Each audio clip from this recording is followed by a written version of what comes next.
Hello there. Hi. Hi. Hello. Hello. Hello. Slight headache. I have a problem. Slight headache. We'll see. We'll see how bad it gets. Might be a little annoying. We'll see. We'll see. But hi. Hi. Hi. Hello. Hi. Hello. Hi. All right. Let me look through chat though real quick. Hi Samax, how you doing? Hope you're doing good. Hi Shadow Clips, how you doing? Hope you're doing good. Hi Joe, how you doing? Hope you're doing good. Let me pin that frog. I still need to fix OBS. I think if I update OBS, the damn issue with it not being able to pin anything. Yeah, the Uma Musume videos. I've paid attention. Don't worry, I still remember. They're gonna happen today as well. They're gonna happen today as well. Okay. Yeah. I don't know. Head is slightly struggling, but yeah, I'm working on it. Hopefully it gets better over time.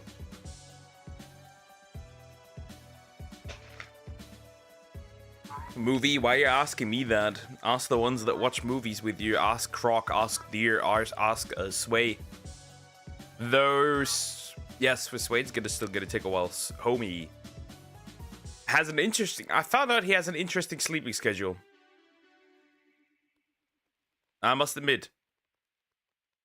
It's aren't hitting for a reason. Sure, we can throw that in as well. Sounds cool. Sounds cool. Why not? Pretty good, pretty good.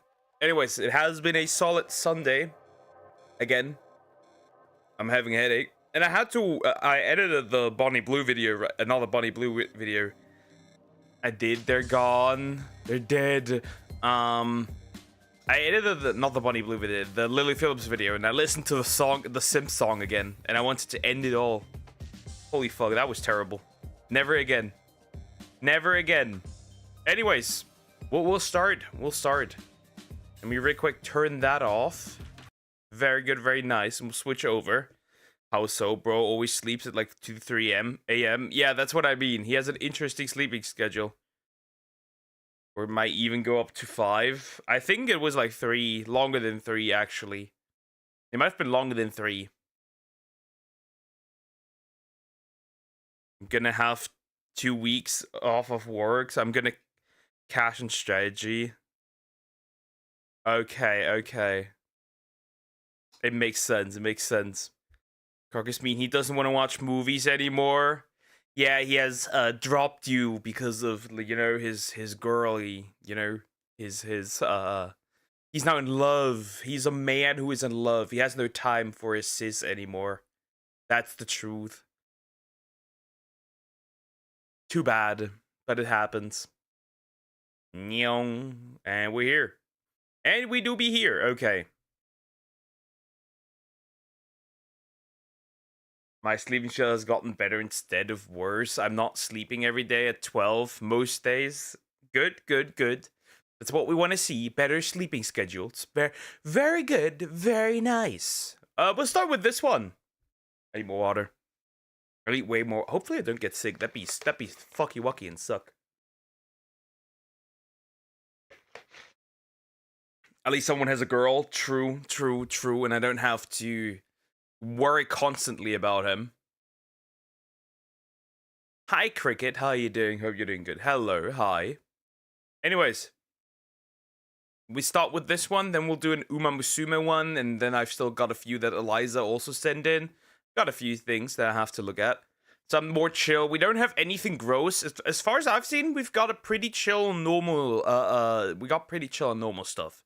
So nothing that's like out of the ordinary, apparently, from what I can tell that was sent in. It's got some... The freaky stuff's kind of gone. We get all the freaky stuff yesterday, so yeah. Pretty good, pretty nice. Anyways, I think we'll jump into this first. Yeah. Jojo Siva has lost her mind by Kowski. I don't know. Yeah. To be fair, I don't know. I don't follow Jojo Siva. I don't. The only thing I know is that her weird image change has flopped. Her attempt to be like the next Lady Gaga or something, or Miley Cyrus, it just failed. in my opinion. But yeah, let's see what's going on. Less freaky stuff. Yeah, less freaky stuff. Yesterday was a bit freaky. Not gonna lie. It's less OnlyFans, less Gooner, less other odd stuff. Yeah. Pretty good. I met a guy as well. We went to get some drinks. It was cute. And he seemed really nice. Oh, Samex out here rizzing or getting rizzed up. So, hi James, how you doing? Hope you're doing good. Hello. Interesting. Anyways, let's hear it.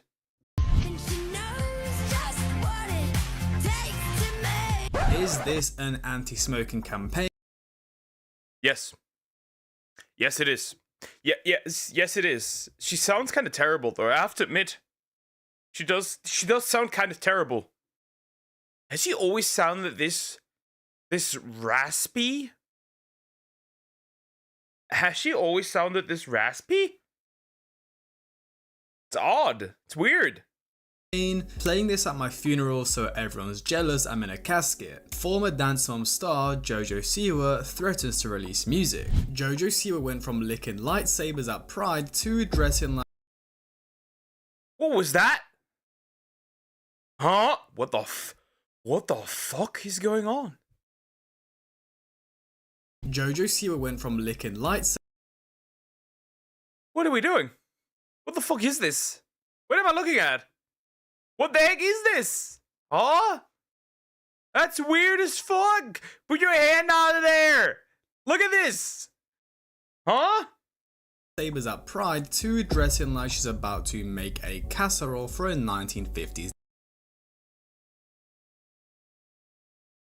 Is her husband gonna come home and beat her if the food is cold? What the heck is going on with this woman? Dinner party. Pearl necklace, red lipstick, hair curled tighter than her PR team's stress levels. And she'll tease you, she'll tease you, all the better just to please you. What the hell is wrong with you? I want to die. I think my headache might actually get worse. Is that frame even allowed? Yes, it is. I might, in fact, get a headache. Even worse than this. Oh no. Oh no. This woman can't sing. She sounds like a chain smoker or a teenage boy going through puberty. Maybe Justin Bieber when he was young. Nah, that's not. Justin Bieber when he was young was not like that at all. No. Not even comparable. Oh boy! Jojo decided to drop a cover of Betty Davis Eyes, a track known for its raw, raspy charm, and instead gave us something that sounded like if autotune got food poisoning. She took the original, dunked it in about 30 filters, and hit export. The result, it was unholy. One person said she sounded like a haunted Furby. Bro, that sounds like a dying Furby. That's actually accurate. Bro, this is terrible. What is she doing? That was not a good idea. That That sounds horrible. That sounds ass. That's straight out of ass. Another asked if this was a new anti-smoking PSA, and to be fair, with tens of thousands of likes, that comment now has more love than her actual video. Even the original singer chimed in with a subtle but surgical takedown. There's a difference between singing a song and embodying it. I believe authenticity is what makes music timeless. Translation, the singer wants Jojo to never touch her. The original singer said, "Your shit's so ass. Never sing again." The original singer chimed in and said, "Yeah, bro, no more. Never let bro cook. How could I let you cook? You burned the whole kitchen." The singer pulled up and said, you don't have the kitchen. You don't even have the tools. You don't even have the recipe to cook." Bro, that's crazy. She really said enough. music again. And just when we thought JoJo's internet arc couldn't get more bizarre, she hit us with a classic TikTok game of two truths and a lie. The options: I have never smoked a cigarette, I'm pregnant, this song drops Friday. Naturally, TikTok went full detective mode. Why? Because in a completely unrelated video, Chris Hughes, her current boyfriend, wrapped his arms around her, and his hand grazed her stomach. Yep, that's all it took. Reddit threads, TikTok theories, comments like confirmed baby C word due this fall. People zoomed in on the clip like it was JFK footage. His hand was in the ovary zone, people commented. He touched the Didn't people also crash out that she has a boyfriend instead? If I remember correctly, wasn't that a thing? Maybe I'm confusing a few things. Maybe I'm confusing this with Billie Eilish, but I thought that was the case. Never mind, initially it was like him till she did the thing. OG singer even dressed up for real. Bro, it's crazy. Nah, not pregnant. Except if you could call that song, making a song like this a pregnancy. Where the saga was crazy and the new boyfriend situation. So it was that. Boom portal. Suddenly, JoJo Siwa is trending with pregnancy rumors and zero evidence, just vibes. JoJo later said the pregnancy line was the lie, but then added, wait, I have smoked before. So if you're keeping track, that means, yeah, no one knows. That TikTok spiraled into conspiracy faster than a Joe Rogan episode of a chalkboard. And then let's talk about her music career nobody asked for. Let's be real, JoJo's music right now isn't bad, it's offensively mid. It's like if Kids Bop discovered trauma. She posts a 50-second teaser and within minutes. Bro, did bro just say that? It's like, bro, but it is mid. Doug, it was because of the way they met. Yes, yeah, it was about Billy. Okay. People were mad at her because of the way she met this dude. Okay, I need lore on this one. How can you be mad on how somebody else meets their partner? Except like if the partner is like an OF star or something, or criminal or whatever. But I don't think this is the case here. The inner child singer that are living good and having a good career as Jonas Brothers. True. You never hear really anything bad of them at all.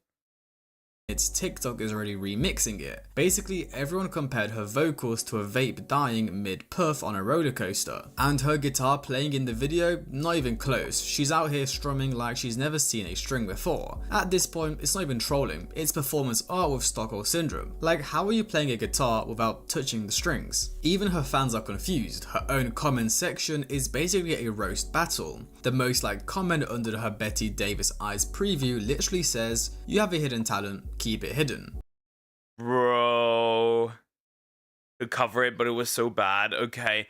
Bro, this is crazy shit. Okay. Remember. They somehow managed to do it so that the guy, I don't know if you've seen Stranger Things, but at the place where the guy plays that one Metallica song, right? He just straight up learned to play the song for that one scene.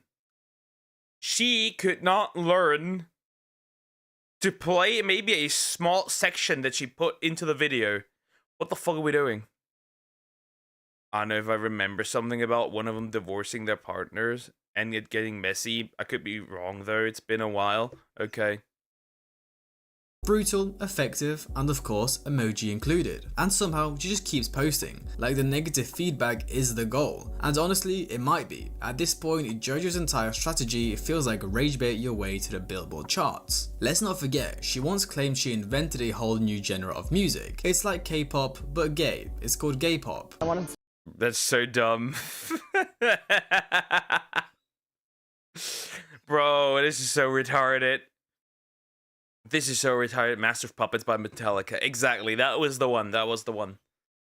Yeah, she's pretty and I like her voice. It's the mature type. Okay.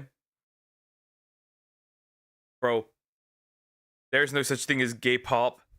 Start a new genre of music. And they said, what do you mean? And I said, well, called gay pop. Songs like Applause by Lady Gaga. It's the On My Own Miley Cyrus, Can't Be Tamed Miley Cyrus, Karma. It's that world of music. JoJo, Gaga is literally there, Elton, Freddie, any of them. This is like calling yourself the inventor of pizza because you put cheese on toast. She also bought the song Karma from another artist and acted like it was hers. Like bro, you can't claim you're breaking ground when you're outsourcing the shovel. And now she's pivoted again from being a Why? Why? This, bro, she has in fact lost her mind. Dude, I like that. I like the comparison. Become the creator of pizza by taking a toast and putting cheese on it. Yeah, interesting. And stealing a song, technically. Because she acted like it's hers. Interesting. Never knew that. Keep Miley away from her. Far, far away from her. K-pop icon to a full-on trad wife in pearls. It's giving aesthetic whiplash. One minute she's licking props on stage, the next she's dressing like she runs a Pinterest blog for banana bread. People are calling it the hardest aesthetic pivot since Miley went from swinging on a wrecking ball to singing about sunsets in Malibu. But at least Miley sounded good doing it. True. Miley sounded good doing so. It's also like, you're not Miley Cyrus. We have seen this before. She's really going through that phase. Interesting. She's really going through that Miley Cyrus, Lady Gaga phase now. Interesting. Yeah. And if all that wasn't enough, Rolling Stone dropped a bomb on JoJo's brand. Turns out her girl group, EXO-MG Pop, might have been less glitter girl brand and more glitter coated sweatshop. Allegations claim the kids in her group were overworked, performing while injured, told they deserved nothing. One girl reportedly danced post-spinal injury. Rolling Stone came out with an article. So she might be abusive as well. Well, I'm not surprised. Who of these big actors, singers, whatever it is, I'm not surprised when that happens. Not gonna lie, if she buys it, it really is her. Well, obviously claiming credit for everything is wrong, but it's not stealing. She owned it. Yeah, but she's still claiming that it's hers, where it's not. She owns it, but it's not hers. Like she's acting like she's the creator of it when she's not, which is weird. Hannah Montana is still my guilty pleasure. Keep this gremlin away from her. I watched here and there quite a bit. My favorite character was the brother, though, I must admit. Today about EXO-MG Pop, which is JoJo Siwa's girl group. In this article, she talks about how she had to go through grueling rehearsals even after having a spinal cord surgery just a few weeks before. And they also didn't get paid very well. Her and her mother allege that Jesselyn, JoJo's mom, was very controlling and very mean to the girls, and that JoJo at times could be really nasty as well. They would also put them in situations that would make them cry on camera for extra drama on Siwa's Dance Pop Revolution. And guess who was allegedly behind all of it? JoJo's mum. Yeah, the same one who launched her into the child star machine is now being accused of treating other kids like glittery robots. So while JoJo's reinventing herself every 3 weeks, her brand is crumbling underneath her. It's giving Dance Mum's Electric Boogaloo. Why is every child star's mother a crazy person? I'm realizing this. Why is every child star's mother? It's rarely dads. It can be dads. Like right, Ryan's World, but even there, the mom is way crazier. But why is that? Why is that like clockwork? Just reset. Like it's just normal. It's just weird. Why? Bad parenting, the GG thingy. I guess to make a successful child star, you need to be a bad parent. I may not have a brain, gentlemen, but I have an idea. Child Labour Edition. And for those of you somehow still wondering how we got here, yes, this all started with the moment on the Celebrity Big Brother UK. JoJo was in a relationship with her girlfriend Kat, then she met Chris Hughes. They spooned, they flirted, and then boom, they're dating publicly, loudly. Oh, and let's not forget, she literally cheated on her girlfriend. I flew here and I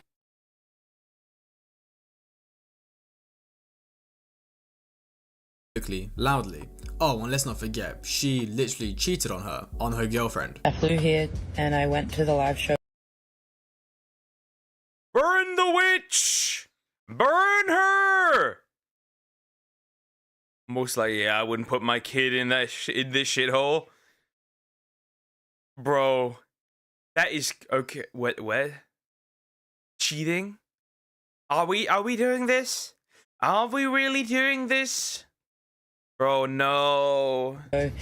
To show up for my partner and support them in their experience, and then obviously later on address my feelings of like hurt and like work through them like all relationships do. But before I could even get back to the hotel, it's actually crazy, went to the after party with my, I guess now ex, crazy thing to say, and was dumped in the party. JoJo then said she's no longer lesbian and that She's no longer lesbian. How does that work? I dated a woman. Wait. Is that the reverse? The relationship was so awful it turned her straight, bro. Or bisexual. Bro, getting cheated on, I would be furious. I would be furious. Bro, this was so sad, getting cut live on national TV. That'd be a reason to commit a crime. Not gonna lie. community pressured her into it, which again would be fine if she hadn't based 70% of her past brand on rainbow flags and girl-on-girl symbolism in every music video. Chris later gave a quote about their first kiss feeling like a movie, hopefully not the same kind of movie Karma felt like. At this point, JoJo isn't an artist, she's an algorithm with a pulse, a walking headline generator with Wi-Fi. She's not the bow-wearing kid anymore, she's not the edgy, queer icon she marketed herself as, and she's definitely not the voice of a new genre. Right now, she's just loud and annoying. Every move she makes feels like a focus group gone wrong. Her entire How does this happen? I mean... bro, give her to Deer, she will go back. Whoa! Yikes. The thing is this. I don't know how it would be interesting to genuinely have like her full truth, right? Her full admission. Did she ever have interest in women? Was it just like was she just acting like how when she says I'm actually not lesbian and I was pressured by my fans into this, I'm more intrigued, in fact, than anything. She's a cheater though, so she definitely deserves to get punched on stage, live TV, but it's just weird. At least she's making bag, it's working though. Her internet presence is a joke. True. But to be honest, the people that listen to her are kind of retarded, so they most likely won't care much. career is started to look like a TikTok trend you're forced to watch but just can't mute. So yeah, JoJo didn't just rebrand, she detonated. If this is her final form, pray she doesn't actually drop a country album next. And that's the thing, JoJo doesn't feel like anyone anymore. Every version of her feels like it's been designed to trend, not be authentic. Is she the glitter bow Nickelodeon kid? Is she a leather wearing rebel, a proud lesbian, a trad wife, a glam rocker, a vape with vocal cords? At this point, she's collecting identities like Pokemon.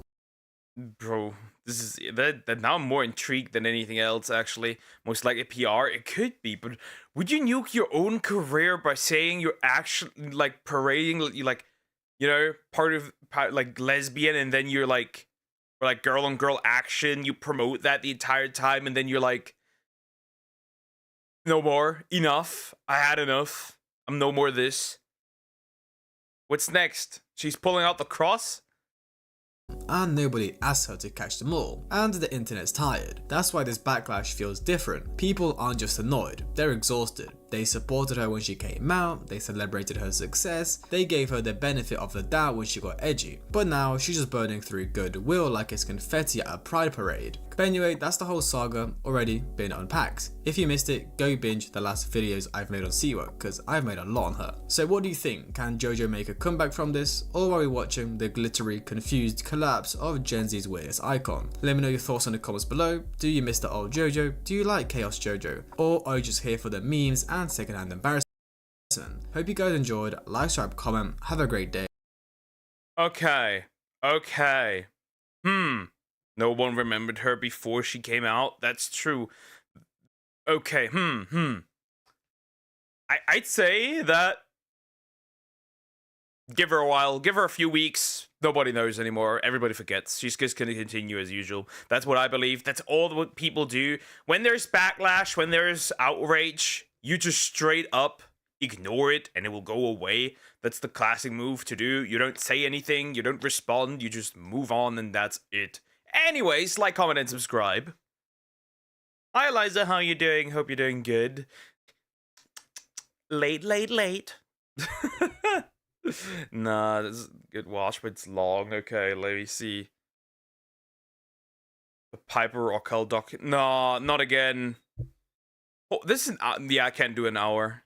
I can't do an hour. This will turn into a 3-hour reaction video. Nah, I could react to it if I wanted to. But then that would be off screen. I would do that off screen. I would do that as like a third video for a day, but nah. That's crazy long. That's ginormous. That's huge. I can't do an hour. I already realized that I went way overboard on that shoe on head reaction. Man, it needed to be said. Things needed to be said. For real. I was busy. Yeah. I was even debating not streaming today because of headache. But it's fine. But everyone knew her. That's true. That's true.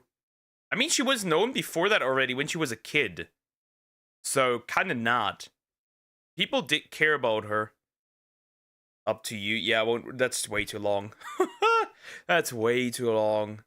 Also, I had to add a huge amount for that one, probably, as well.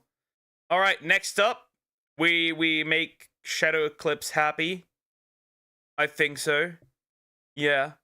We do be making Shadow Eclipse happy. A comment. We do be making Shadow Eclipse happy with his horse. He needs his horse.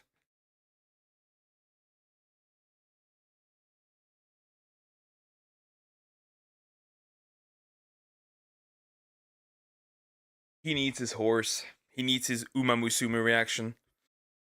Yeah, but her charts are small. That's true. That's true. I agree. Yeah. The Dominating Legacy of Silence Suzuka by Pyrex. Well, we reacted to the Rice Shower video, though I haven't uploaded it yet. I will, though. And we'll jump straight into this. Again, I don't know anything about the real-life horses, so this will be interesting to look at. A common theme in Uma Musume is inspiration of past generations. In previous videos, we've covered the inspiration of Tokai Teo by Simbali Rudolph. Very much, and I got quite strong Haru Urara. I have my first beat plus with Haru Urara, and I'm almost at 9,000 points. In fact, my queen is my daughter is stepping up. All of us need some horse. We're not humans. We're horses. A nod to real-life events and a source of motivation for Teo to try her absolute best. In doing so, Teo would inspire the main characters of Season 3, Kita-san Black and Satono Diamond. Though their stories will be saved for future videos, I do not have that card yet. I do not have that card yet. I'm grinding to get that card. I'm trying to have enough until probably next week, Thursday. This is terrible. I hope that I get at least one copy. I hope that I get like 7 more pulls or so I get enough for a copy. So I can exchange enough for a copy. That's my goal. That is my goal. To come. Today, I wanted to focus on a Season 1 fan favorite from the anime, one who inspired Special Week and became her closest friend, Once more, just like all UMAs, this story is based on real-life events. This is the story of Silent Suzuka, the runaway from another dimension who dominated the race course. Silent Suzuka was born on May 1st, 1994, in the town of Biratori, Hokkaido. Just like our previous video with Tokai Teo, Silent Suzuka was a stallion with a legacy continued on from his sire. Suzuka's sire was Sunday Silence, an American racehorse who retired with a total of 10 races, with the lowest placement being second out of all of them. Interestingly, Ooh. The lowest ever was second? Interesting. Good horse. despite being a horse from the United States, Sunday Silence would find himself venturing to Japan. Several factors played a role in Sunday Silence's transfer to Japanese soil. At the time, Sunday Silence was named Horse of the Year in 1989 after winning the Kentucky Derby. Due to the dominating record of Sunday's career, it caught the attention of Zenga Yoshida, a prominent Japanese breeder who had already invested in Sunday Silence. Arthur Hancock III, the owner of the farm Sunday Silence was born on, was struggling with financial difficulties at the time. Due to this, and lack of interest from American breeders, Yoshida would claim ownership of Sunday Silence, taking him back to Japan. This wasn't to race Sunday, but instead to make him a breeding stud for future race horses. Low interest was also present in America due to an Okay. So American horse gets bought by Japanese man, and then is planned to use for breeding. Okay. Well, if this is the same as Raishawa's story, I will leave now. I don't think it's gonna be that sad. I don't think that horse dies on the track. I don't think that's gonna happen. Run through dimensions. Now I want to see her against the Flash. She probably beats the Flash, just like a goat ship is literally a goddess in some other game. injury Sunday sustained following his retirement. Ironically, the same decorated horse who has met with skepticism from American breeders would lead to be one of the most successful sires for the future of Japanese horse racing. Silent Suzuka would debut on February 1st, 1997 in Kyoto. Suzuka would take first place in this race, catching the eye of spectators with his debut. This wasn't a normal victory that people would see from a maiden race, but instead a complete blowout. Silent Suzuka would win this 1600-meter race by 7 whole lengths, a dominating performance of speed on a turf-based race course. Even from an early age, Suzuka showed promise on turf-based tracks. This race would make Silent Suzuka a fan favorite. However, unlike his maiden debut, the remainder of the year wouldn't be so impactful. Over the following races that Suzuka would participate in, ranging from March 2nd, 1997 to December 14th, 1997, we'd see Suzuka experience highs and lows of his racing career. Suzuka would only win 2 of the 8 following races, with the lowest placement being 15 at the Yikes. Okay. Also, I just realized Uma Musume technically could have infinite content. Because horse racing isn't dead. So there could be more and more horses coming up, newer ones and stuff, right? Not just older ones. Who knows? Maybe even older than the ones that are both in the global NJP version and stuff. It's infinite content, even though stronger than Goddess, Another World. She's a female. And true.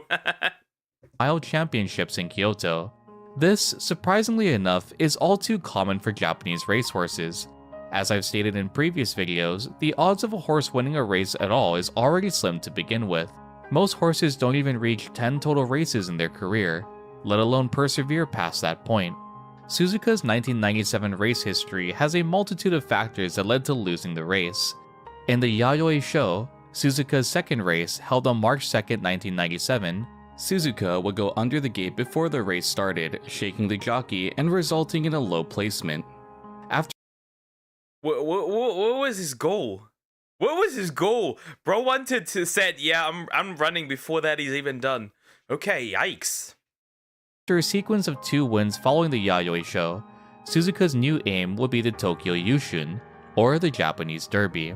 Unfortunately, Suzuka would once more fall short of victory, placing 9th overall. At Suzuka's following race, the Kobe Shimbunhai, he showed promise, hanging towards the front until the home stretch. This seeming victory would be thwarted by Matikane Fukukitaru, who would overtake Suzuka in the final spurt. In the 2 races that followed, Suzuka would change jockeys from Hiroyuki Uemura, who'd been with Suzuka since his debut, to Hiroshi Kawachi. Hiroyuki would express his grievance with Suzuka failing to cooperate with his instructions. Over the course of multiple races, Suzuka would not respond well to his jockey's commands. This change will result in 2 more low placements for Suzuka. Just like with Hiroyuki, Kawachi also faced similar issues when trying to work with Suzuka as well. Silent Suzuka would prove to be difficult to work with for yet another jockey, resulting in another set of low placements in future races. Interesting. So he didn't particularly like, either he didn't like the jockeys, or he in general just wasn't too keen on the racing. One of the two. These being the Autumn Tenno Show and the Mile Championships held in 1997. In addition to the jockey's difficulty to cooperate with Suzuka, his racing style was also not yet refined as well. Silent Suzuka had an odd racing style where he'd advance to the front of the pack only to lose steam and fall behind as the race continued. Following the string of defeats, Kawachi would be replaced by Yutaka Take, the jockey who, for all but one future race, would be by Suzuka's side as his racing career continued into 1998. This would be the point where Suzuka would go from an average racehorse to one of the greatest horses to ever emerge from Japan. In the anime, Silent Suzuka changes teams from Team Riel to Team Spica, a nod to the exchange of jockeys Suzuka would experience in his real career. In the anime, it is stated that Suzuka disobeyed orders by ignoring her instructions to conserve energy, causing a rift between the trainer and Uma. Another parallel between the anime and real-life events are the circumstances leading up to Suzuka's transfer. The jockeys previous to Take, reflected in Team Riel, would not understand how to fully harmonize with Silent Suzuka, leaving untapped. I need to watch this anime and the movies, because I heard the movie has some crazy animations, like some really crazy stuff going on. Okay. Now we're watching some horse racing lore. Interesting. Yeah, we're watching horse racing lore. I need to watch the Haru Urara one as well. Potential yet to be seen. Suzuka's transfer to Yutaka Take, reflected in her transfer to Team Spica, would showcase the true potential that Silent Suzuka had, and the perseverance to bring out the absolute best of his racing capabilities. Season 1 of Uma Musume highlights Suzuka's dominating maiden debut and the final 2 races of his career, these being the Mainichi Okan and the Autumn Tenno Show in 1998. In addition to these 2 highlighted races, 1998 would prove to be a dominating year for Silent Suzuka. In the 5 previous races Suzuka participated in, he'd placed first in every single one. Not only this, but in addition— Cool. Interesting. Okay, really cool. So 6 races, just 1 in 1998. Okay. The OVAs and the movie were fully in Cygame's hands, so they dumped a lot of money into them. Well, then it makes sense. Yeah, then it makes sense. That would result in better quality. I mean, they are one of the biggest sponsors for actual horse racing as well, right? If I remember correctly, as far as I've heard. To these dominating victories, 2 would be record-setting times.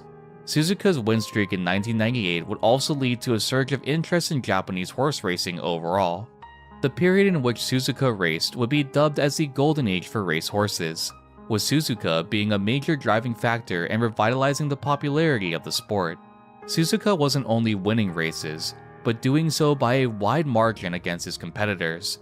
This would earn Suzuka the title of being the runaway from another dimension, and on May 30th, 1998, that title would prove fitting for Silent Suzuka.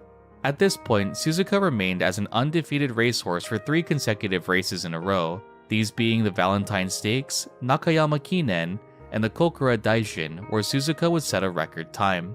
Popularity for Suzuka had already skyrocketed, resulting in high favor for Suzuka to win the upcoming G2 race.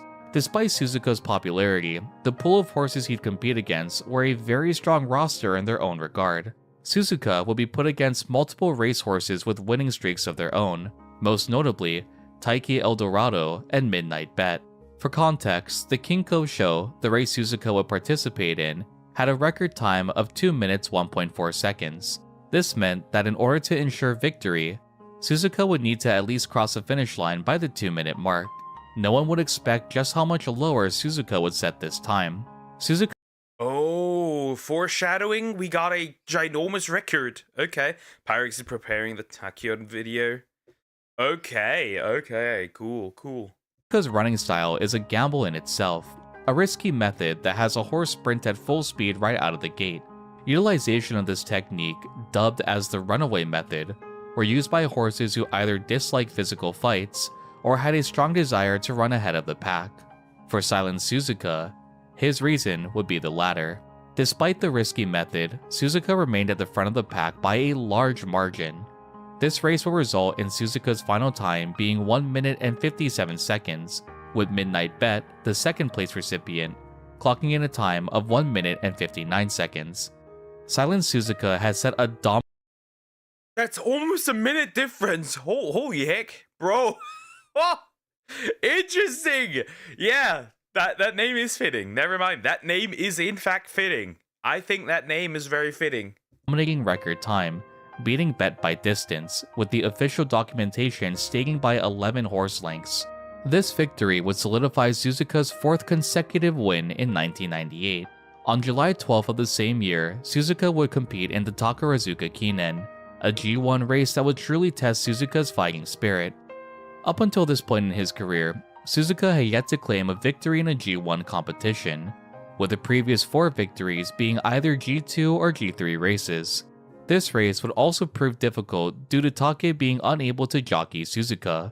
Originally, due to the distance of the Takarazuka Kinen, Silent Suzuka's handler would opt to not race him and instead plan to set the goal of winning the Autumn Tenno show later on in the year. Due to this, Take would instead jockey Airgru for the Takarazuka Kinen. This was the plan, until by sudden request of Suzuka's owner, he was suddenly registered for the G1 race. Due to the short time between registration and the race day, Suzuka was paired with Katsumi Minai. Worry quickly circulated due to Suzuka's history of previous handlers and if he'd be able to squeeze a victory with Katsumi as his jockey. Luckily for Suzuka, Katsumi Interesting. I guess he really liked the previous guy. Like the third guy. Interesting. Otherwise this would not really make sense. I guess it could also depend on the skill of the jockey, but I don't know. Interesting. Katsumi was a well-seasoned jockey who had worked with multiple famous racehorses, most notably Tamamo Cross and Oguri Cap. Even with the new jockey, Suzuka would manage to claim a victory for his 5th consecutive race in a row. Katsumi had later recounted that it was as if the horse ran on his own. The harmonization between jockey and racehorse was clearly present, and Katsumi highly rated Suzuka's overall capabilities on the racetrack. By this point, Suzuka was able to control his pace much more effectively, reducing the probability of running out of stamina mid-race. Suzuka would instead sprint at high speed right out of the gate, slow down and regain stamina midway through, and spurt on the final straight.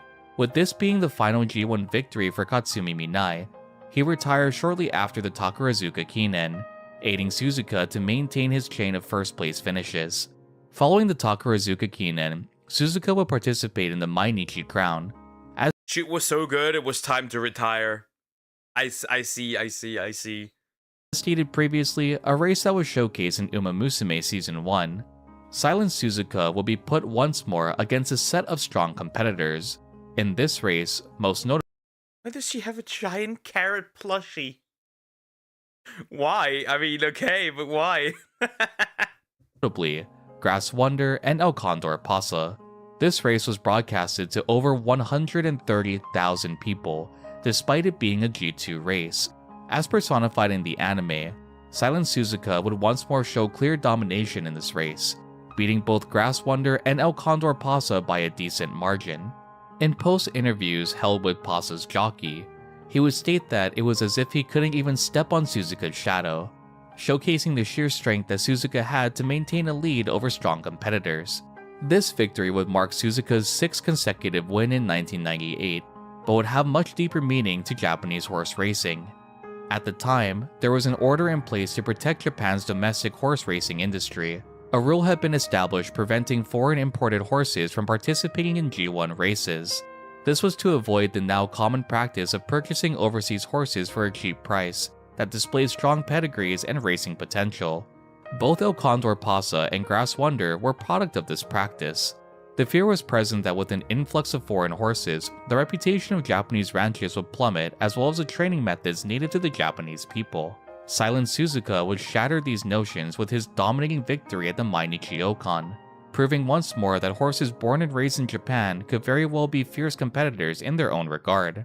This victory would serve as an opportunity to lift the ban on foreign horses participating. Interesting. So Japan had the fear that by importing foreign horses, it could diminish the success of Japanese horses. Okay. Well, guess that idea was wrong. In G1 races.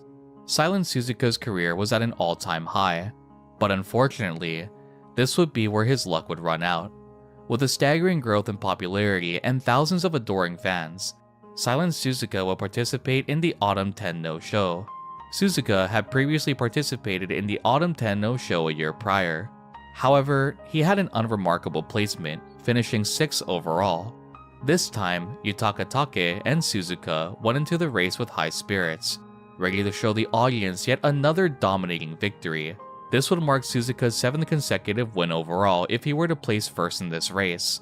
At the start of the race, as the anime and real footage showcased, Suzuka wasn't only in the lead, but was in the lead by an incredibly large margin. The JRA race footage shows that Suzuka was so far in front of the pack that even a wide shot of all the competitors could barely capture Suzuka's staggering lead. Damn. I guess it was just too much. And then he ran out of couldn't recover enough, and then lost. But you know, the case when the Ford beat Ferrari in a car race was so special. They made a movie on it. That's interesting. Wow. A Ford beating a Ferrari. That's crazy. This was met with cheers for Suzuka to set yet another dominant victory once more. However, as Suzuka continued to run, everything suddenly changed. Suzuka began to decelerate, slowly grinding to a halt as his competitors passed him. In the anime, Suzuka also runs irregularly as if she lost her balance and tempo. Mid-race, Suzuka had fractured his left front leg, rendering him unable to finish. Calm down. No horse is dying in this video. We've got that the last time. No horse to be dying. Not a horse. No horse is dying. We don't get a horse tripping. We don't get a euthanization. We get nothing. Thank you. Finish the race. An injury mid-race can be dangerous for both the horse and their jockey. An example of this would be Rice Shower's mid-fracture causing his jockey. Why? Why do you have to bring it up again? Don't! Matoba to sustain injury with the fall. Suzuka, despite being injured, didn't topple and fall, but instead, as Take describes, it was as if Suzuka had attempted to protect him, trying all he could to not cause Take injury with a high-speed tumble. Race records for Suzuka show that he did not finish this race, and instead was transported off the racetrack for further examination. Later analysis of this footage revealed that this injury could have been avoided. It seemed as though Suzuka had run faster than his body could handle, and the repeated stress on his leg finally gave way. In the anime, we see Silent Suzuka begin to recover from these injuries and eventually return to the track once again. But this is all to pay respect to Silent Suzuka's legacy. It's common belief that horses will rebel and buckle if they feel threatened, or accelerate irregularly if their jockeys can't control them. This, however, was not the case for Suzuka. Take and Suzuka had an extensive history together, and encountered little to no conflict when on the racecourse. Even recounts from Take reveal that Suzuka didn't show any signs of irregularity in behavior, he just accelerated on his own. This led many to believe that Suzuka simply wanted to see how fast he could go, which, once more, is clearly personified in Uma Musume. Unfortunately, at the age of 4 years old, Silent Suzuka, due to his injury in the Autumn 10 no-show, Had to retire. Okay, had to retire. Hopefully had to retire. would be euthanized. But why? What the fuck? No! Not again! What is this? Stop euthanizing the horses! No! It was that bad? It was that bad. It was so bad that you couldn't just put homie on some ranch and like take care of him. No! Ending a career with an undefeated year of racing. Unsurprisingly, this event came as a major shock to fans of Japanese horse racing. A Fuji TV announcer's phrase, "the Sunday of Silence," would become the symbol of this tragedy. The Autumn 10 no-show would take place on November 1st, 1998, which fell on a Sunday. This phrase, "the Sunday of Silence," would pay respects to the day of Suzuka's passing, and also the legacy that he came from, being an offspring of Sunday silence. To many, Suzuka's abrupt death was one of the biggest what-ifs in horse racing history. Suzuka had finally found a style which suited him, a jockey who he trusted dearly, and had gained the adoration of thousands. But why? Was it really that bad? Was it so... I mean, he didn't trip. Was that terrible? That was not needed. That was not needed. All these achievements alongside the prospect of even more wins snuffed out in an instant. Uma Musume did a great job with showcasing Suzuka's legacy in the anime. As mentioned earlier, instead of simply writing Suzuka out of the series, she instead remains a motivator for Special Week and the rest of Team Spica. Uma Musume tends to shy away from creating scenarios that didn't occur in real-life records, but instead aim to honor the legacy that was left behind by racehorses who met an abrupt end. At least they're not euthanizing them in the show. Silent Suzuka and Rice Shower are both examples of this. Although they still exist in the series, their stories have ended long ago. A touching legacy hidden in the anime is Special Week and Suzuka's friendship. This is a nod to Take's following race in the Autumn 10 no-show, where alongside Special Week, Take would bring home a first-place finish a year after Suzuka's tragic incident. A touching legacy displayed by a tight bond that these two Uma share while training in Tracen Academy. Suzuka's legacy is also highlighted in Uma Musume Pretty Derby, where the final race in her career before the Ura finale is the Autumn 10 no-show, giving players a chance to allow her to finish a race that she never would. The impact of Suzuka's death hit people incredibly hard. A recount from Junko Hosoe, a race commentator who also appears in Uma Musume, states that people flooded the phone lines of the JRA Tokyo racecourse, all inquiring if Suzuka was okay. Amazingly, the Suzuka is not okay, and I'm not either. How dare you? I know it's a big deal when horses injure their legs, but come on. It wasn't even a break, just a fracture. Knew it. Yeah, you knew it. Small fact, IRL Special Week has quite a was quite hateful to chestnut horses. Wait, Special Week is racist? That's crazy. JRA did not turn these callers away. The internet wasn't as widespread at this time, so instead, the JRA spent the entire day relaying Suzuka's situation to concerned fans, urging them to pray for Suzuka's swift recovery. Suzuka's passing also led to the creation of memorials and even a dedicated song to honor him. This song is entitled Tenma no Yoni, like a Pegasus. Today, fans of Suzuka can visit the Chukyo racecourse to honor and pay respects to his legacy, a racehorse who redefined Japanese horse racing and left behind a string of triumphant victories, personified in Uma Musume by a diligent Uma with a deep compassion for her friends and a drive to always give it her all. This was the story of Silent Suzuka. My heart is hurting. My heart. It's hurting. How dare you? A career which ended abruptly, but will leave behind a legacy that would inspire future generations to come. Who should I cover next in this series, and what was your favorite part? Be sure to let me know. My favorite part is the general story. My not so favorite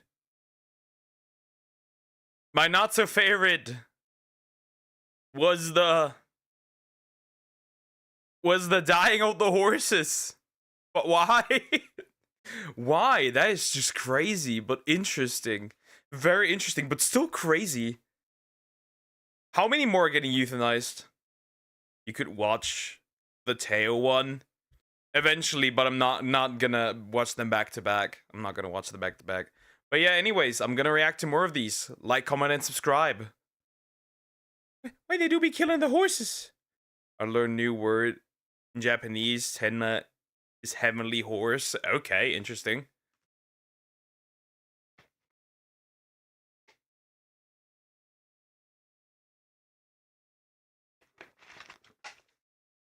Anyways, that was terrible. That is terrible. Why are these always dying? Stop it. No more. No more. No more dying. First of all, remove this one from my list. 90% get euthanasia. Stop it. Silence. Silence. I will donate and feed Haru with snacks. I'm just saying. What do we do next? What do we do next? Okay, face. A classic. A classic. We're doing a staple on the channel recently. And this appears to be the last part, which is Silence, Suzuka. I hate you. This is a staple on the channel nowadays. My Strange Addiction Tier List, Part 3 by Stoic Stick. Yeah, we'll look at this. We'll look at this. This is gonna be terrible. Because, we'll see some horror shit. Anyways, let's jump right into it and see what, okay, we had, eating your husband's ashes, eating glass, eating other weird shit, drinking gasoline, getting, stung by bees. Let's just see. Okay, face reveal video is going live on the 14th. Also, check out my new channel, Stoic Stick. It's going to be similar content, just a different format. And now the video. We're back Creative name, Stoic Stick. again with another part to the much beloved My Strange Addiction tier list series, this time part 3. The next part will probably be the finale, but there's like 100 other shows that I could do this for, and There's a part 4. Maybe? like making them, so I'll probably keep making them. If you want to know how we're ranking them or haven't watched the first 2 parts, go and watch them because we're just going to get directly into it here. Now the first strange addiction we'll be looking at is the lady addicted to coffee enemas. My name is Trina, and I live in St. Petersburg, Florida. That's perfect. And I'm addicted to coffee enemas. Now for those of you who don't know what an enema is, to put it succinctly, it's injecting a liquid of some sort into your anus. Anyways, that's the weird part. If I've heard, the weird part is I've heard of that before. She's just shoving coffee up her ass. That's it. That's the full TLDR. She just shoves coffee up her ass. Okay. And is done for many reasons, which could be to help with constipation or for drug administration purposes. However, Trina has neither of these and, in my opinion, is just addicted to caffeine. Trina is currently married, so let's see what her husband thinks about this. So drinking was not enough. It must go up the ass.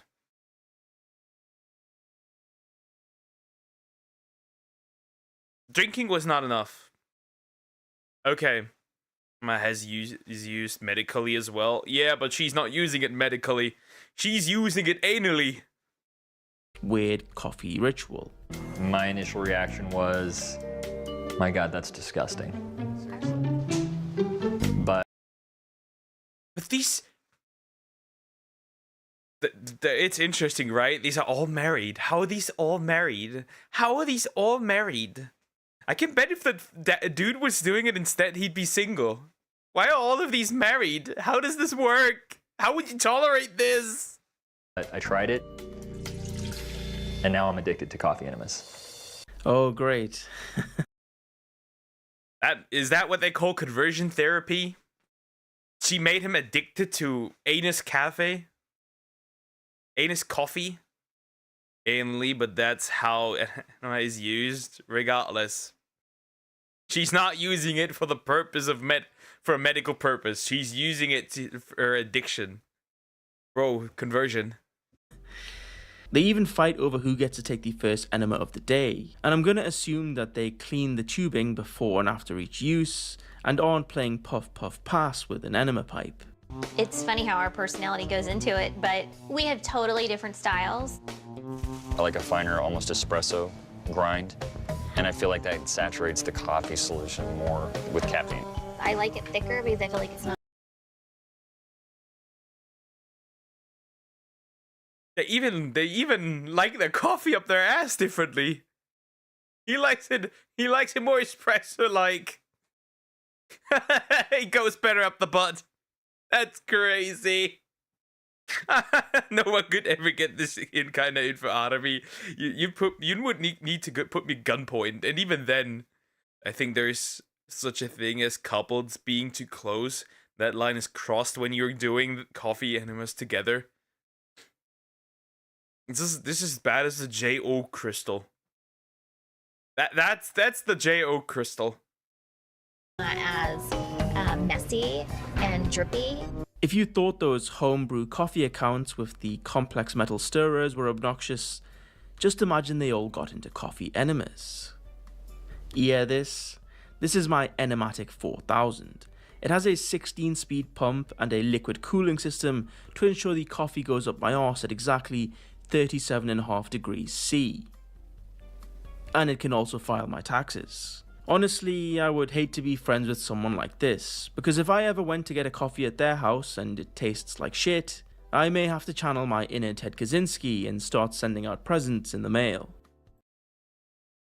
The bombs. Ted was right. We strayed too far away from nature. I agree. This is one of those moments. And here we have our first black screen of death. And I'll be using these numbers to roughly calculate how much Mike and Trina both do over 100 coffee enemas per month. It's nearly 6,000 coffee enemas since their addiction began.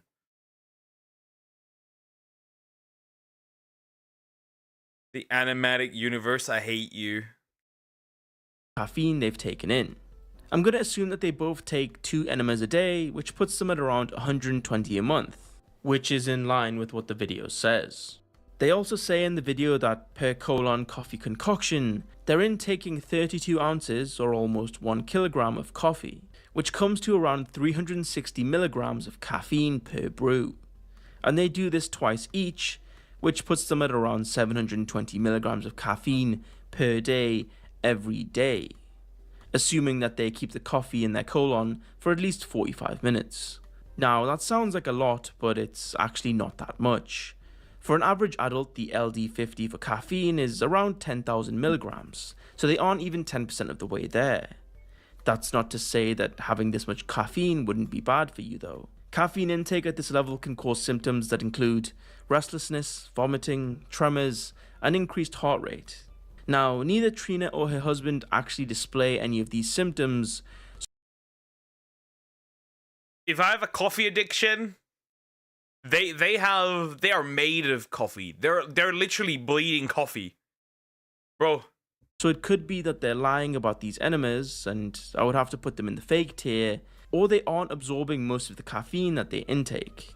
Personally, I'm gonna have to put them into the a little weird tier because I don't have enough evidence to put them definitively in the fake tier, and most people are addicted to coffee the same as these two, except these two just put it up the other end instead. Up next, we have the story of what would happen if the old man from Up liked... But why? But why don't you just drink it? Why must it go up your butt? Why? They accidentally played enemy within because they misread it as enemy within. Nah, bro. Nah, bro. Shitting coffee crazy. They're literally... Bro, why? balloons a lot more than he already did. My name is Julius. I'm 62 years old, and I'm addicted to balloons. Now, Julius here doesn't just like balloons. He really likes balloons. And you know... No. No. I don't like where this is going. I don't. Where are we going with this? Hopefully these balloons aren't filled with anything that isn't just anything but air. Just air. What? I'll let him put it in his own words. But Julius's obsession with balloons goes beyond shapes and colors. My love for balloons, it's also a sexual love. Why must we do this? Why must we do this? Thanos was right. Half of y'all need to go. Goku Black was correct. Mortals are an issue. They are an issue. Maybe genocidal maniacs aren't wrong. Maybe they aren't, to a degree at least. What are we doing? Stop fucking cars and balloons! When I see a beautiful balloon, my heart starts to flutter and I get aroused. Okay, but did the producers really have to ask him to stand in a dark room with the blinds half closed, just holding a balloon like that? Oh, they did. Fair enough. Yeah, I'm guessing you get the picture about the whole balloon love, but this isn't the worst B-roll footage that they included for this episode. Check this out. There's lots of people out there that feel the same way as I do about balloons, but there's two groups of the lunar group. You got the poppers. But why? But why? Why is this so sensual? Stop making love. Stop massaging the balloon. That get aroused by popping balloons. And you got your non-poppers. I'm a non-popper. What kind of freaky shit were the producers on? Where did they even get the footage for this? Whose feet are these? Wait, these are feet. These are... I was like... I didn't even pay attention. These are feet. And then...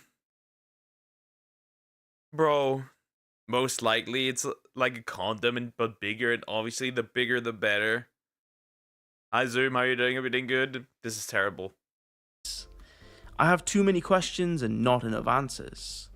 Honestly, I feel a little molested having to have viewed that, and I'm not even sure how they managed to get the green light for airing this in 2013 daytime television. Our friend Julius, in my opinion, should be named the patron saint of balloons for his tireless work saving them on the daily. The sound of a balloon popping devastates Julius, and he even rescues balloons he believes to be in danger. I'll go to car. He's a superhero for balloons. Dealerships and do what I call a balloon rescue. Okay, maybe saving was the wrong word. He just steals random balloons from stores. Imagine living around this guy and being a store worker who has to deal with his shit. Ricky, he's outside again. He's doing the thing with the balloons again. Yes, I know you told me to just let him take them, but honestly, this is like the third time this... Imagine you throw like a birthday party, right? And you leave for real quick, and then you come back, and this guy is just in your backyard trying to steal your balloons. I stole a balloon for my prom. Oh, I have done so too. I just, I was really bored of that prom. I really didn't like it. I'll be honest. So I did other heinous shit as well. To be fair, bro must hate balloons TD. Probably, or anything that has to do with popping balloons. I'm scared of blowing up the balloon. Why? Because you think if you put it too much air in it, it'll just blow up. This week, and I'm not going out to buy more balloons again. But Julius doesn't just share his extreme love for balloons with many people. The only people that know him is my family. My wife thinks it's strange, but she accepts it. You have a wife? And the guys in my chat say they have no chance. The guys in my chat say that they're ugly. The guys in my chat say that they can't get any girls. Look at this balloon lover having a wife. Mm-hmm. This goes back to what I was saying before. How are all of these people either married or in a relationship? And also, because this guy truly loves balloons, isn't that akin to cheating for normal people by being constantly surrounded by these things that he genuinely loves? I see nothing wrong with loving balloons. It's not hurting anybody. It's not dangerous, and I have no desire to change. Wow. Holy smokes.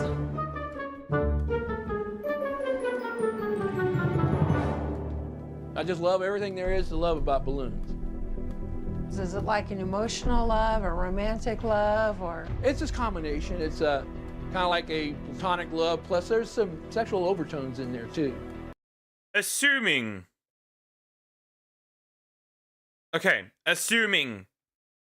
that his wife and he still are intimate, I wonder what freaky shit they've done with that include balloons. What have they done sexually that includes balloons? Like rubbing on each other, like what the fuck? What the fuck are we doing? I love that these people always say they keep their addiction secret as if they aren't on a literal television show telling the world about it. True. I'm also scared of popping a balloon with a needle. It's scary. Not me not so much. I don't really care. What do you mean sexual overtone? I get aroused by them. Okay, why is Julius friends with someone who's like 30 years younger than him? And he also seemed very eager to let her know that balloons, quote, sexually arouse him, whilst being in a room completely surrounded by balloons. What does your wife think about the balloons? She really hasn't said much. She doesn't like get a little bit jealous or? I don't think so. I don't think she sees it as a threat. Yeah, I'm gonna go out on a limb and make an educated guess that yes, your wife is definitely not happy about the balloon fetish. Definitely not. Definitely not. Does he have a cum balloon instead of a sock? Yeah, I'm ending it all. I'm ending it all, bro. I'm ending it all. Hi, Cynthia. What's happening over here? We're reacting to strange addictions. The third part of that tier list. And this guy likes balloons a little too much. I don't know how I'm inserting them. I don't know. Why would she stay with him? That's the biggest question. You're competing with a goddamn balloon. And he prefers the balloons. He prefers the balloons. He's married and prefers the balloons. I'm ending it all. Especially when she refused to take part in the TV show. I think I'd come in here and pop every single balloon, yeah. You would? Oh, yeah, I would. Wow. When she said that she would pop them all, that kind of threw me for a loop. What Julius's lady friend just said is the equivalent of telling someone you're gonna slit the throats of their loved ones, and you can tell that Julius is thrown off by it. What to her was a throwaway comment, Julius took very seriously. So the producers get Julius to go. So bro's offended by someone popping balloons. That would be like he's like right in front of like the government and protesting for balloon rights. He would be like protesting for balloon rights. Human balloon rights. You know how balloons can make your hair go static? Do you think they do that with the pubes during... Okay, Eliza. I want you to take your thinking cap and remove it from your head. You're thinking too much. Don't think about it. It is weird as shit just thinking about what they could do with these. Stop. Bro pops balloon during fun time and get an existential crisis and goes to police to get arrested for balloon murder. That's crazy. Cynthia, thank you for the sub. I appreciate it. Thank you so much. Thank you. Bro, it's just diabolical, man. This is crazy. To therapy, and there are some gems in the conversation. So tell me, what have been the main problems that this has caused? And as far as I'm concerned, it's never caused any problem. Well, you know, I spent 8 years in the Army, you know, living with guys, you know. How was that for you, not being able to have access? I had to hide it, but, you know, I was successful in hiding it. Nobody ever found out about it. Yeah, I'll be real with you. Everyone probably found out about it. Imagine trying to go to sleep in the barracks and all you hear is the noise of balloons being gripped with a lustful fervor late into the long night. Anyways, the therapist agrees that because it's not really harming anyone, it's not really that bad. And so Julius continues his love for balloons and has not given it up till this day. Honestly, even though it's not harming anyone, the fact that the producers made me watch this scene of someone footsying up a balloon has annoyed me to the point that I'm going to be putting him in the strange tier. I would have agreed. Put that into the strange tier.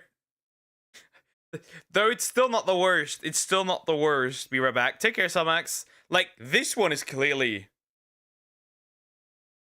This one... The guy who's into cars and the I'm gonna eat the ashes of my husband is clearly the worst for now. And this one needs to move up, because remember, this one is, I love getting stung by bees. And remember, bees die. Remember, bees die. Up next, we have the lady who's addicted to eating sand. My name is Bria. I'm 19 years old, and I'm addicted to eating sand. We are eating sand? Yo, I'll just look at the sandcastle and be like, yo, that's kind of cool. How can I do that? And she's like, oh, look, a snack, a dinner, a buffet. She's like entering a beach and is like, look at this buffet. Look at this, all you can eat. Bro, it's crazy. I wonder if he's got special bedroom balloons that can take... Stop. No. When I go to the beach and I accidentally eat some food with a little sand on it, I am absolutely enraged. Okay, maybe not that angry, but very annoyed in the least. So the fact that this lady just raw dog sand is insane to me.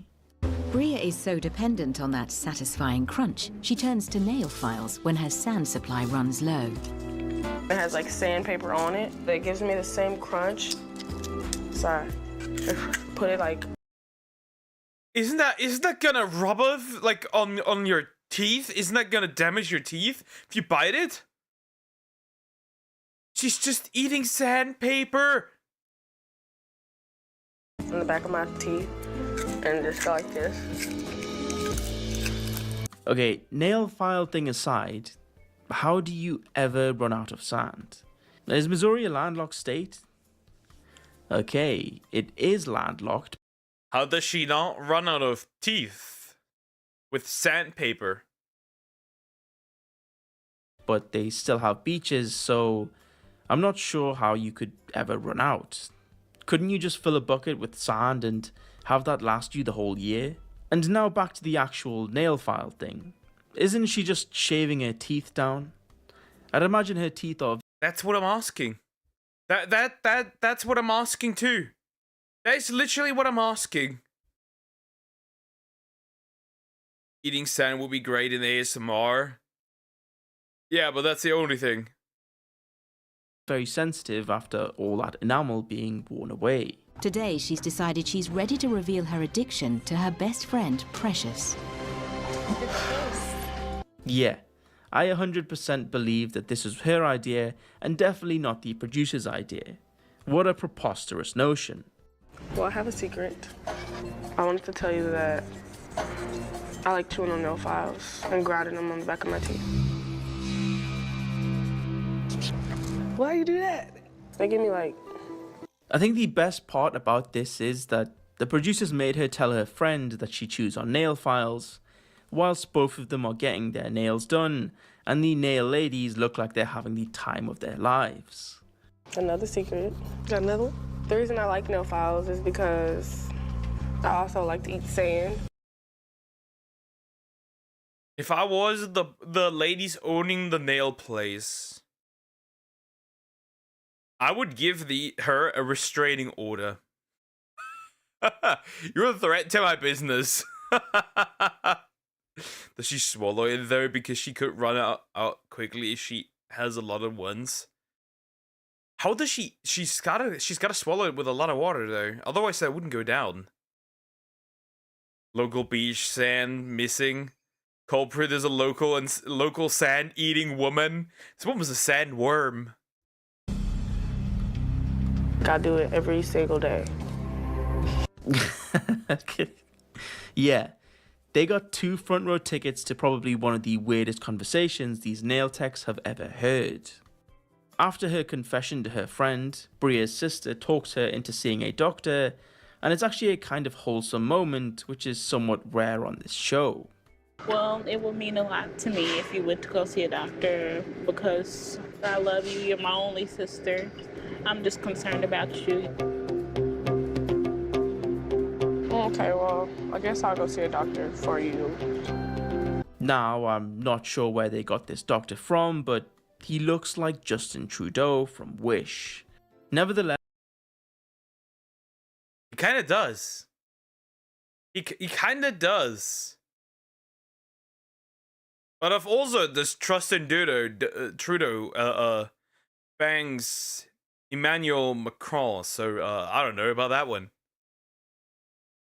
let's have a listen to the sage advice that the doctor offers to Bria. I strongly recommend that you stop eating sand. Well, I could have told you that for free. Jokes aside, they do an abdominal x-ray of Bria and there's a surprising twist. So this is an x-ray of your belly. This is your colon, okay, and this is basically stool in your colon. What I don't see on this x-ray is any evidence of any areas that are calcified or look like sand on the x-ray. Dr. Trudeau found no evidence of a sand buildup or any sand visible at all in her colon. Yeah, I think this is bait. I think this goes into the fake category. I think this goes into the fake category. I'd say so, yeah. I wonder if her breath smells like the beach. Oh goodness. Oh goodness. Colon. Now, either she grinded those sand crystals into fine dust, or she may be lying about the addiction because sand shows up very clearly on x-rays. Here you can see an x-ray of a dog and the sand poop is very distinct from the regular poop. Now, although pica is a real disease and it does sometimes make people eat rocks and sands, I personally think that Bria may have been faking her illness just for the cameras, and I have 2 reasons why. Firstly, her teeth would be ultra sensitive, which she doesn't really seem to acknowledge or mention, as well as the x-ray coming up with nothing. Surely, if she was addicted as she claims, there would be at least even a small amount of sand visible in her x-rays. So, for these reasons, I'm going to be putting... Bro, the lore. Dat lore be like, I killed a grizzly with my bare hands. Mom lore be like, I faked an addiction for eating sand. This in the fake tier. Our next addiction's going to be a lady who loves to smell gasoline. But Mr. Stick, didn't we already cover that addiction? Well, yes, but that addiction was fake and the lady was lying about it. This older lady we're covering this time is actually really a gasoline fiend. My name is Teresa. I'm 44 years old. Should not be a word. Gasoline fiend. Also, is she like constantly like feral? Because like the moment she steps outside, she's gonna have the smell of car everywhere. Bro, what? I'm from Williamsport, Pennsylvania, and I'm addicted to smelling gasoline.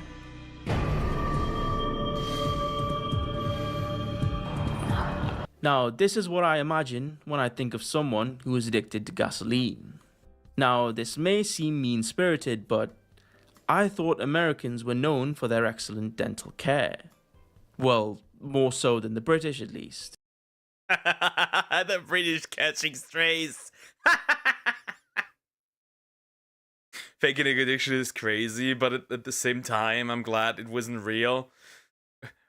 I wish it was. I wish all of these were real. That'd be funny. Petrol does smell good, to be honest. Yeah. I hope you can feel the side eye. I hope you can feel it that I'm giving you. Casual British catching strays. Smelling gasoline in this economy. Yeah. Gasoline is like it's like a rare occasion where it's like below €1.80 nowadays. It's like, oh shit, that's cheap. But this lady has some seriously poor dental hygiene, which has nothing to do with her addiction, it just is really off-putting to look at. No matter where I'm at, I have a bottle with me. I keep it either in my purse or in my jacket pocket. When I eat, it's sitting right there at the kitchen table in case I get that urge. Wait a minute. That might make me feel better. Teresa really is a fiend for the lean. She couldn't resist the call even mid-interview. That is the sign of a really dedicated gas fiend. When Teresa doesn't have gasoline, watch out. She does get very angry. Yeah, what do you think it's doing to your health? What do you think it's doing to your brain? Or... I don't know. I can't answer that. But I'm not going to sit here and have you throw it in my face when, you know... Not throwing it in your face. I'm just saying, you've been saying that for years, but you're still smelling gas. Yeah, I'm not dealing with this divorce immediately. Nah, bro, that's crazy. That's crazy. If you get intense mood swing... I mean, it's an addiction, okay. But if you get intense mood swings every time there's not a bottle of gasoline close by, bro, what are we doing? I'm not gonna lie, I know people who like the smell of gas. Not me though, but not to the point like this. Do I know weird people that have a weird addiction to something? No, I do not. But I also don't know people. Turns out that she also likes to gaslight as well as gas sniff.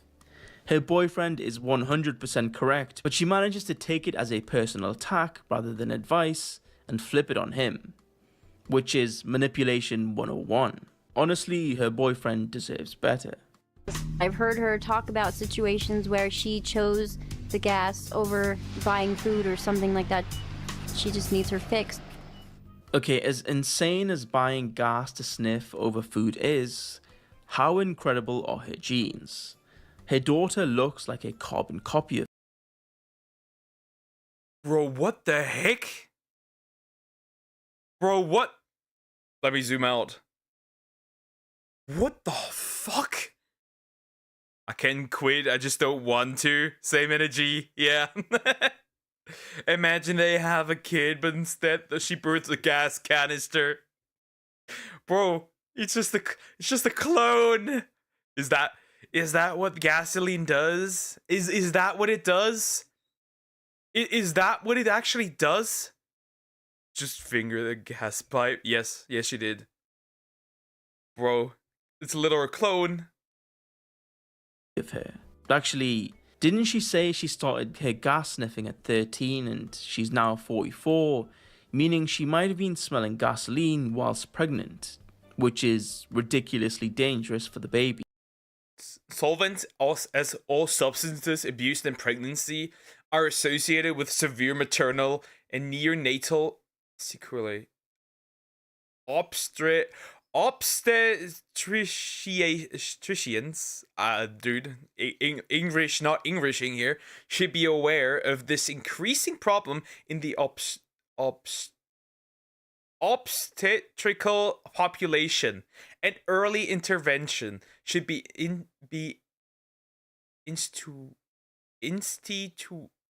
I'm just retarded. I can't read. To improve maternal morbidity and neonatal outcome. Okay, so basically it just cooks the child. Bro. So maybe that's the reason why she and her Instituted. That's the word, bro. daughter look so similar. I'll give you a couple of seconds to guess what the symptoms of solvent abuse are. Alright, time's up. If you said memory loss, irritability, and poor concentration, then you probably Googled the symptoms, or are also memory loss, irritability, poor concentration. Do you speak actually English? No, I do not. And so I'm not gonna say it. An avid inhaler of the gasoline. But yeah, Teresa definitely has some of these symptoms, especially the memory loss. It's so bad that she actually has to sticky note her steering wheel in case she forgets something important. I've had memory loss since about 1995. Because of my memory loss, I have to use, darn, see?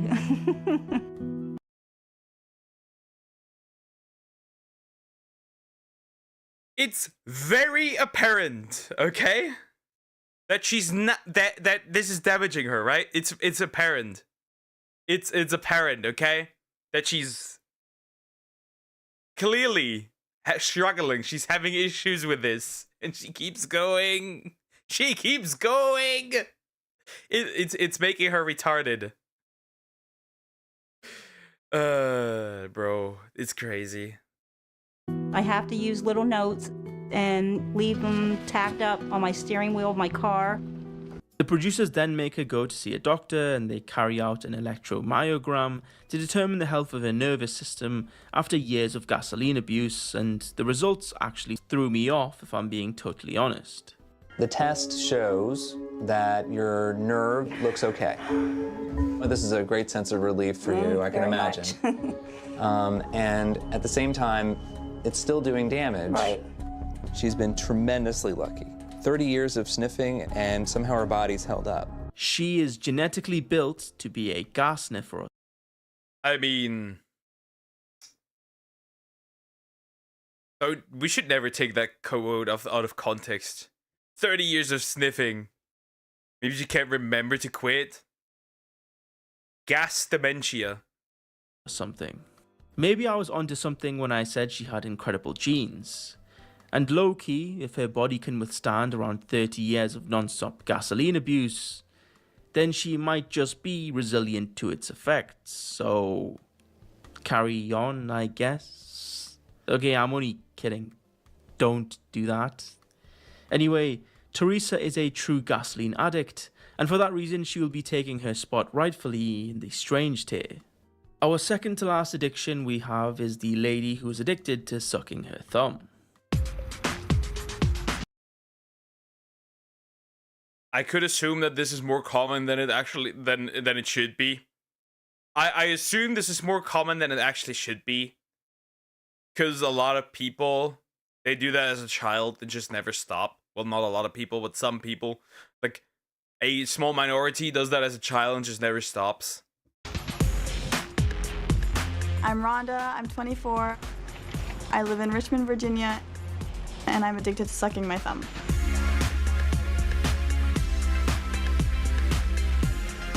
Now, this one is easily one of the more harmless addictions that we have for this tier list, but there's a reason, which I'll get into. But doesn't that fuck up the teeth? I've heard that fucks up the teeth. What if you were in a car with ducks and you tried to tell him to drive around something in German, but instead he drives it over? Well,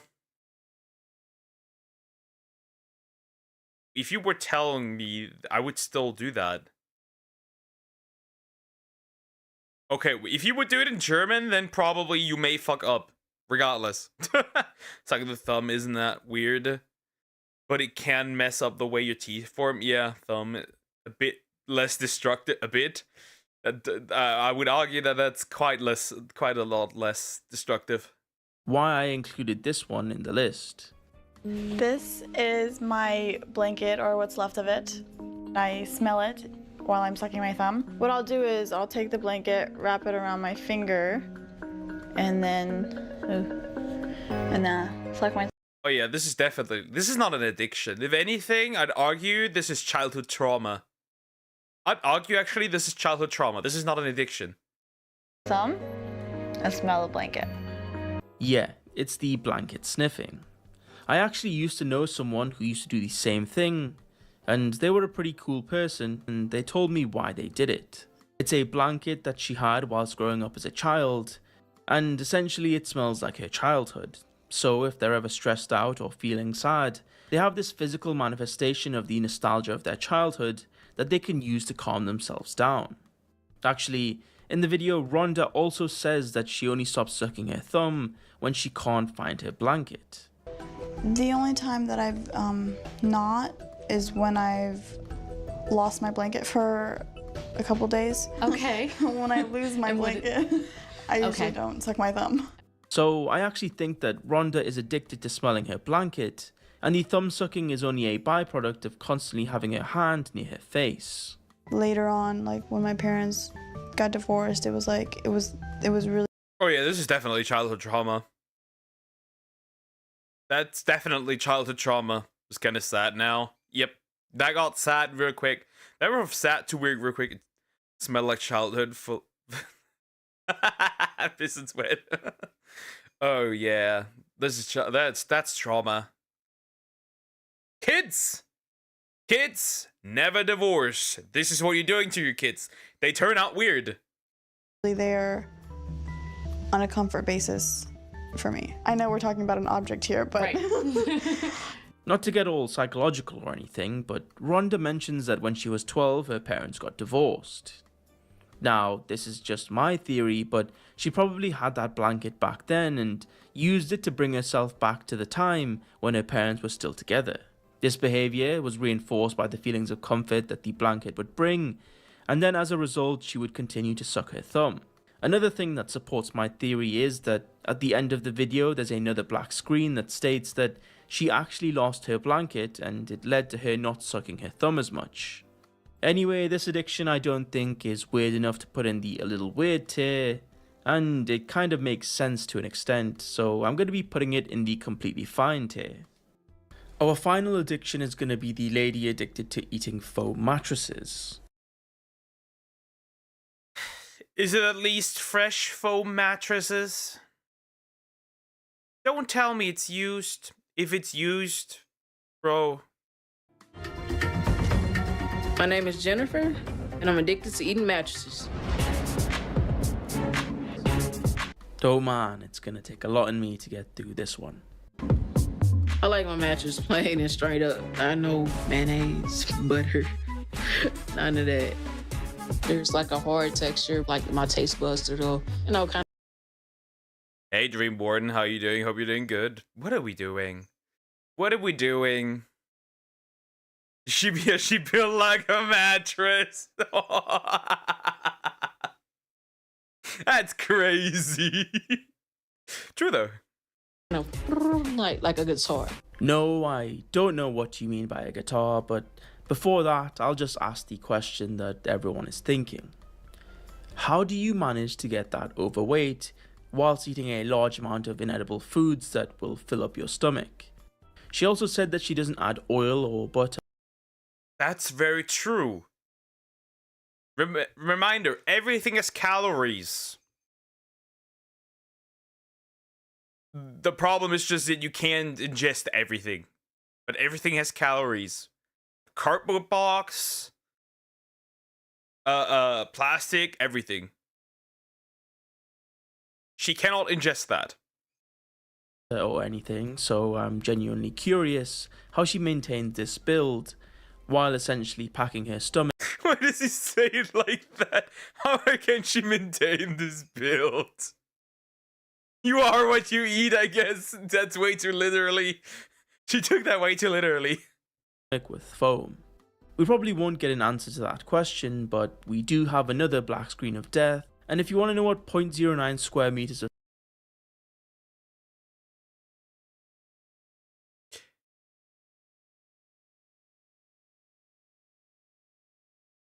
foam mattress looks like, it's like eating this piece of A4 sized card.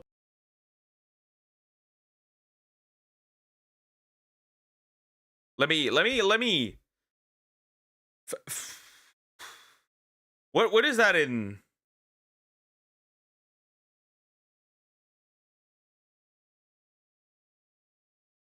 What is that? In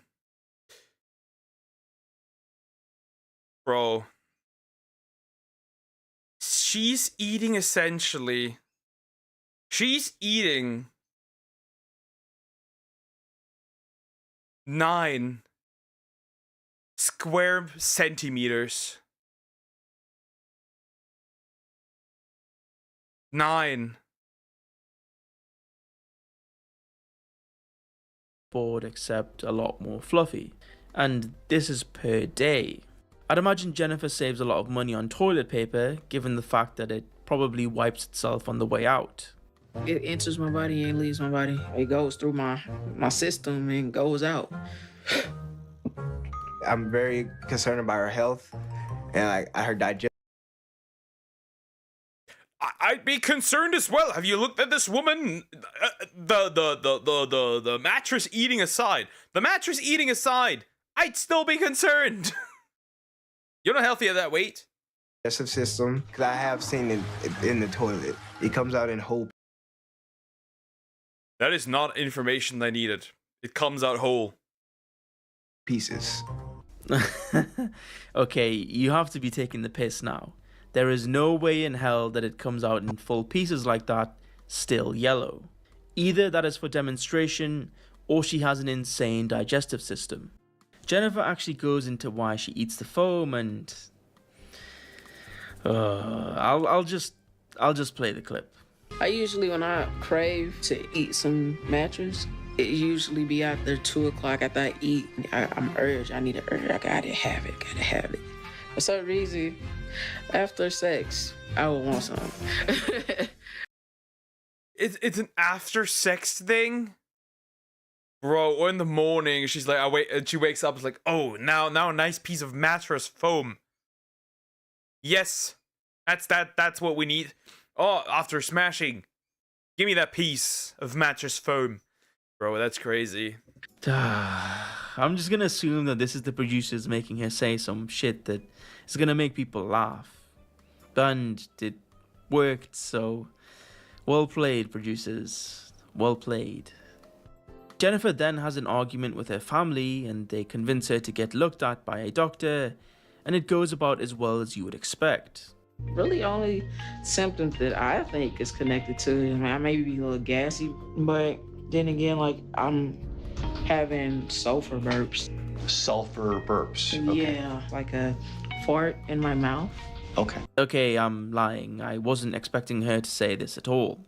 Her breath must honestly be so bad, which is strange because she has some breathing. She's gonna just like breathe in your direction. Your eyebrows are just gonna evaporate from existence.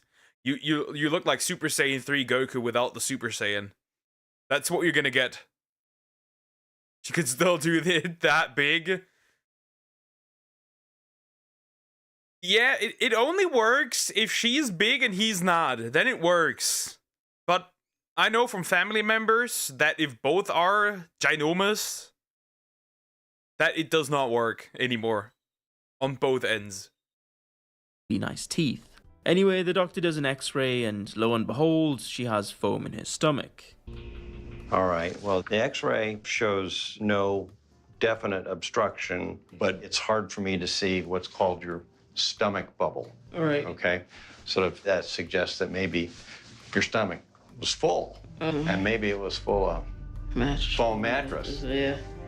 Jennifer then vows to stop eating mattresses after being scared by the doctor, but the follow-up states that she did relapse, although she has eaten less than normal.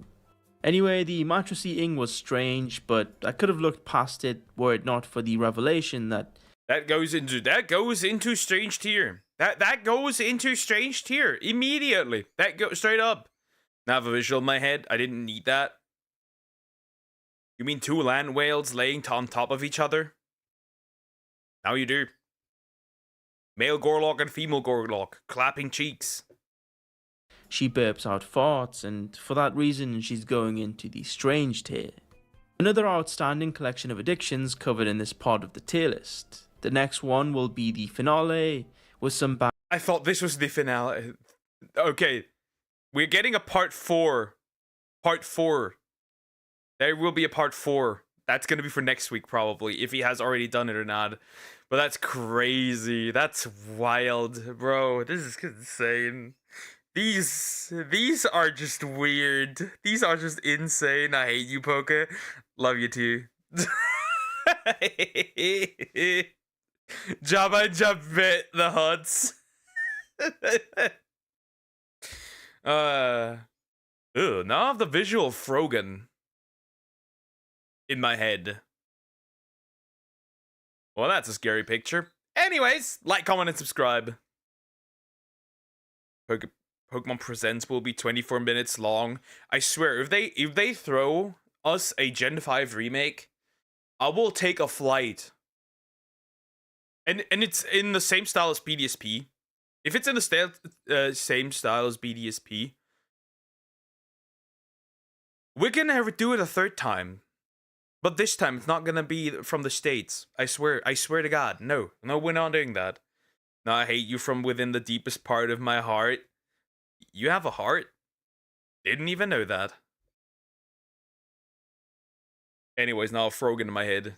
Well, that was terrible. I need water.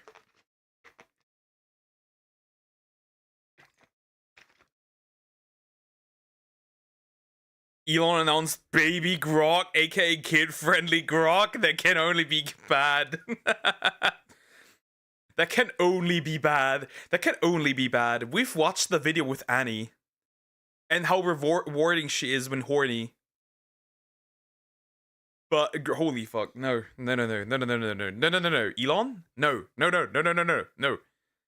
Yes, I have a heart. What the hell do you mean? Spreading multiple false information. We need Aura style remake. Yeah, we're not getting that. It's gonna be chibi. No, we don't need that. In fact, Warden, we need a 2.5D remake in the style of Octopath Traveler. That is what we need for Gen 5. Otherwise, it will not be the same vibe. Anyways, we jump from weird addictions to VTuber drama. Hey, what's up, guys? VTuber drama, because we need it. I need my dose of VTuber drama. That's what we need. That's what we need, Frogan. Wash your mind with vodka, bro. Bleach. I need bleach. The addiction I've probably heard is someone so obsessed with a cereal box they marry them. Hey, I mean, we have somebody marrying Miku and a cardboard box, and a crazy lady having a wedding-themed birthday party because she can't find a husband. I'm not surprised. Anyways. Oh, hell nah, thanks. I'm good. Goodbye. Take care, dear Warden. Take care. Anyways. Niji Sanji, we need answers, by Ref says Desu. Yeah, if you didn't know, the sex pest, Aster, is gone. I'm not gonna let him explain. And I'm gonna say some words. Which is very interesting. Hey, what's up, guys? Riff here. So we're going to be once again talking about Niji Sanji because they have another huge controversy facing them at the moment. So for those who are not I really have to say this. Who is joining this company? Who is in their right mind joining this company saying, I want to work with these retards. I want to work with this company that essentially gives zero fucks about me as somebody who's supposed to work for this company.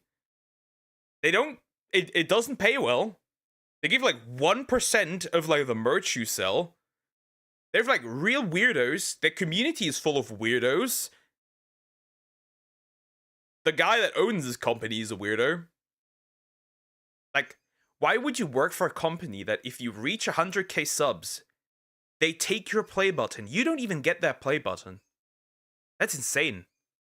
Super familiar with the VTubing scene, Niji Sanji is a very big agency that has a Japanese branch that is very successful and an English branch that is much smaller, that is always filled with controversy. And a lot of that controversy has to do with the management in the way that they are very, very inconsistent with how they apply their rules and how they treat their talents. I don't know why. The only one of that entire company that I like is Scarlet. I really like Scarlet. I think Scarlet is so great. I really wish Scarlet would just go indie. She'd be so successful regardless. I think she could do quite a bit better if she actually left. She's so fun. Even though our first talk in chat was about donuts and donut filling. Deer would fit in DG. Nah, Deer's a good boy. I wouldn't put him in there. Nah, nobody deserves that. I wouldn't even put my worst enemy in there. Would I put Niara in there and Anna Valens? Sure. You're one of the people on the inside, you're going to be treated with a lot of favoritism. If you're on the outside and you're not liked by management, they're going to treat you absolutely terribly. And today's story really highlights all of those issues.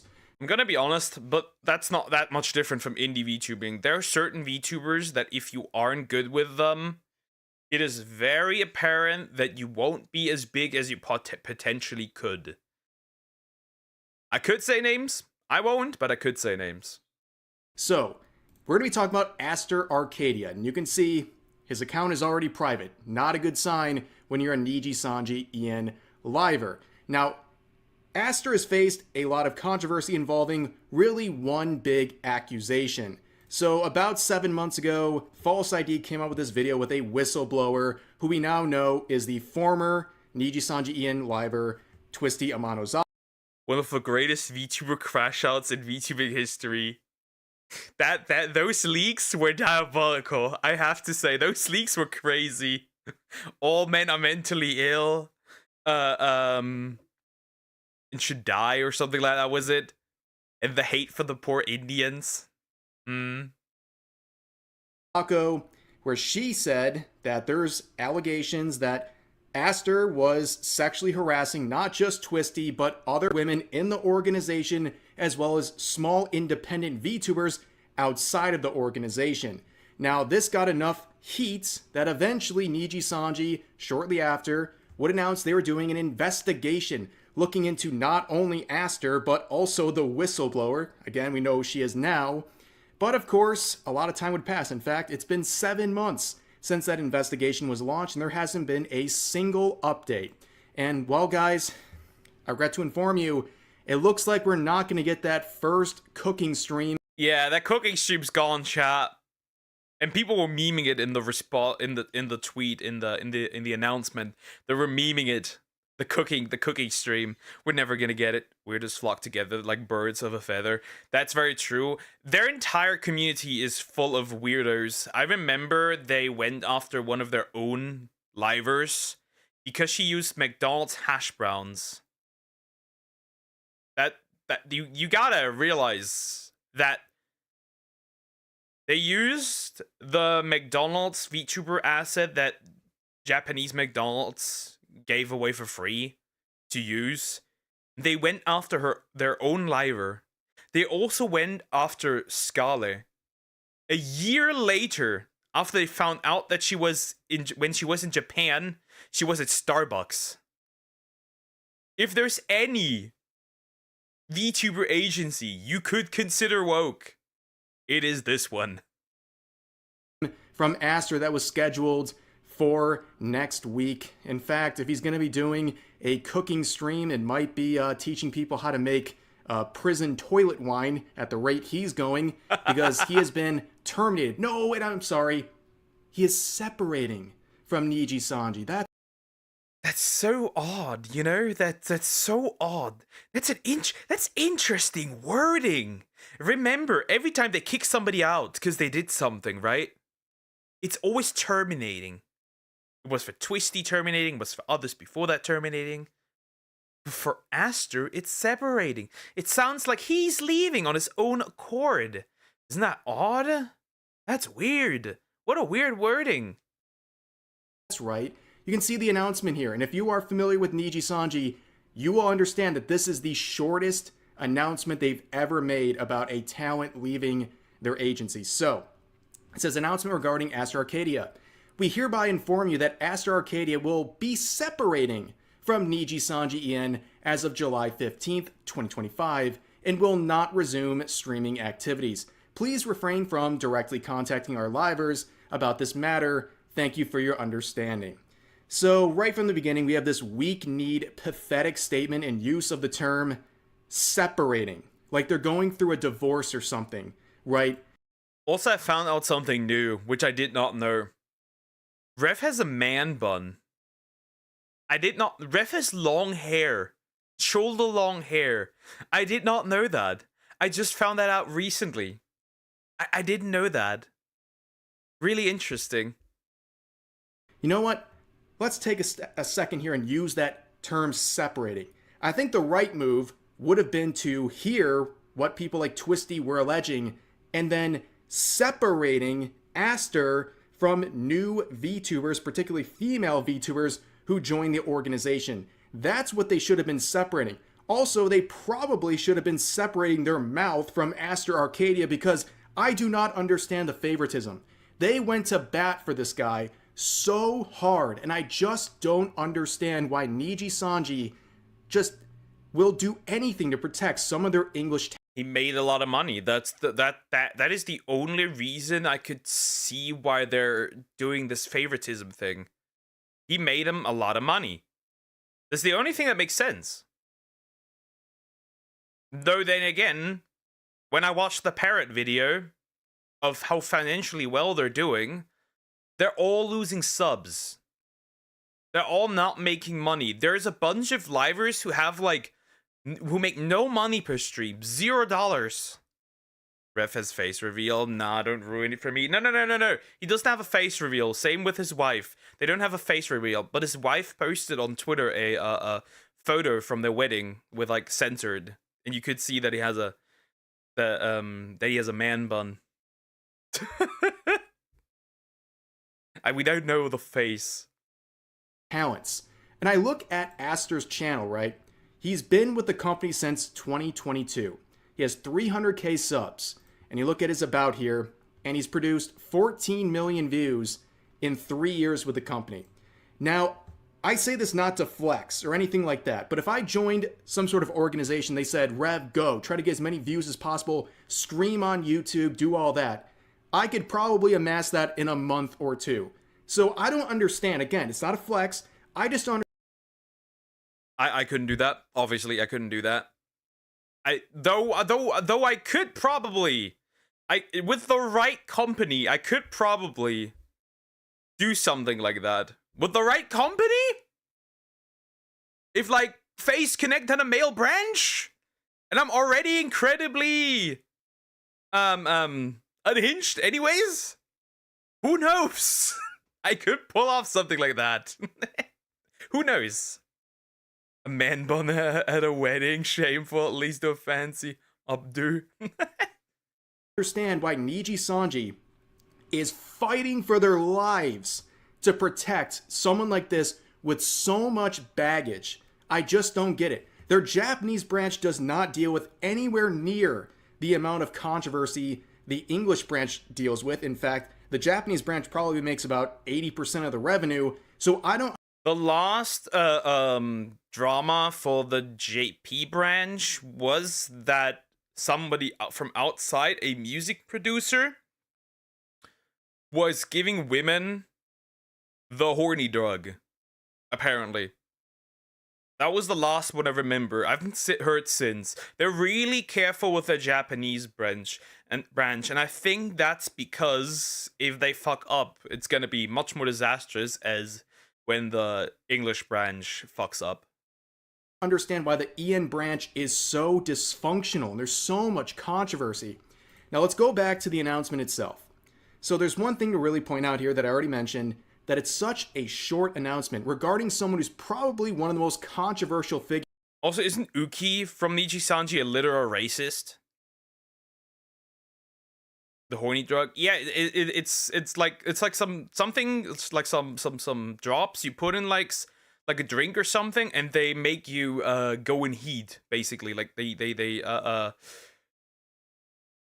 unwillingly, it turns you unwillingly on. I don't know if it works for men too. I have no idea, but yeah, that apparently that exists. But yeah, they have a literal racist in there as well. So yeah, careful. This is not a company. They literally have an anti-white dude in there, which is not surprising, to be honest. I'm not surprised looking at that entire community, anyways. So okay. Years to ever come out of their company, right? Just a few sentences. Normally with Niji Sanji, every graduation / retirement announcement / termination announcement comes with a long-winded Twitter post with typically a couple pages of documents to go with it. Let's see some examples. So we have Selene Tatsuki, who was terminated about a year and a half, 2 years ago. She was someone who is now returned to her past life account, Doku. If you really want to know how evil this company is, if you really want to know how evil this company is, look what happened here. Look at the entire Selene situation and what she went through. Then you know how evil this company is. As far as I'm aware, they treated her so bad that she tried to end it all. I think 2 times. I could be wrong. I'm 100% certain that she tried. I just don't know how often. 1 or 2 times. That's how bad this company is. Bird, you probably heard of her. She was someone who went through a very, very rough time with the company. She spent over $200,000 of her own money to fund projects Niji Sanji management refused to do. And she was someone who was bullied from within the company to the point of attempting her own life twice. And she would be eventually terminated around the time of those attempts because what did she do? She released a music video without full approval from Niji Sanji because they left her basically on red for an extended period of time, and she just got tired and made her music video live. And this was the termination. That's another thing. Not only do they not pay you, they also basically, if you're not performing well enough, they just drop you completely. It's just like you working at a company and your position is not important enough. It becomes unimportant. So they just let you do your job, and if you struggle, they're just gonna completely ignore you. That's what they do as well. That happened with like other branches of that. I think it had an Indian branch as well, and I think an Indonesian one too. So that's what happened here too. Remember, she's a victim in this situation, but she was terminated, not separated with, terminated for this song's release. And she got not only this statement here, she got 3 pages. 3 pages of statements, which is completely ridiculous when you think about Aster Arcadia getting just a brief paragraph. On top of that, they got so upset about the backlash that they received because of that termination that they brought 3 of their biggest talents on the Look at that tasty like-dislike ratio. Nice. Very nice, very nice. Yeah, there's a bunch of rats in this one apparently too. Like, there's a lot of really bad people in this company as livers. That's also a thing. Really interesting. English branch together to do a black screen live stream where they basically just threw her under the bus. They made up complete lies about her and even admitted that they had access to her medical records for some reason. And as you can see, didn't go over well. 33,000 likes versus 170. But aren't those, like, is that even allowed? Is that even allowed? How did they get the medical records? Sounds like so many workplaces. You definitely don't want to work here though.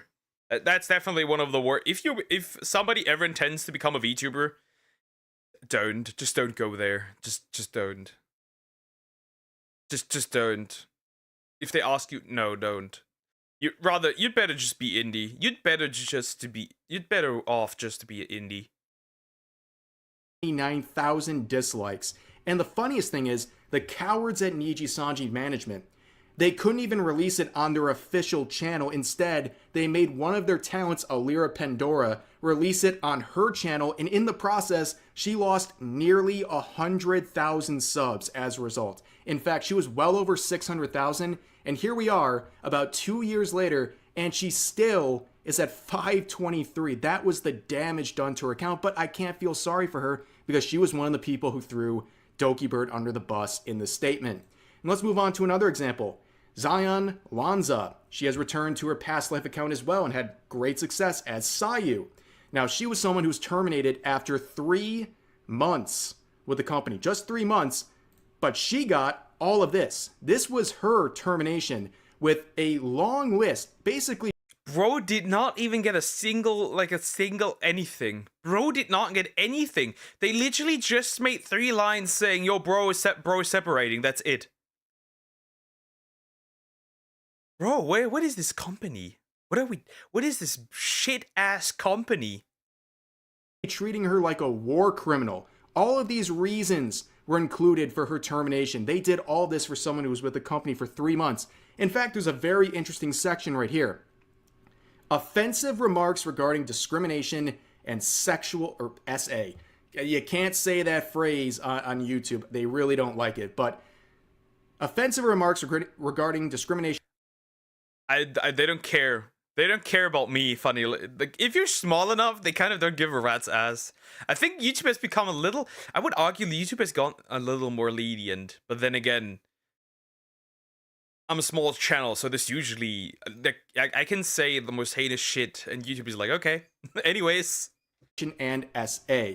And in her case, no, this did not involve allegations involving real people or anything like that. It was comments she made about a fictional character that was just assaulted in a video game. And when that happened, they threw the hammer down on her instantly. But Aster?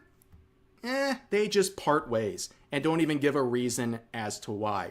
And here's the final example I'm going to give. We already mentioned Twisty Amanozako. She was the whistleblower sharing the allegations that include not only alleged sexual harassment she received, but also other people in the company received, and also some people outside of the company received. She was given a very short termination announcement about a month ago. But even here, they used termination. Even here, they used termination. Huh. Interesting. There's no morals in companies until or unless the incident harms their stock value. That's true. That's very true. YouTube doesn't become better. Check out how they hunt Nicholas Light TV, for example. I mean, isn't that for him for copyright? Which, that's not particularly also, like, YouTube isn't the only one who's involved in this, right? The companies that where that copyright happens, like the companies that own that, are just as much at fault for this. So, and if they say they don't want this, then YouTube has no other choice but to abide, right? YouTube isn't above the law, regardless. I hated reacting to SAO Abridged on stream because that shit just got constantly copyrighted. It was so annoying. Copyrighted and then blocked. I think they do. Platformers get big, but if they get big, they're hunting them down. I've seen so many times. What I think is that YouTube is trying to eradicate, and that's just a conspiracy theory, but YouTube tries to eradicate all the creators. Creators who have been successful for a long time. You know, people like Corey X Kenshin, or people that just do really well. Or like, there's definitely been moments where I had the feeling they had to go at like Markiplier and stuff, right? There are rules to play safer, even in copyright. Yeah, but if the companies say nah, then it is what it is. What are you gonna do? You can't. How are you gonna argue against Aniplex saying that you cannot do this? Disappear. You can. They own their shit. And they refer to instances of discriminatory speech. That's now 2 people in this video who have had this standard used against them to terminate them. And this had to deal with a now deleted and re-uploaded leaked call from Discord where she said some edgy, controversial stuff, and they used this as an excuse to fire her because they couldn't fire her for being a whistleblower. This came out and they said, here's our opportunity, let's fire her, and that's what they did. So another person who was in a... I mean, she did say some heinous shit, I have to admit. I think most companies would pull the plug here. I'm gonna be honest. Most companies would pull the plug here. Definitely. Most companies might pull the plug here. That I don't hold that to Niji. I think what you can hold, like what you can criticize Niji for is that they're inconsistent, right? Twisty is racist. She gets terminated.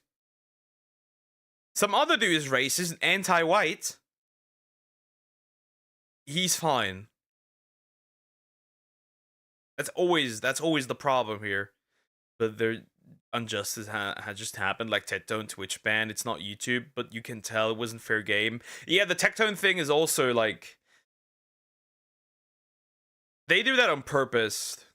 They did that definitely on purpose. I think Tectone has also he has kind of lost that fear in a way now because he's just like, yup. I don't really care anymore because I've seen Tectone turn from like ever since he left OTK, he's like kind of a little more unhinged than before. He's like now he can kind of say what he wants. On the other hand, obviously, completely undeserved. I don't think like calling a fat bitch should be deserving of a ban. Or calling a whore a whore. It's literally the truth. Whether you like it or not. Besides, Nicholas was a small channel, he could same reactions and get no smoke. Yeah, you aren't wrong. You aren't wrong. Yeah, you aren't wrong. If he was a small channel, he could get away with a lot more. I agree in that. I mean, the call was private, right? Where the F is right to privacy. I think that whoever leaked it is an absolute rat. And I don't think in that call it was the dude. I think it was the chick that was in the call that already seemed like virtue signally in like the Discord call already. Like it's very apparent. Also, this is from a year ago. So like this was from a year ago when that originally got leaked. Justice for fat bitches. Nah. Get onto the treadmill. Alleged victim being terminated, not separated from the company, terminated. And a lot of people looked at the reasons she was terminated as well as Sayu/Zion, and they go, what about Uki Violetta? Uki Violetta is someone who is also a favorite in the company who gets very preferential treatment. And as you can see... Yeah, that's the racist, by the way. That's the racist. Right here. He has a long history of saying things like, white men, straight white men, are irresponsible and selfish. There was no response for that one, no investigation. I wonder what... Well, he can't really say that, right? Except if he's... Then again, if he were white, he would still say that. So there's white people or anti-white. I don't care. No statement, no nothing. In fact, there is a near 6-minute long compilation of Uki Violetta saying, "Wait, Kirsche has material for a 6-minute long video of him being racist." Yeah, I'm not surprised. I'm not surprised. I'm not surprised. His group song though, banger. That does not absolve of anything. That does not absolve of anything. It's just so weird. It's just so weird. Same with like I'm like, you can joke about anything as long as it's clearly a joke. But when, like, this is not a joke. This is clearly not a joke. Quote-unquote jokes about white people. Nothing's ever happened to him. What happened to those that standard of discriminatory statements? What happened to that? It doesn't apply because he's one of the favorites. Now, going back to the original statement once again. It doesn't apply in general because the group he's targeting is white. Same when, like, some people target Asians. Nothing happens. Nothing happens. Indians, to a degree. Here it did work, but I kind of think, like, they only removed her because that was the only way to get rid of her. If she didn't ever do anything bad, I don't think anything would have ever happened to her. But that's just me. Here's Astor's statement, and you probably wonder, why now? Why are they doing this after 7 months of this investigation, 7 months of inactivity on his accounts? Why are they doing this now? Well, the theory out there, the one I agree with greatly, is that Astor Arcadia's contract probably ran out. And they're using this opportunity to say, well, we can't renew with you, so let's just part ways. And they do that to have this separation language. They're separating because the contract ran out. There's no actual foul move on anyone's part that they're citing here. They're just saying the contract ran out and we agree to go separate ways. That way, Niji Sanji doesn't have to talk about the investigation or anything else or give a reason. They can just say they separated, they parted ways because the contract ran out and they didn't want to continue in both parties. And yeah, that's probably, that could be pretty much the reason. That could be pretty much the reason. So they will be separating. It still sounds like though that it's like, oh, we didn't fire him. He left on his own accord. When we can clearly tell that's not the case. Yuki had team hat 1 removal 2, right? What was her name? I have no idea. I only keep up with Niji Sanji when there's controversies. That's it. Because I like shitting on them. I don't know. I just love shitting on people that are shit. Amicably walked away. That was a very sneaky move and one that I'm pretty confident was the reason that they did this. Now let's take a look at some of the quotes and replies, because nobody's having this. Even some of the stronger Niji Sanji fans who normally blindly support the company no matter what, they got an issue. But let's look at some people just roasting this statement. Beginning with Mugen, saying Japanese airlines profits plunge 95% now that their biggest customer has stopped flying out, trying to fly fans to meet him in a hotel room.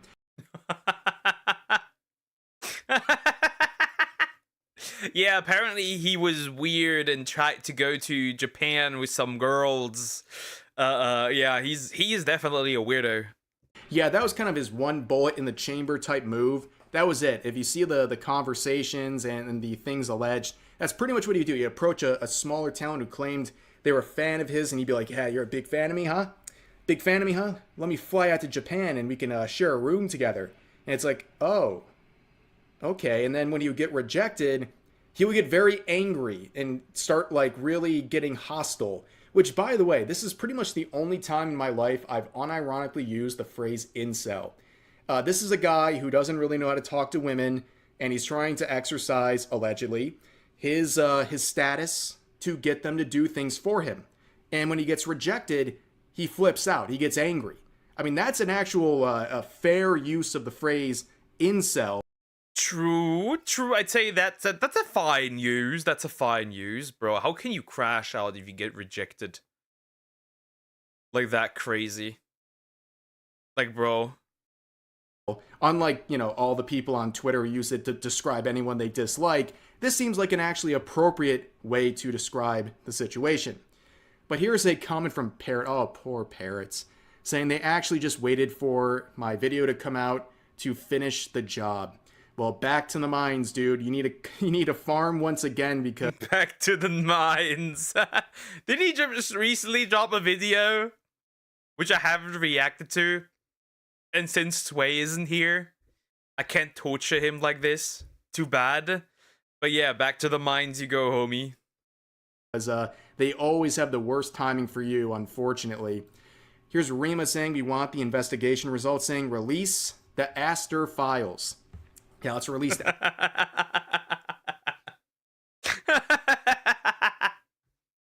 Instead of the Epstein files, it's the Astor files. That's crazy shit. That's funny. Rima. Never expected such a tweet from her. Epstein files while we're at it. What a terrible situation. But yeah, this is kind of the sentiment. There have never been Epstein files. They don't exist. They never have existed. They never will exist. Shh. They did not happen. A lot of people are saying, so if you're going to do this, we want to see what's going on with this investigation. Nobody's going to forget what happened with this. You can't launch this big investigation and then separate with this talent and act like, oh, well, okay, that's over. No, people are going to be asking about this forever. In fact, they're going to be asking even harder now. There's literally no reason not to share this stuff. He's not with the company anymore. But anyways, here's another one from Legal Mindset saying, terminated him the same day I stopped by the Niji Sanji building. Coincidence? He's not joking.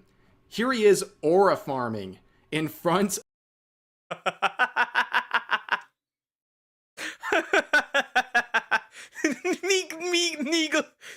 Legal Mindset. Aura farming.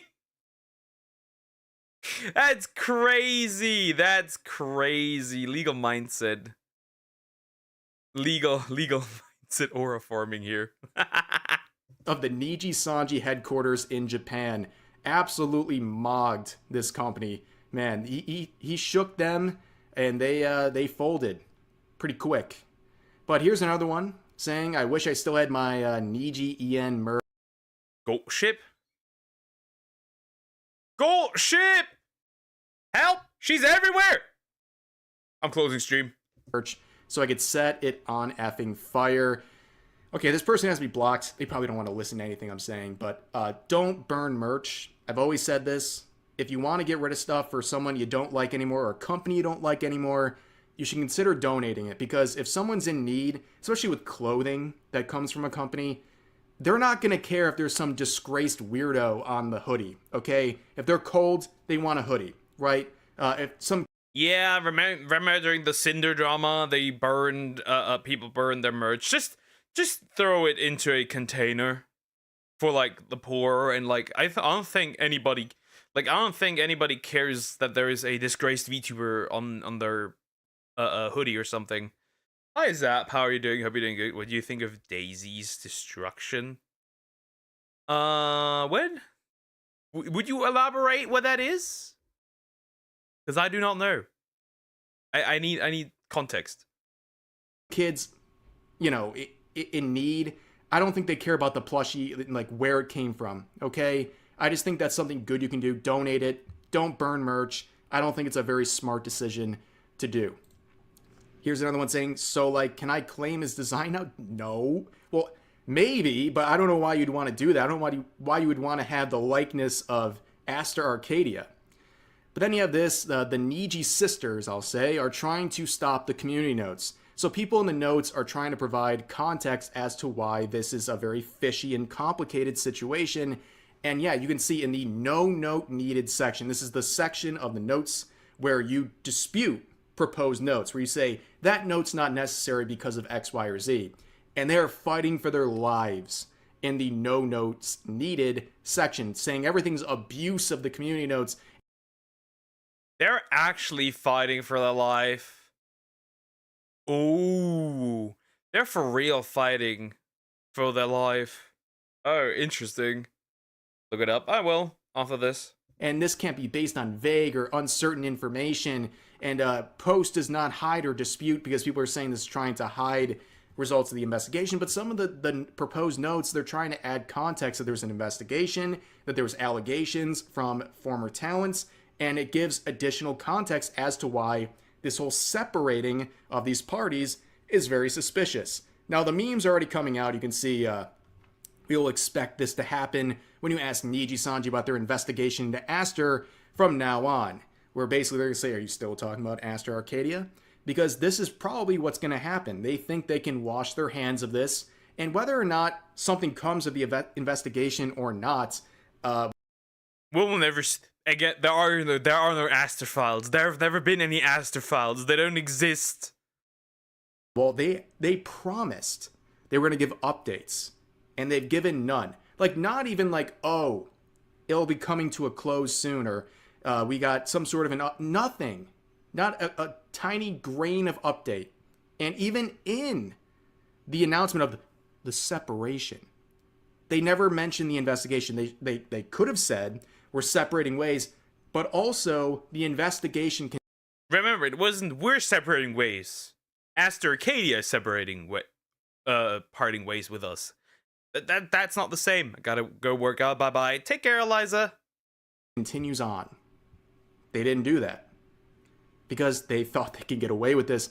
And I got really bad news for them. I don't think people are going to forget so easily. But anyways, that is the situation involving Aster Arcadia and the allegations against him and his now separation from the company. Hope you guys enjoy the video. As always, feel free to share your... I think I've made my thoughts very clear. You gotta be a nutcase. You gotta be actually mentally insane to join this company. Yeah, you actually gotta be insane to join this company. Straight up. You gotta... If you join this company, you literally have nothing to lose at this point. You literally have nothing to lose. That's all I can say. That's all I can say. Anyways, the guy is gone. Good for us. Good for us. I don't think this will be the last controversy we'll get for Niji Sanji, and there will be more. Anyways, like, comment, and subscribe. Okay, I looked it up, Zap, and that's gross as fuck. That is gross as fuck. You don't need to ask me my opinion of that, because the results were that this is a very disgusting PDF thingy. What do you think I'm thinking? Ugh. Get the wood chipper. Get the retard squasher. Get the. I don't know. Would be a terrible thing you could do those people. I don't know. Hey, at least it wasn't. Daisy getting turned into mashed potatoes by Donkey Kong. Anyways, guys, I need a quick break. I will be right back. I will be right back. I need a quick break. So yeah, I'll be right back. Don't crash the stream.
I have returned. Wait a minute.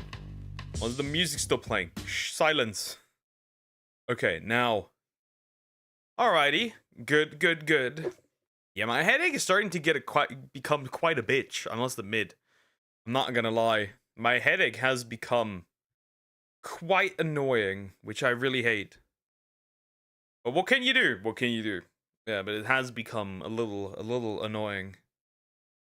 It quite literally has. Whatever. I'll try to fight through it as usual. I'll try to do everything as planned. Do everything as intended. Doing the plan as wanted and intended. Yikes. Okay, yikes. I'm trying. Okay, goody. Okay. Ookie. I'm gonna remove this one as we have watched this. Then we're going to remove... What else did I watch already? Oh yeah, we have watched this one, so I can remove this as well. Really good. And then we'll do... let's do this one. That one seemed already fairly interesting, so let's do this one. That was recommended by Eliza. Too bad she's gone, but we'll do it anyways. She can watch it after the fact, as usual, because everything gets uploaded. Anyways. This is getting a little more political than usual. You know, the good old, you know, weirdos acting out. Anti-white TikTokers are actually insane. We could scrap the anti-white and just keep TikTokers are actually insane, because let's be fair, they always are. Anyways, by the Blair White Project. I usually don't react to her, him. I don't know, because I think he said like he like, or she knows that she's trans, like a man. I don't know. Don't regardless, we'll just jump in what these TikTokers have to say, because that's really just interests me.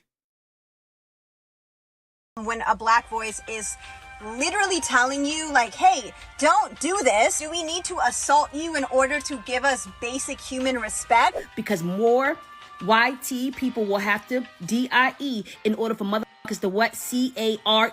It's 4th of July weekend. There's so much to celebrate, right? No, back in 1776, black folks were still enslaved. So that's not anything to celebrate. But the idea of the gender... But that has nothing to do with you anymore. You don't live in the 1700s. You live in big 2025. That has nothing to do with you anymore. It just doesn't. The effects of that are not as big as you want to make them out to be and as you want them to be. This, again, I'm in the firm belief that a lot of these marginalized groups, or groups that consider themselves marginalized, actually do it to themselves by continuing to promote a victim culture. Which, if you continue promoting that you're a victim, you eventually become a victim. Man and woman was also a European ideology. Really tragic. God, this podcast is such a downer this week. Epstein, this, like, it's just, oh my God, the world. There are no files. There have never been any files. They don't exist. The world is in such an ugly place. The flood in Texas, so tragic. The little girls whose lives were lost. Oh my God. I can barely even think about it. But of course, you know, you would think that like dead children would be something that's beneath people. Americans, if you watch this, how much is the government actually doing for the area and spending for the area that has been flooded? Is there actually money given to rebuild? Because we had a similar situation in Germany where floods happened in a place called Ahrtal.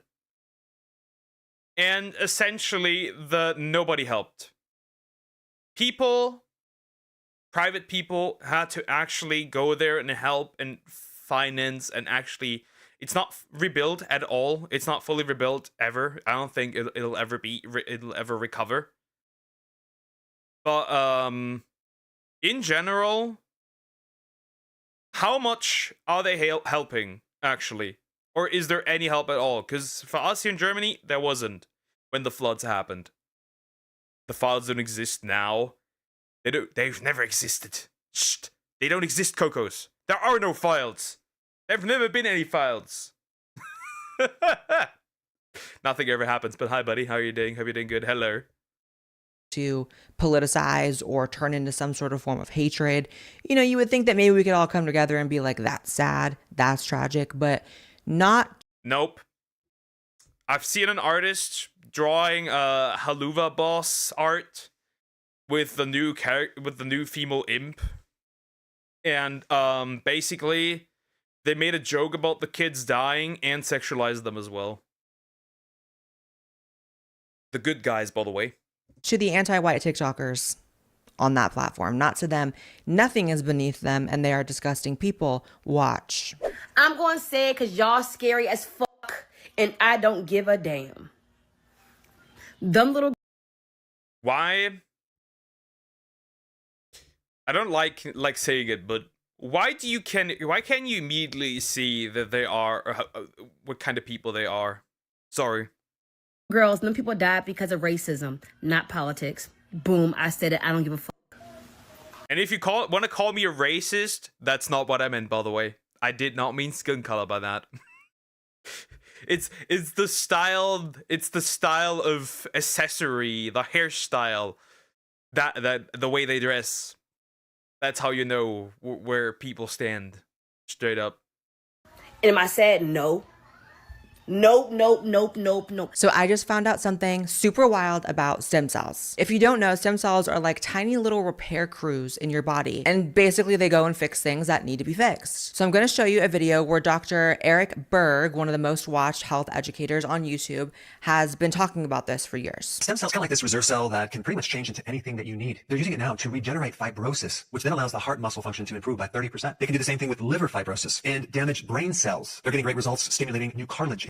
Yeah, basically, stem cells are your cell for everything. You need something, they will provide it. They will turn into it. They will help you.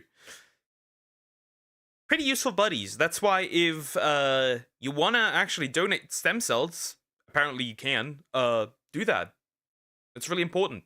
I don't, because I don't even donate blood because I'm scared of needles. I'm a pussy.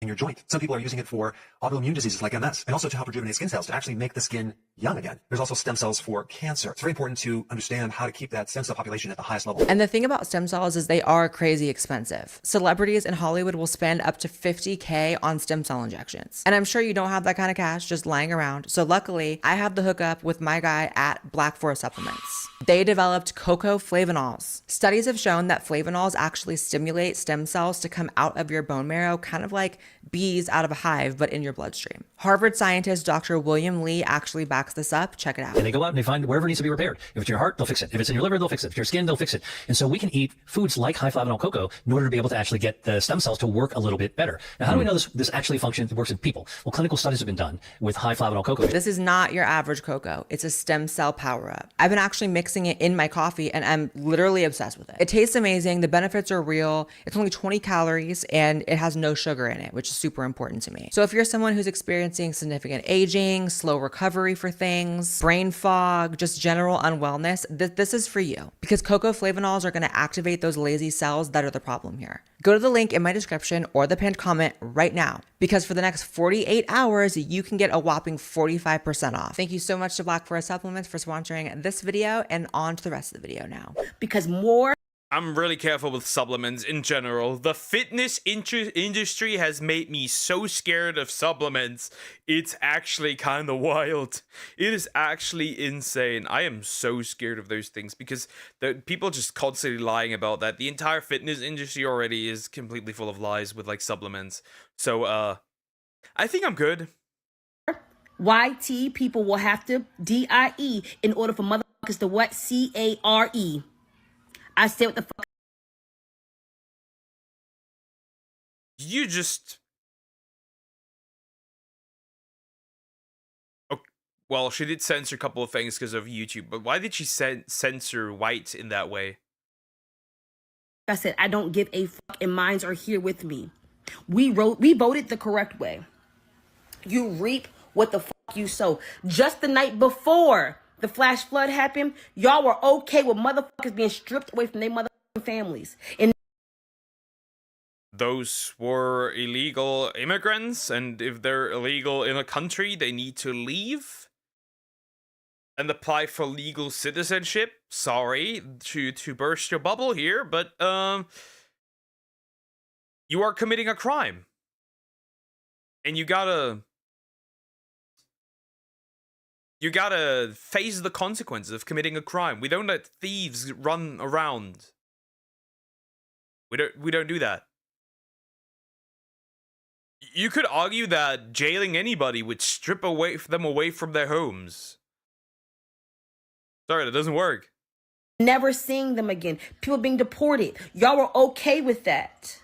Be okay with not finding Sarah Lou. Be okay with not finding Billy. Be okay with never seeing them again. She has so much hate in her heart, I can't even watch this. I've actually never seen a more hateful person. In her words, do I care they died? I kind of have. I kind of have. I definitely have. I definitely have. Nope. See, something evil has made a home in you, and it's jumping out. Voted the correct way. So did people in California not vote the correct way also when there was fires in California they couldn't stop? And there's no water in the fire hydrants? Because it's only karma when it hits the right people. That's what it is. It's only karma when it hits the right people. It's not karma when it hits the wrong people, right? Which I hate, the double standard. The correct way to vote is not voting for a specific side. The correct way to vote is to vote what you believe is the best for you. And everybody should vote that way. Vote for what you believe gives you the most benefit. And that's it. None of these people up there are good people. They don't care about you. At this point, it's just vote for the pile of shit that stinks less. That you think stinks less. I don't know how to put it. That's what you do. That's the only thing you can do. I remember you couldn't say a word about them, which I never would, mock victims of anything. But it is very taboo to, say anything negative about people in California who maybe voted a certain way that should have told them they wouldn't have water in the fire hydrants to fight wildfires, right? But I don't care for which side you are, who you are, what you are, I don't care. But if you are advocating for the death of people, you need to go. You need to go. You need to go to a mental health institute and tell them that you are mentally unwell, because you are. Left, right, brown, black, white, Asian, I do not care. If you advocate for the death of people, you have something wrong with you. If you celebrate the death of people, there's something wrong with you. And you desperately need therapy. Or jail cell. Pick your poison.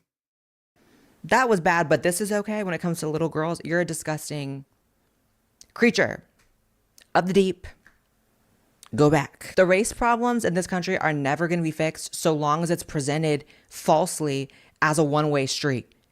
That black equals victim, white equals racist. So long as that fake-ass paradigm exists, we're never solving these issues. Which is part of the plan, by the way. It's how they keep us fighting with each other. And everyone falls for it, right? Everyone. Yeah, but to work up with that, we need to start already far, far back. We need to start in the 1700s. Because it was not purely white people taking black people from Africa. It was also black leaders selling their own people to white people in Africa. Which that fact a lot of people like to ignore. A lot of people like to ignore. I hate that people ignore that. And nobody in Africa is owning up to that, what happened there. Nobody is saying, yo, that's actually how it is, and that's what also happened. Nobody's doing that, which is sad, but it is what it is. Falls for it.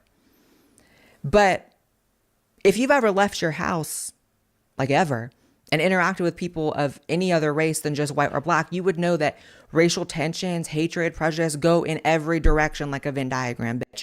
If you've ever met Mexicans, you've heard them talk badly about black people. If you've ever met black people, you've heard them talk badly about white people. If you've ever heard Asian people, you've heard them talk badly about black people. Honestly, the only group I never really hear saying anything negative about other races is white people. And that's just going to blow the mind of all the race activists because they think that white people just get in a corner and they're like, not anything, but I think that the repercussions are much greater, which is why not anybody, which is why the amount of people that say anything is smaller. It's because the repercussions are much greater. ooh, let's talk badly about black people. Let's say the N-word. Not really. Not really. Most white people are so scared of other white people thinking they're racist that they would never, even if they felt that way. And that's the inversion, that the group that's supposedly the most racist is actually the least. And you would actually never catch a white person on TikTok saying, little black children, am I mad they died? No. No one would ever say that from the white community. I don't care. And if they did, they would instantly be cast out by everyone from every direction. But yet you can be up here saying that you don't give a fuck about little white girls that died because they're white. Did Van come by? Nope. Nope, I haven't seen her. I haven't. No, I haven't seen her. Nope. Also, hi dear, how are you doing? Hope you're doing good, buddy. But yeah, no, I haven't seen her. I couldn't tell. At least, I as far as I can tell, looking through the chat, no. You're disgusting. White people will just blatantly disrespect us when a black voice is literally telling you like, hey, don't do this, and then you're just like, why? I do it all the time and nothing happened. Like, what do you mean nothing happened? Like, do you mean nobody beat your fucking ass? Like, do we need to assault you in order to give us basic human respect? Do you mean nobody put their hands on you? Do you mean nobody... What's the context of this? Let me look at the reply again. What is the content of this? Wait, I can't see the upper line. Okay, no hate, but why can't a white person do this? I've had box braids, dreads, and the Afro bubble ponytail. Nothing happened. Okay, here's something. Braids are not exclusively black, and I don't know who brought that lie out. Humans have had braids since ever. Even people in the Stone Age had braids. People have had this forever. This is not exclusively a black thing. This is what hair does under certain conditions. I'm sorry. A lot of Scandinavian people back in the past had braids. You're just like, why? I do it all the time and nothing happened. Like, what do you mean nothing happened? Like, do you mean nobody beat your fucking ass? Like, do we need to assault you in order to give us basic human respect? Do you mean nobody put their hands on you? Do you mean nobody felt comfortable enough to say something to you? God forbid you give a white person an order and they don't do what you say. We're kind of past this like thing about like racial authority, like white people can tell black people what to do or vice versa. No one has to follow orders from you. You're not some kind of leader. Also, if dreads are essentially cultural appropriation, let's reverse that. Most of the American food, not for black people. Black people can exclusively only eat African dishes. Same in Europe. You can now only exclusively eat European dishes for white people. No more. Also for Asian, also for black people. No Asian food. We really want to go there? Because if one is cultural appropriation, then the other one is. Therefore, each culture is only allowed to consume their own food, do their own things. That also would mean that inventions that were made in Europe and in the United States would be taboo to be used by everyone that's not white. You see where I'm going with this? This culture is meant to be shared and celebrated. Otherwise, you get infighting and not a proper melting pot of cultures. Hope this helps. Where Sumax died. I ate her. I consumed an apple. Father, I bullied Frog. I think she doesn't have much of an issue, sorry. No bread for you, that's French. Exactly. Like, again, the argument doesn't work. It just doesn't work. Especially looking like that. What are your orders? Where are you leading people? Ain't nobody want to go off a cliff following this clown and her orders. If people are constantly disrespecting you, it might be because you're looking very disrespectable. Again, no one wants to accept the consequences of their actions. We react to the trans activists looking like Lily Tino and then want to shit a chicken that people don't call them male. No one wants to accept their freakdom. No one wants to own their own freakdom with heart. Just like we were talking about on the trans activist thing, where it was like how trans activists want to look however they want to look, but still freak out about people, you know, misgendering them. It's like you walk out the door looking like. I'm gonna straight up say it. You can't, as a trans person, you cannot be offended for being misgendered. If you look like a duck, you quack like a duck, chances are you are a duck. You sound, chances are you are a duck. I am sorry if you have very masculine features. If you have a masculine voice. People will perceive you as a man. I'm sorry. I am sorry. You have to deal with that in life. You can correct people, and if they still don't follow the correction, you just disengage. There is something called walking away. You can walk away. That's what I'm also saying with like online content. If you don't like something, don't engage with it. You can, you know, so often on many platforms, you can click like 3 dots or you can hold something and be like, click not interested, and it will disappear. Do that often enough and you will never see it again. Hi, Grey Chomp. How you doing? Hope you're doing good. A duck. I don't know. That's the best description I can give. That's the easiest way. Yes, dear. Yes. Stupid bitch. Nothing happened means you didn't get your ass beat. No, nothing happened since no one acted hurt or offended. Did you think violence will save? I'm gonna straight up say this. Instead of crashing out when you get offended, it would be much wiser to either criticize or fully disengage. Why are you engaging with something that makes you miserable? It's like people entering anime and then complaining that there's things in anime that they don't like. Like, if you don't like it, just don't engage with it. That's why I don't like most shonen fans. Because they crash out. Yeah, you like, but like, you can't disengage from some not all situations. If somebody wants to beat your ass for something, obviously you can't disengage. But like, you're like online, you see something, you can't disengage. If you're in a restaurant and somebody misgenders you, they continue to misgender you on purpose. All you can either do is talk to somebody, the one person in charge, or you leave. That's literally all you can do. We engage with things that make us miserable since we're trying to fix the world. Hey, how about we stop fixing things that we have no control over? I know, crazy take. Stop trying to fix things that you can't. Maybe it's just me. Maybe it's just me. Like that, and you want to complain about people not having respect for you. It's kind of like, you don't really have respect for yourself, sis. I hate to be the one who points it out, but it seems like it needs to get pointed out. So are we not paying attention to majority of the videos that's being shared about this flood and the certain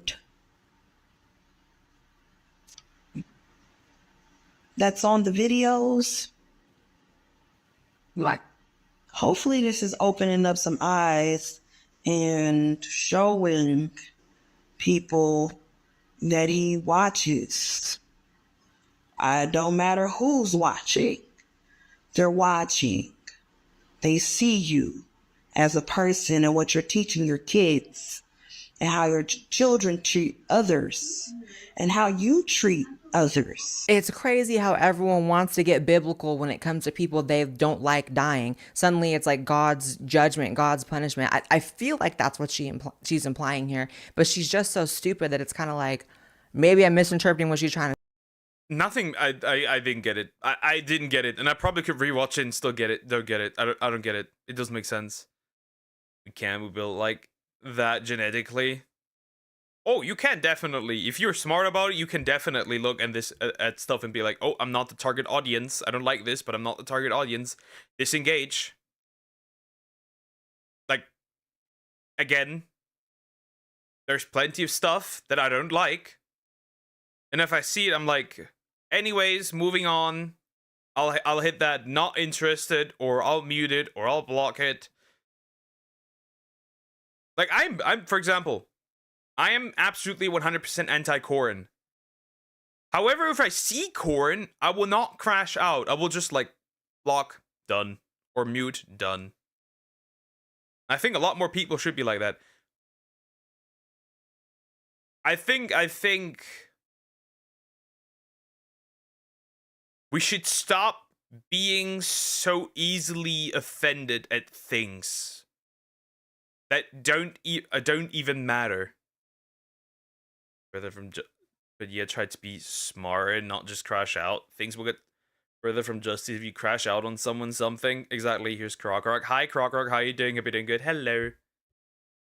Say it sounds like she's trying to say that these little white children, innocent, children, were wiped away in a flood because of the racism of their ancestors and how their parents or grandparents treated people. I mean, you're a pig. If those little girls deserve to die because of their parents' or ancestors' racism, what do you deserve for being this hateful and disgusting and satanic right now? Like, what's your karma and your consequences for being this piece of shit right now? Is there a flood coming? Nothing, because these people genuinely believe that they're justified in their behavior. Again, I dislocated my knee, so the workout is over early. Oh, ouch! Youch! Oh, you okay? Somewhat? That must have hurt. Okay. Terrible. Yikes. The thing is this. When these people act like that, they believe genuinely that they are the good guys. They genuinely believe that when they stand out there and say like...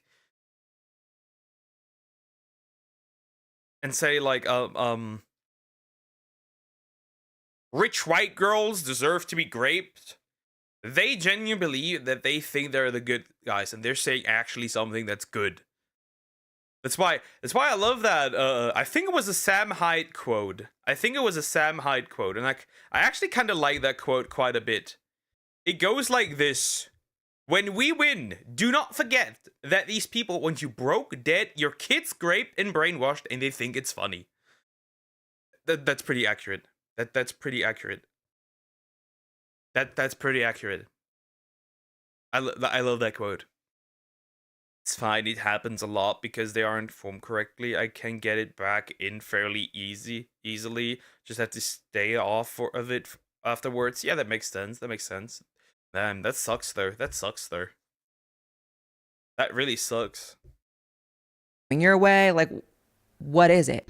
It's 4th of July weekend. There's so much to celebrate, right? No, there really isn't, because the truth of the matter is the freedom and independence that the 4th of July holiday is supposed to represent never included all Americans or all people in America, right? So back in 1776, Black folks were still enslaved. So that's not anything to celebrate. This is why I say never call a Democrat a progressive. There is nothing forward thinking or future. True. Like, this has nothing to do with you.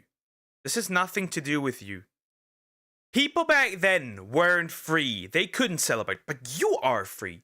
You can celebrate your freedom as an American citizen. So I don't get the constant crash out. Again, this is nothing to do with you. This is likely nothing to do with your grandparents, and it has likely nothing to do with your great-grandparents. Future thinking about constantly having to invoke centuries ago, constantly having to invoke years ago. I'm not saying you have to be some like hella patriotic person. I find it cringe when people try to force patriotism on people. It's like, I get it, but you know, in other words, you should really just be saying thank you. I mean, since you're so into history, maybe look into when other places in the world compared to European countries actually ended slavery. Slavery became illegal in all Africa. I watched quite a good video by a black man saying this. Nobody cares about black people worldwide. Nobody cares. Or at least nobody cares about the N-word. This is exclusively American thing. Nobody cares in Europe that you're black. Nobody gives a rat's ass. Nobody gives a rat's ass about your history. Most people don't care here. In Asia, most people don't care. This is an exclusively United States thing. And you're making yourself way more important than you actually are. No white person is crashing out because 800 years ago, Muslims were enslaving Europeans. Nobody's doing that. Nobody. So, way too important. How about we focus on the day's struggles? How about we focus on housing crisis? How about we focus on feeding ourselves? How about we focus on how we can afford living? How about we look at how we can make the world a safer place? Oh, you're not doing that. You're just constantly focused on the past. The past, the past, the past. How about we look at what it's going to look like in 100 years? And this goes in general for everything. African countries by 1981 compared to mid 1800s for Europe. Because a lot of wars out there are a result of a feud that happened hundreds upon hundreds of years ago that have essentially nothing to do with the people that live today. It's just a waste of time, resources, and lives. That's what it is. European countries. So y'all took over 100 years later to actually ban it in your own countries. What about the Middle East? Slavery became illegal in all Middle Eastern countries by the 1970s. It took this till the 70s and the 80s for non-European, areas to just get it together and end slavery. So really what you should be saying is thank you. This is another example of that inversion. Treating white people like they're the most racist group when they were the first ones to say, hey, no human should own a human. And countries of your origin were doing it until the 80s. White people ruined most of everything. Before Europeans colonized. White people ruined everything? I can guarantee you the the system that you live of has been created and maintained lightly by a white person. By a European. No, most inventions you use were created by Europeans. And also, we didn't colonize the globe. How much of a percentage are we? Let me look. Because he says colonized. Yes, in parts, but not fully. How much are we? Okay. How many are we? Let me look at that. How much percentage wise? How does it look? Like 10 to 15%. 10 to 15%. If anything, we're the minority. If anything, we're the minority here. Plus, even though it's illegal, slavery is still widespread in Africa. I would argue that slavery is, aside from like the Western world, mostly widespread in many parts still. Nice globe. Thousands of indigenous peoples acknowledge and celebrated multiple gender identities as part of their culture. But the idea of the gender man and woman was also a European ideology. That was one of the tools of the colonization process. And then man and woman. Man and woman have always been the standardized gender identity in most cultures. In most cultures. We don't even know if that is what we're talking about is even recognized. We don't even know if that what the people are talking about, these indigenous people are talking about, actually is considered gender. We don't even know that. Because most of the time, we don't even get the context of that. Also, if you want to say that's kind of normal, here's a take. Cannibalism in some groups is normal. Incredible hot take. But in most uncivilized cultures, grape is also normal. Like, congratulations. Just because something is common in a culture doesn't mean it goes for the majority. Doesn't mean it's normal. Doesn't mean it should be normal. Doesn't mean it's healthy. Crazy. I know. That's why I also don't like the animal to human fallacy. Because if you take what animals are doing and you're applying it to humans, that can go kind of wrong. Because animals don't ask for consent. That's a human concept. Careful. Basically, Europeans are smarter because we understand biology. Cool. Yep. That's basically what it is. Became the standardized gender identity as what we now know today. Considering y'all hate Europeans so much, you would think you wouldn't give them so much credit. I am not willing to give Europeans credit for creating the genders. You think white people are the reason why like half of people have a penis and half of people have a vagina? Like, what are you talking about? It's biology. It's nature. That deserves credit. God. What are you talking about? And for you to invoke like, past cultures, it was different and there was more genders, blah, blah, blah. Yeah, they also rolled people's heads down the pyramids and like did child sacrifices, animal sacrifices, like did a lot of things you probably also wouldn't want to do yourself. So maybe find better examples, first of all.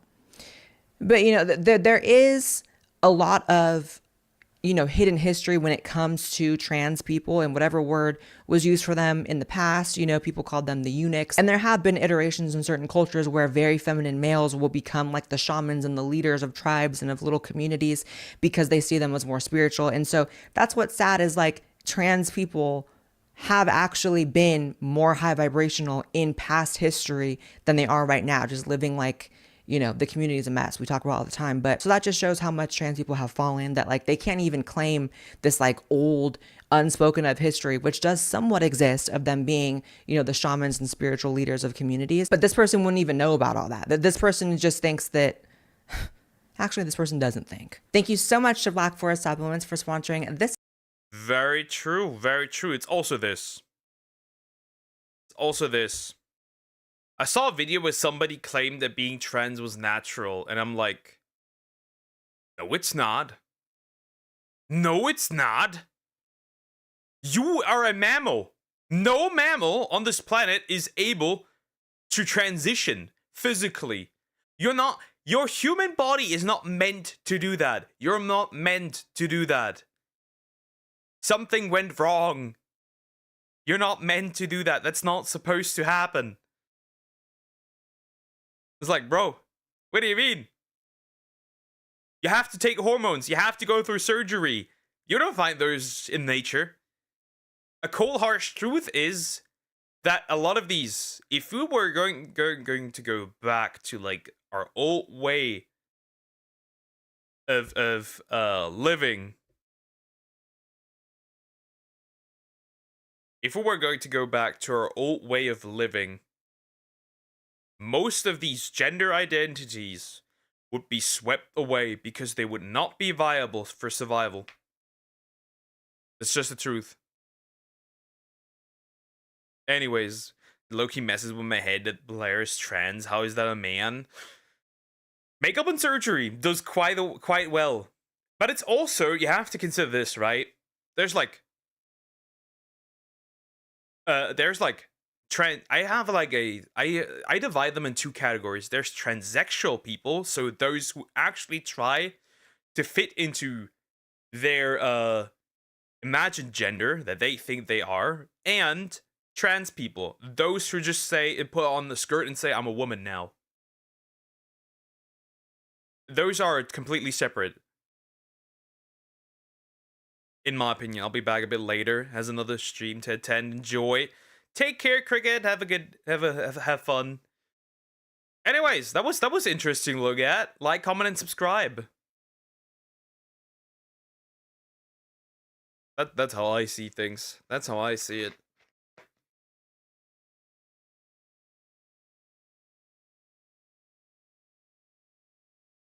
That's my view on the thing. It's just like there's in my opinion two categories.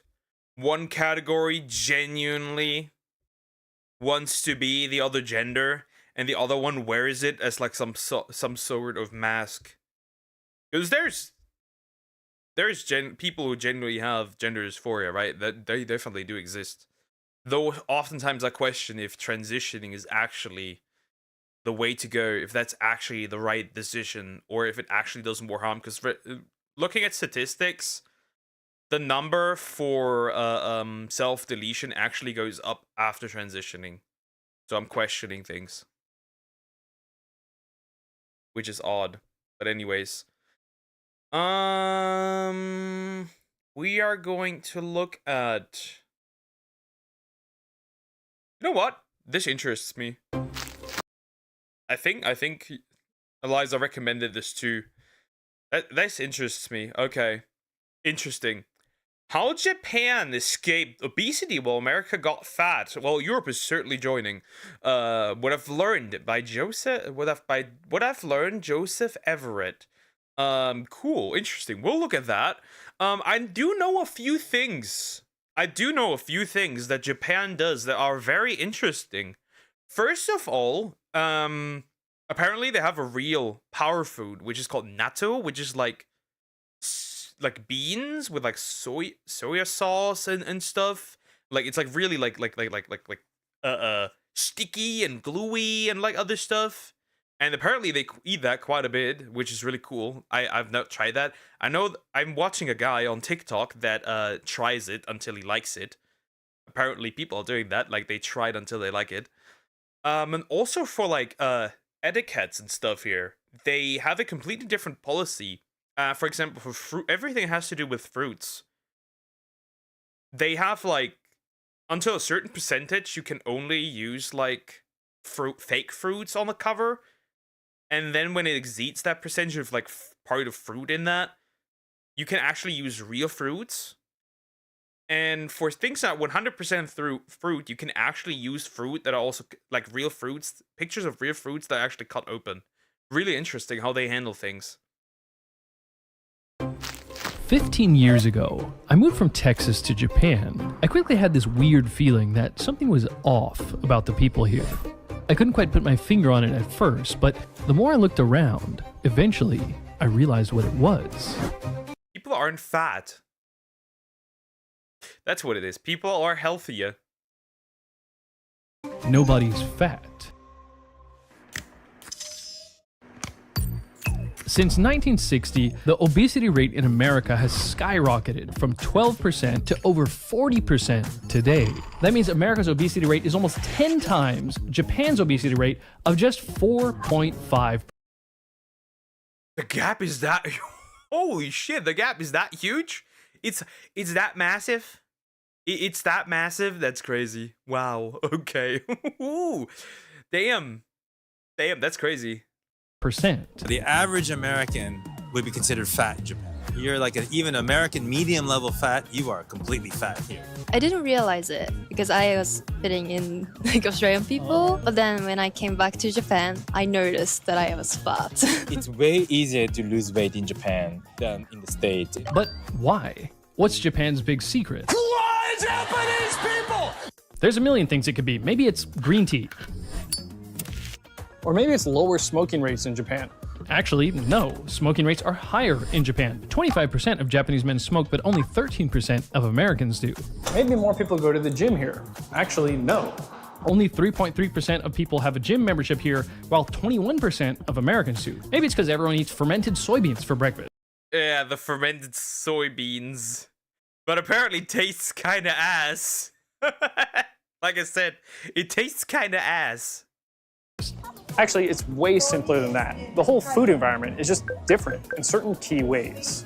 In Japan, you actually cannot make excuse to gain weight. Right. But maybe in the States, maybe it's not the case because you're surrounded, by lots of, Right. trap. When I came to Japan all those years ago, I basically just ate whatever looked good, and I was losing weight.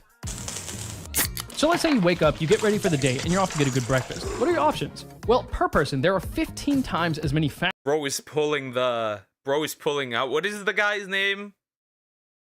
Ashton Hall move. Where's the citrus juice into the water? Smoking helps you lose weight. Funnily enough, I've seen actually, yeah, smoking maybe, but it's also that if you quit smoking, you may get fatter because you crave. Like I know a bunch of people who quit smoking and just got fat.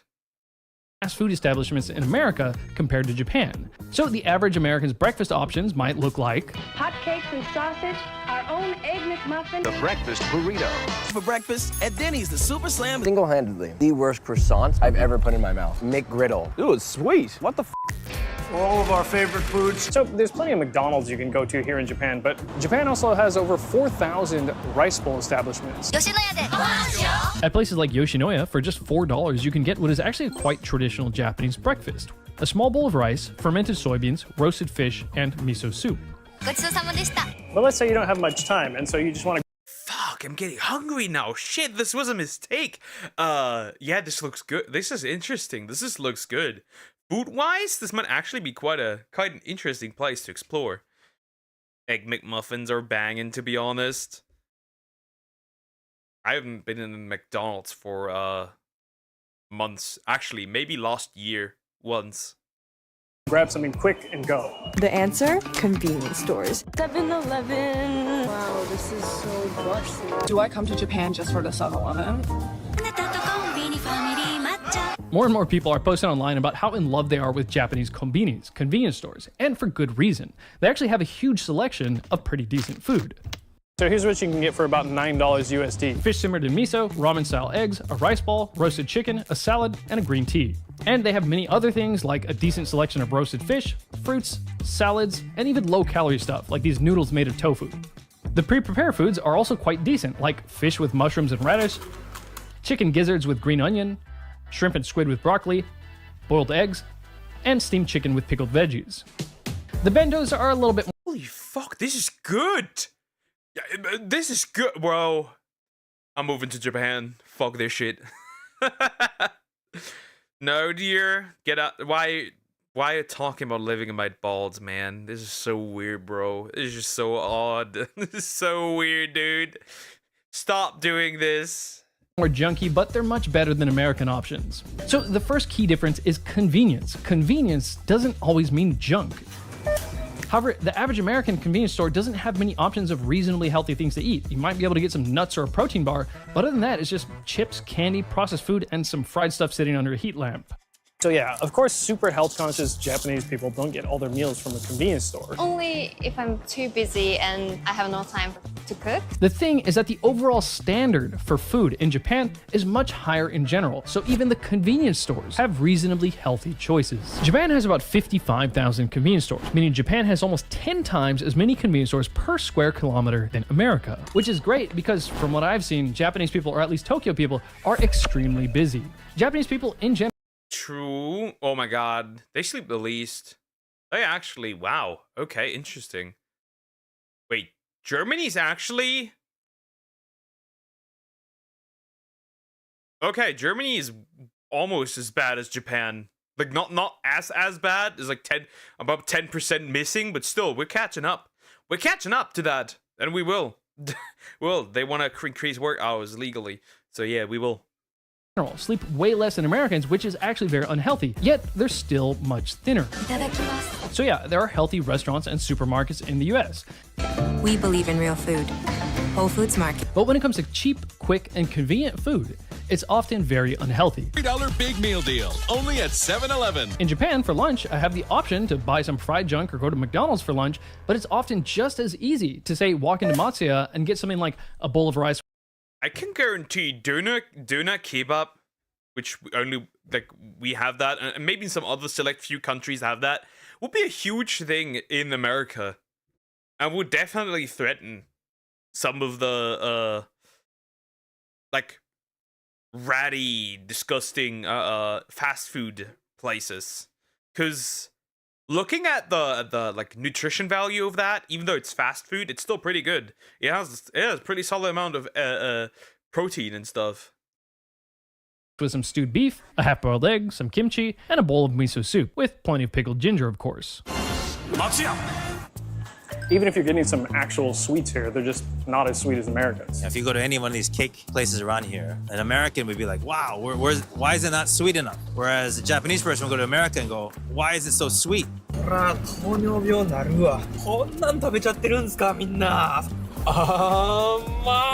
I first got to Japan, I thought most things weren't sweet enough. Now, after living in Japan for more than a decade, when I visit America, most things taste way too sweet. A lot of things that Yeah, it's because you nuked your taste buds. That's what it is. For example, I don't like sweet things at all. If things are too sweet, I don't like them. I like very dark chocolate because I don't like sweet stuff. I would probably find myself pretty at home in the sweet sections in Japan, I would feel like, because I really love bitter and like maybe a little bit of sweet stuff. sweeter, a lot sweeter than in Japan. For example, yogurt's very sweet, too sweet. Like it was like a dessert level. According to 2021 statistics, the average Japanese person eats half the sugar of Americans. Americans eat 33.7 kilograms of sugar per year, but Japanese people only eat 17.7 kilograms. The thing with sugar is that the reason people eat too much sugar is that they want a lot of sugar because they eat too much sugar. This 2016 study found that after just 2 months of Addiction. That's what it is. Addiction.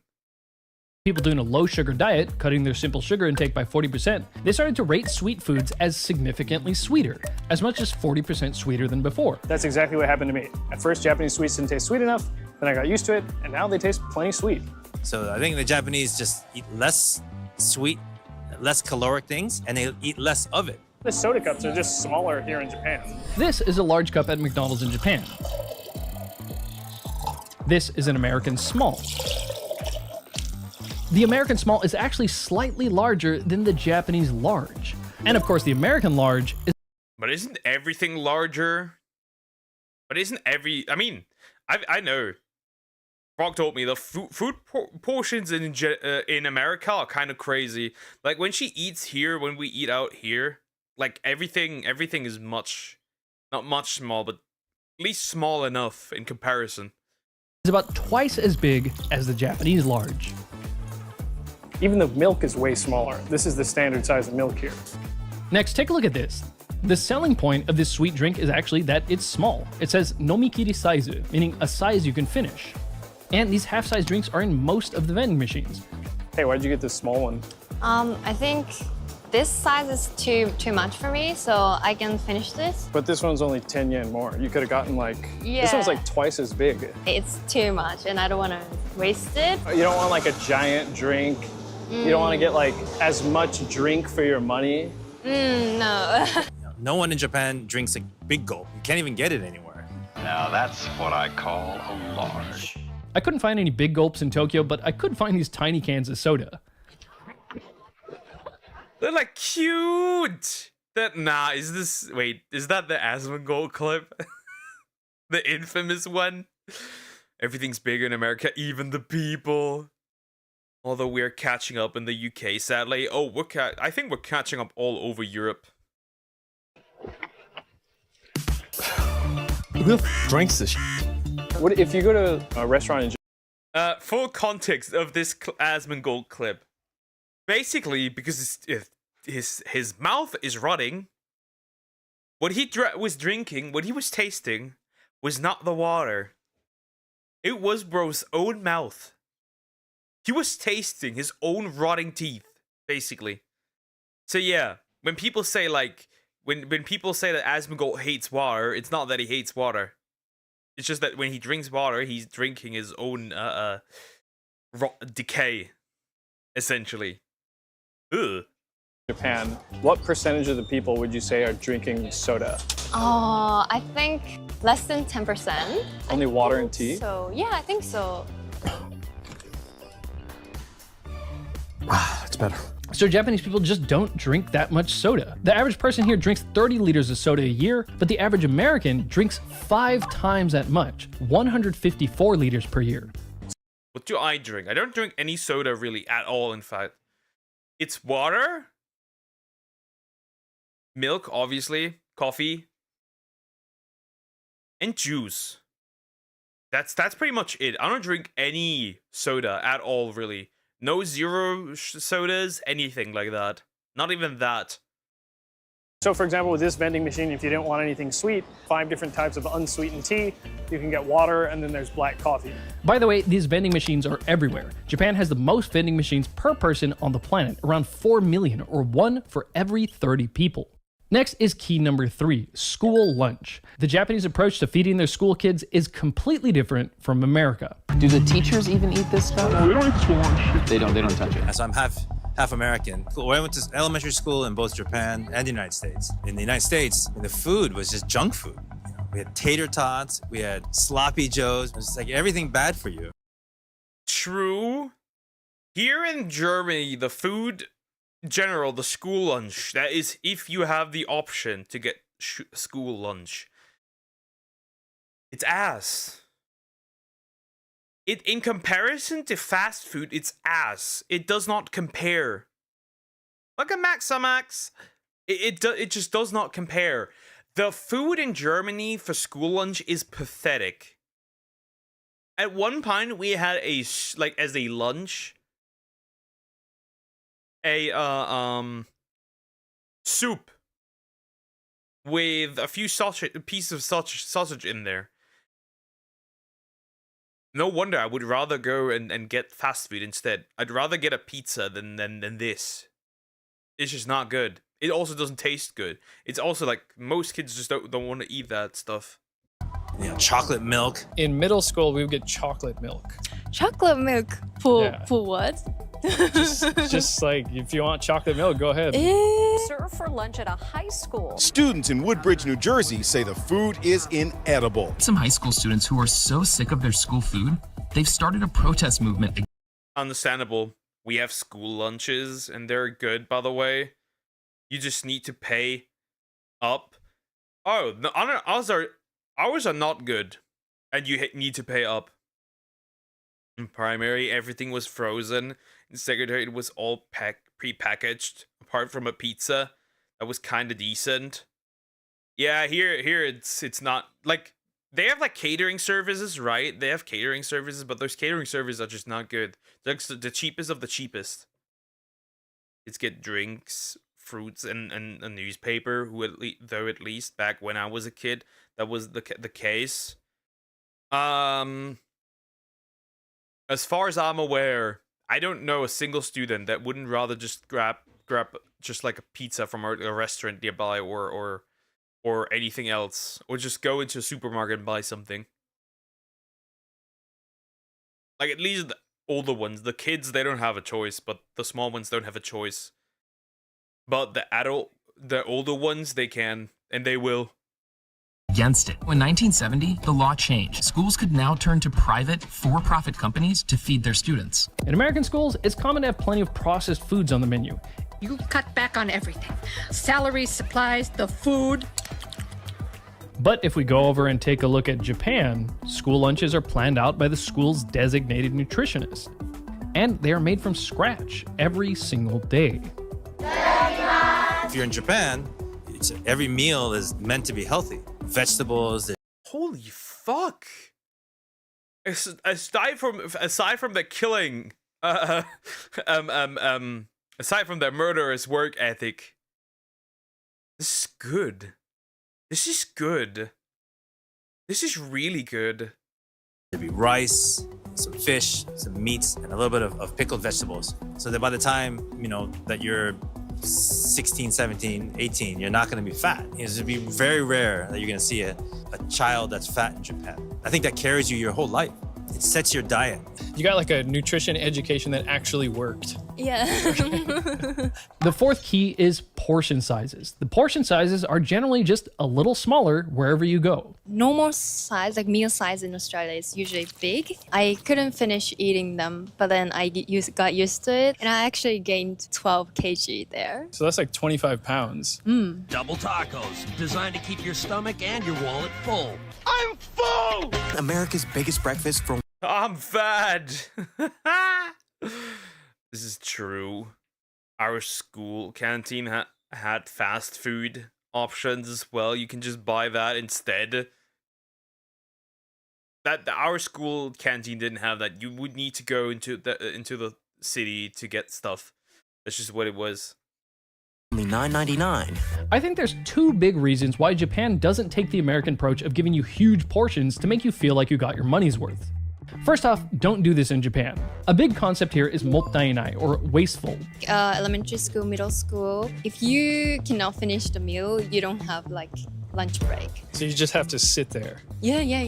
Okay. Yeah, like I remember some of my friends couldn't finish eating and then like crying and eating.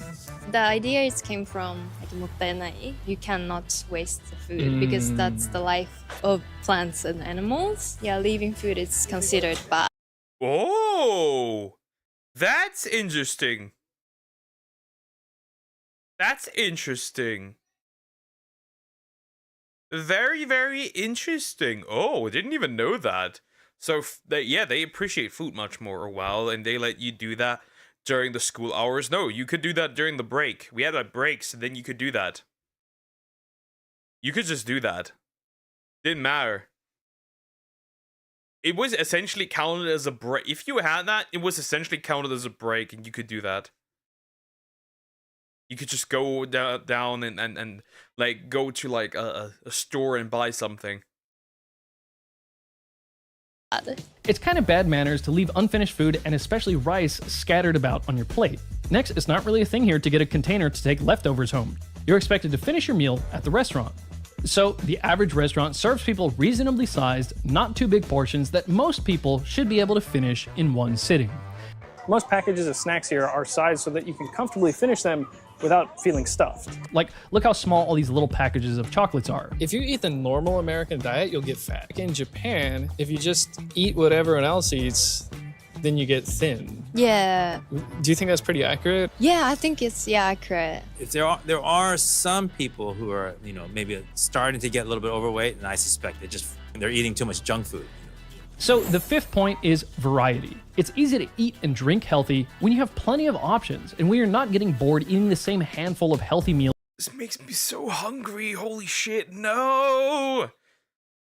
Bro, they would not let us out during the break. We did that. That's actually a good concept. If something has to die for you to eat, it's kind of rude to waste it. Yep, I agree with that. I agree with that. Especially when you're somebody who at one point in his life struggled to get food on the table and eat regularly. So yeah, I get behind that concept. I think that's a good concept. Bro, I'd get skinny really easily there. I hate veggies. I'll just starve and eat rice. I eat vegetables too, but this stuff looks actually so good. I try it actually. I'd actually try eat veggies and things I wouldn't normally eat. This looks good, this stuff. Over and over again. People can eat big portions of junk if they want, but it's usually just as easy to get a variety of reasonably priced, relatively healthy food. What I like about drinking culture in Japan is that even if you keep drinking at the izakaya or pub, you see so many menus the healthy food on the menu. If you go to America, fried chicken, fried potato, like French fries. Most of the places to go to drink have decent food options. You can expect to get some really solid food that's actually quite healthy at a classic Japanese pub, an izakaya. There are about 7,500 izakayas in Japan, more than the total number of fast food burger chains like McDonald's or Burger King. Now, I'm not necessarily saying you should replace fast food with alcohol, but even if you're walking in somewhere planning to get drunk, there's all kinds of simple, healthy, and delicious dishes. There's one other quick point I want to touch on, but first let me make it clear that there are better quality food options than convenience stores, rice bowl chains, or izakayas, of course. Most Japanese people wouldn't even think of these places as healthy. But this isn't about optimal health. It's about how you can be reasonably healthy with not that much effort. Did you make this with vegetable oil? Oh, yes. Thanks, but I gotta watch what I eat. Lately, the word has been getting out about how bad vegetable oils or seed oils are for health. It's kind of impressive how clever marketing got us to think that we need to crush and heavily refine thousands of seeds with a long industrial process to get the oil that we need to cook with to be healthy. With high pressure, forcing out the oil to a second extraction. 70-minute wash with a solvent. They wash the oil with sodium hydroxide. They bleach it, then use a steam injection heating process to remove the canola odor. Sure, you can buy vegetable oil in Japan and people do cook with it, but it's very interesting to note that Japanese people consume about 1/2 of the seed oils of Americans. The ironic thing about seed oils is that they become more unhealthy when you cook with them, especially if you fry with them. Interesting. Oh, I didn't know that. Well, that's interesting. Well, we don't use seed oil here, so in this house, so we good. Still interesting. Interesting. How can you hate vegetables? For me, it's when they're cooked, when they're boiled. At least when they're boiled. I think when they're boiled, like when they're like fried and stuff, I'm fine with it with most of them. But when they're cooked, I kind of don't like them. Or like boiled. When they're boiled, I don't like them. I can't tolerate most things unless they're boiled. Then it's like ugh. Just looks good, but the taste doesn't lie. I hate them boiled. Yeah, same. Just happen I eat a few of them, not many though. Only hate them when they're boiled. I can't eat raw veggies or in fast food with all those condiments. Yeah, when everything over takes removes the taste of the veggies. Yeah, but boiling, it's like for me too. It's boiling. That's because the fats are very fragile and easily break down when heated, which is not the case for saturated fats like, say, beef tallow, which are very resilient to heat. This brings us to the sponsor of this video, the seed oil-free masa chips. More than 4 years ago, I started investigating how in the world we got tricked into thinking that we should be eating vegetable oils to be healthy. Vegetable, corn, and sunflower oil. Today, seed oils or vegetable oils make up 20% of the average American's daily calories. And recent studies suggest that seed oils are linked to metabolic issues and inflammation in the body. So I've been avoiding chips for about 4 years now, ever since I learned about all the negative health effects of seed oils. You probably saw my 2 different videos on the topic. This is why I'm personally really excited about masa chips. They made a delicious tortilla chip out of just organic nixtamalized corn, sea salt, and 100% grass-fed beef tallow. 0 seed oils. Now, I don't know how they got the chips so crispy and crunchy, but these are the most solid chips I've ever eaten. I can pile pretty much an entire avocado on one chip. Personally, something about these chips feels totally different for me. I actually feel satisfied, and I don't have the— He's attacking me. He's attacking me by making me hungry. I hate this. Oh no, I use sunflower oil. We use olive. Olive is working for us. That's fine. urge to binge them, and I don't feel sluggish or bloated after eating them. After all, think about it. Don't you feel better eating, say, corn on the cob with plenty of saturated fat-rich butter rather than some french fries or onion rings fried in seed oils? The best part is it's just a really good chip. You don't have to sacrifice any taste for health. If you're ready to join the tens of thousands of people enjoying masa, go to masachips.com/JosephWIL and enter code JosephWIL for 25% off your first order. That's masachips.com/JosephWIL and code JosephWIL for 25% off your first order. That was a fun video to watch. I didn't know that some of the things that's very interesting in Japan, like the comparison to the United States and also what I know from us Europeans. I would say that, yeah, we should maybe adopt some of the techniques that other countries have and apply them to ours, like smaller sizes, no seed oils, portions, like I said, portions that are more like consumable. Yeah, I think, and less caloric, less sweet stuff. There's plenty of stuff we can do. Wait, we now know we use vegetable oils. Okay. Yeah, we mostly use olive oil here in this house, which is pretty good. But yeah, that was interesting to see. Anyways, like, comment, subscribe. That was cool to look at. That was cool. That was cool. Water.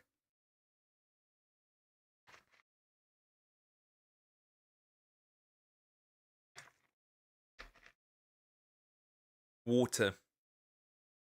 Yeah, I'll be right back. I need to turn on the lights. It's getting ultra dark here. I'll be right back.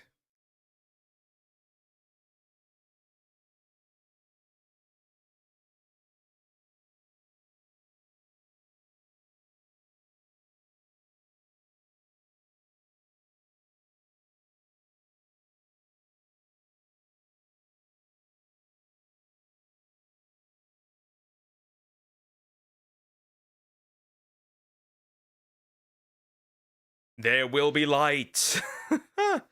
Lightness. Nice.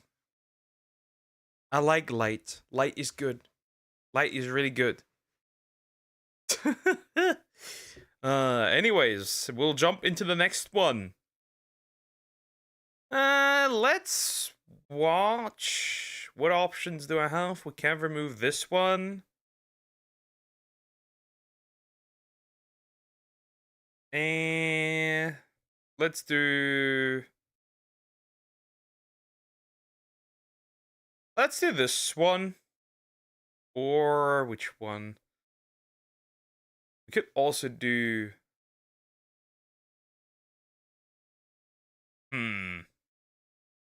what am I interested in?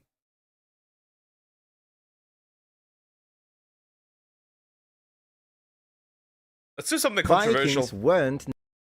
Let's do something controversial. Let's do something controversial. Let's do something rather controversial, bro. What the hell? My roommates are playing house. They're getting married, and the mother-in-law is causing mayhem. That's interesting. We're doing something controversial. Vikings were Muslims and not white, say UK professors. Oh no, by Metatron. Oh no. Oh no. I sent this one as well. Yeah, oh no. This cannot be good. Yes, Vikings were not Muslim, and they were not black, by the way, as well. Well, we'll throw that in here. Oh no.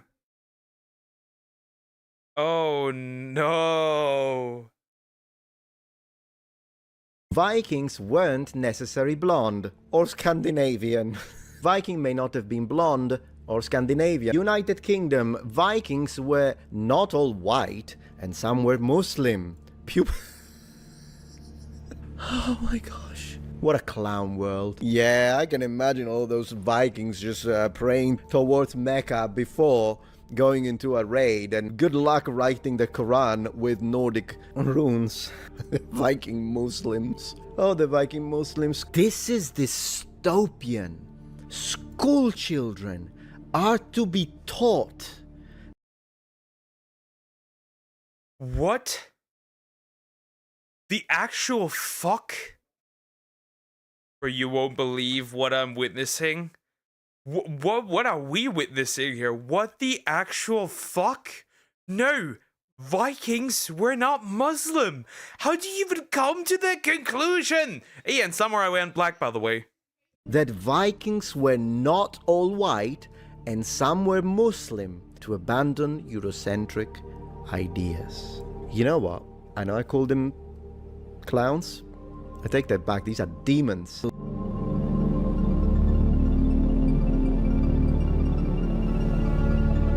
I have a better name for them, my friend. They are retarded. Wow, is it my recommend? No, it's not yours. It's not yours. That was Eliza. You know, we not only have based men here, we also have based women.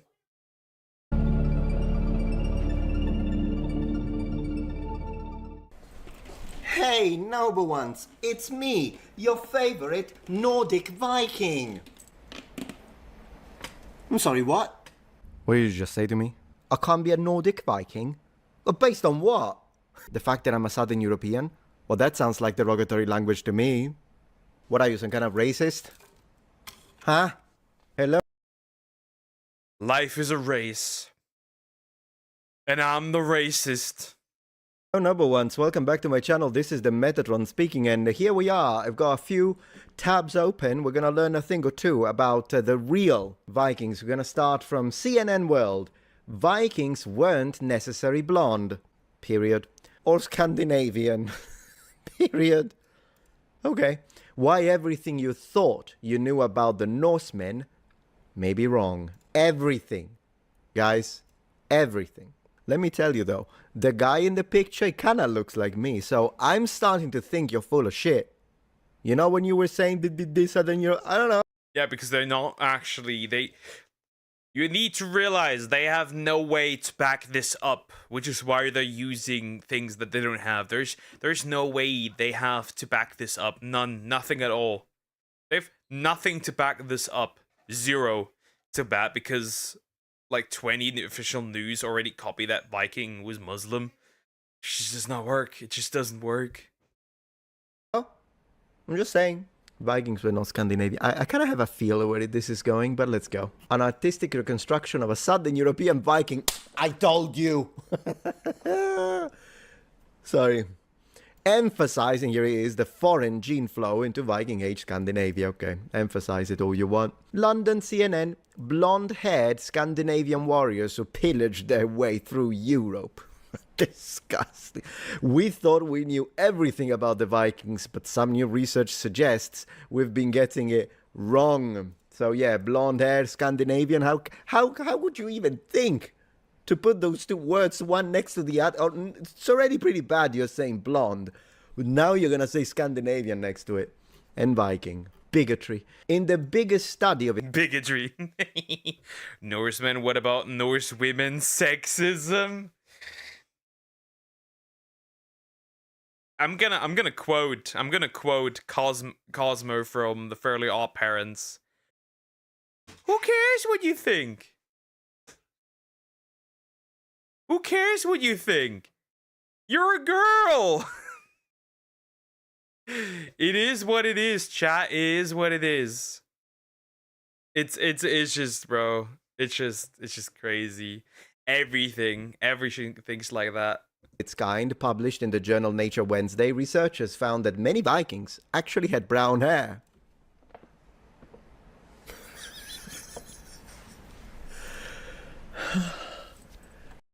Brown hair means Muslim? Fuck. Well, I better start pulling out the Quran and burn my Bible. And they weren't just from Scandinavia. I'm gonna have a look at this study, okay? But before we do that, dear CNN, World, Planet, many is not a scientific term. Not to mention, it begs the question, how many? Because, I mean, even today, in the Nordic countries, it's not like everyone is freaking blonde. They have no numbers. Again, they have no numbers to back this up. Nothing. They just don't have anything. They don't have numbers. Just like with most things, we don't actually have numbers. Still, there is a little bit of a pattern, though, if you compare it to where I'm from, but whatever. And they weren't just from Scandinavia. Aha! So, Vikings weren't necessarily blonde or Scandinavian. Meaning what? They found 7 from a rate of 3,000 that weren't, I see. I'm gonna flip this back to you. Zulu weren't necessarily black. In a 6-year study, archaeologists and academics used DNA technology to analyze more than 400 Viking skeletons from sites in Scandinavia, Greenland, and the UK. Researchers used DNA technology to analyze remains. That's wonderful. Who's this? They discovered that Vikings didn't just hail from Scandinavia, they also had genes from both Asia and Southern Europe in their bloodline. Oh, in their bloodline. The studies by academic... Oh, what? Who would have guessed that? It's really hard to grasp the idea, right? That DNA, Viking has nothing to, first of all, Viking has nothing to do with, specifically to do with DNA, right? They first of all, they don't get that.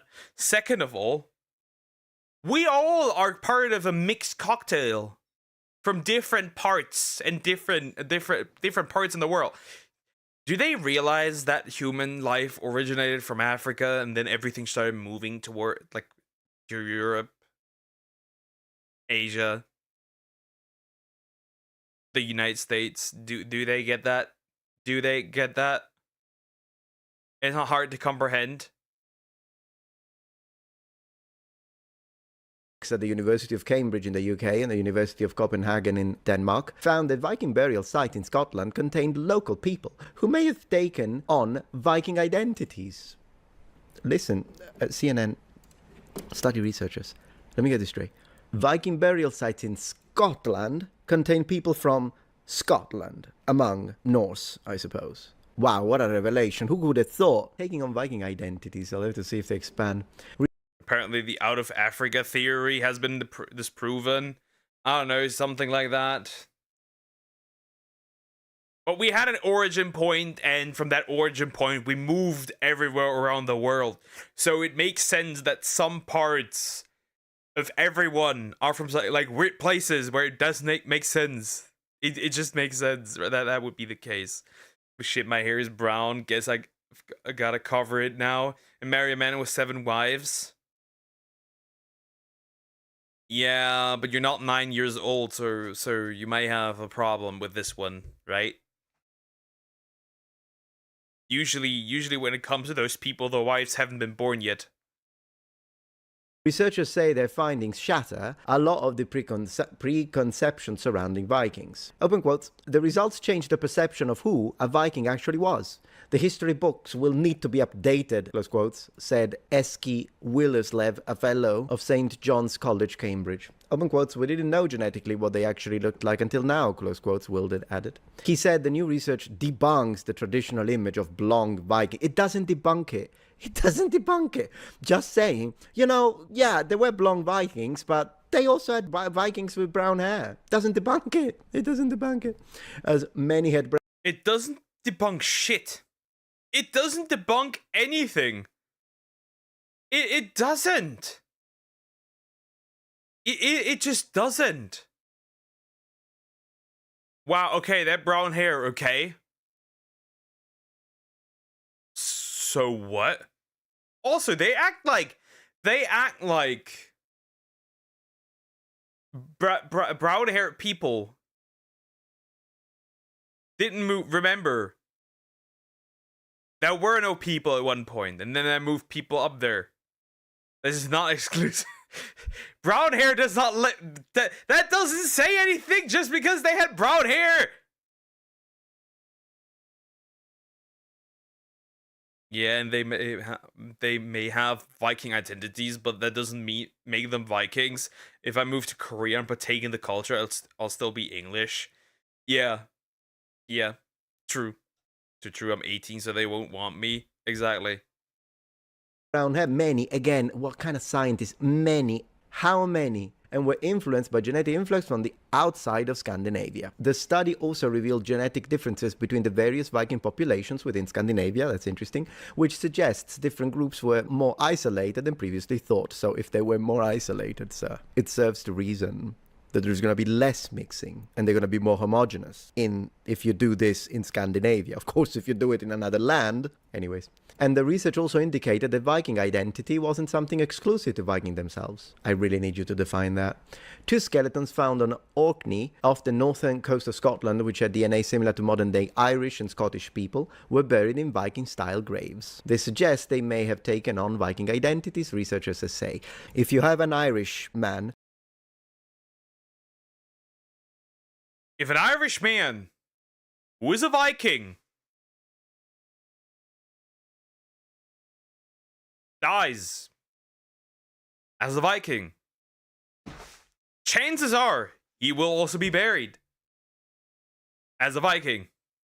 And he marries a Norse woman, and then she dies, and then when he dies, he's like, I want to be buried with my wife. Oh, well, he took on the Viking identity, so we can't say Vikings were from Scandinavia anymore.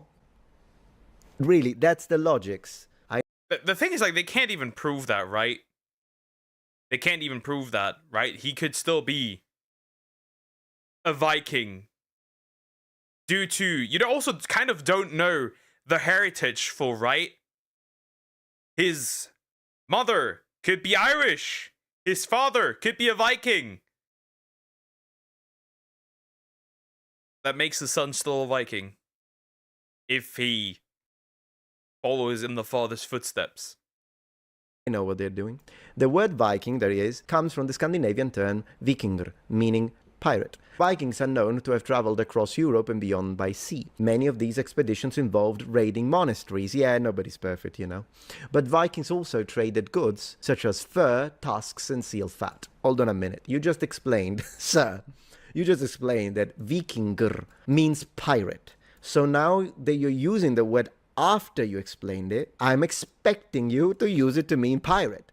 But now you're just saying that pirates also traded goods, such as fur, tusks, and seal fat. See, here's the thing. Norse did this, but those who instead went on a raiding party were called Vikings.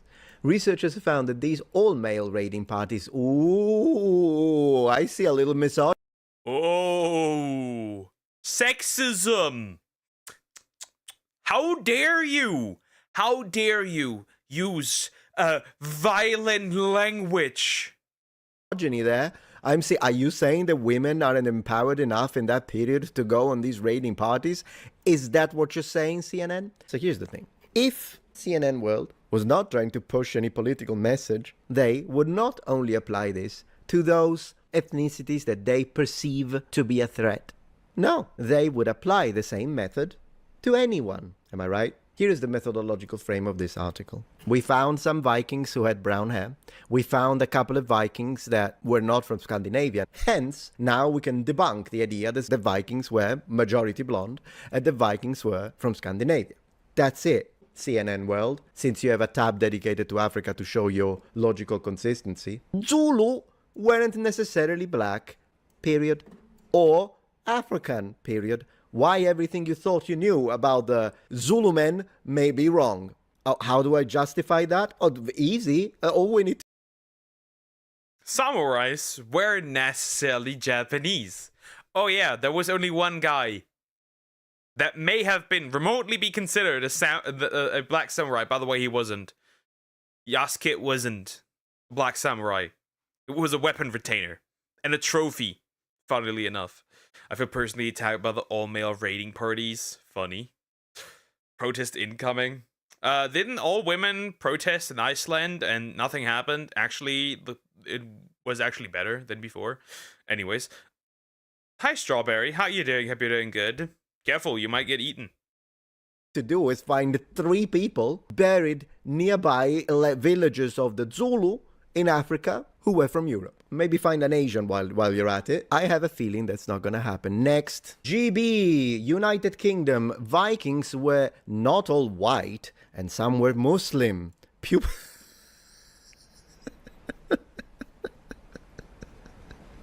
We're spreading this propaganda in schools? We're spreading this propaganda in schools. I don't know about that, but I don't doubt it. Yeah, apparently, like, I think it was Iceland who had that, where, like, there was an all-women's protest, and CEO said, actually, things were a little better. Like, or at least nothing changed. I'm good. Good to hear. Good to hear. Oh my gosh. Pupils to be told in effort to ditch Eurocentric ideas. What a clown world. Yeah, I can imagine all those Vikings just praying towards Mecca before going into a raid, and you know, good luck writing the Quran with Nordic runes. Viking Muslims. Oh, the Viking Muslims. School children are to be taught. Also, wouldn't that put another on the kill count for Muslims as well? Muslims were raiding churches and everything. Muslims were raiding and killing people based on that. Based on the Quran. Could we put that on their list? You probably wouldn't want that. What video are you reacting to? Vikings were Muslims and not whites, say UK professors. Odin actually preferred to go by Allah. If you didn't know, you can't dead name him. This is an Islamophobic video. You are an Islamophobe. Are you an Islamophobe by any chance? At this point, I don't fear Islam. I just don't like it.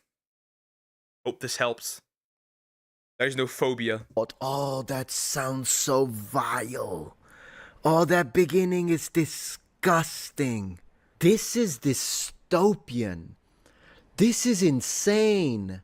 School children are to be taught that Vikings were not all white. But they were! But they were! Muslim! Vikings weren't Muslim! This doesn't make sense! These parts are way too far apart that this makes sense. This doesn't work.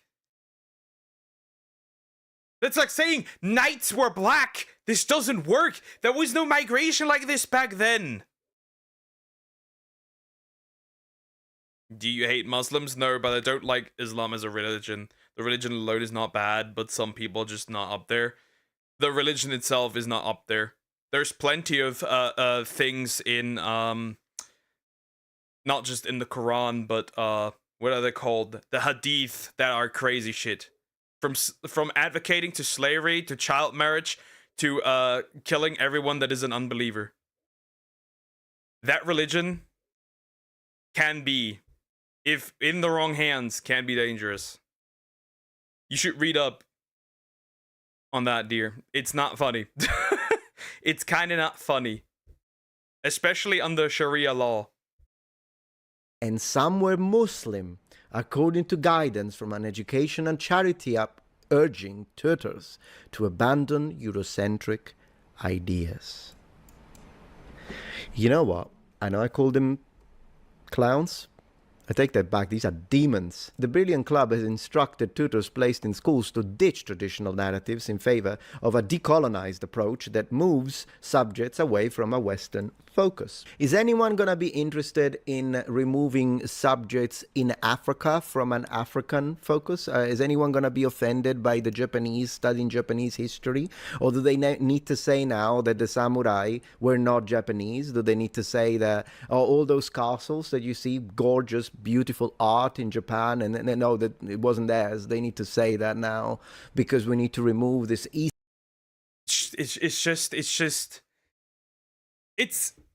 If it's European culture, it's evil. Every other Asian culture is also sometimes being attacked, right? Because of censorship, right? But in general, if it's European culture, it's just generally nuked. We're just generally cooked. Anything changing history makes it much worse when people try to claim that the white man is oppressive. How can you tell people of color are oppressed, but also very powerful? Yep. That's why I'm saying marginalized groups are doing it to themselves. They are oppressing themselves. And those so-called progressives are actually oppressing those marginalized groups by putting them into a victim category all the time. Dangerous in any hands. I never looked into that. Do we have a perfect religion in existence? Christianity is, if applied the way it is supposed to, would be pretty chill. But we're humans, we're faulty, and we will never apply everything the way it is intended. As a Christian, this is crazy. Not really. Not really. Because we both, as Christians, if we were living under Sharia law, our life would be quite miserable. And we'd probably be dead. Hope this helps. Look into that. Also crazy that lying is permitted in Islam if it makes the religion look better. That's why they never admit to the bad things. I'm also like, remember that Allah in the Quran is called a liar, which technically goes against God. It's technically because lying is a sin. It's odd. It's weird. I won't take it as perfect as I will take it as a way of life. I live in an Islamic country. I don't have problems with any Muslims. Yeah, but we have protests in Germany asking for Sharia law. Straight up. And those people literally saying that if they become the majority, that they are obligated to take over my country. We have that. Straight up. You may not have that, but we have that. The Muslims aren't bad people. People are brainwashed mostly. True. Nobody's saying Muslims are bad. Nobody's saying Muslims are bad. Nobody's saying that. It's just the religion is.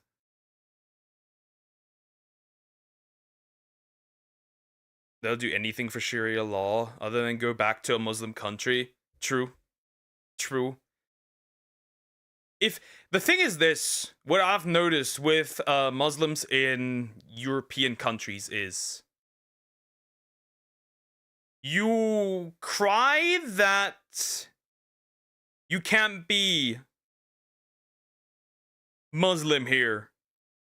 But you don't want to go back. You don't want to leave Western countries to live in a Muslim country. Which is weird. So are you saying that our lifestyle is better, but you want our religion, which in other words means your country's just shit? It's just odd. It's just weird behavior. I prefer living under an Islamic government and leadership. I grew up under it. Yeah. That's because that's the only thing you know. That's the only thing you know, and also probably because you chill. You can live without much issue as a Christian in Turkey. Without much issue. You can't live as a Christian without much issue in Iran.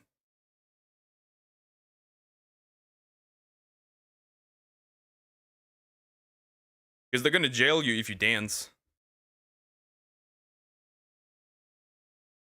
Eastern focus, am I right? What's next? Are we gonna tell Native Americans on this is the only thing that matters to these people? I'm bewildered. Instead, tutors are told to consider teachings that Vikings were a very diverse group of people with diverse religious beliefs. Man, they love the word diverse. There didn't used to be anything wrong with the word diversity, but now there didn't. It was just a normal word, right? Diversity, just like, you know. Diversity can be good, you know, diversity of opinion, diversity of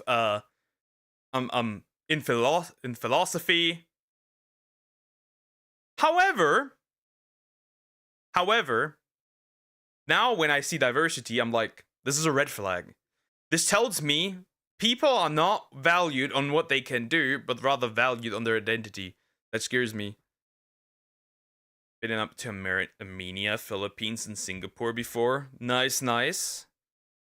Still doesn't devalue what I said. Hi, the epic one. You are in fact epic, because I see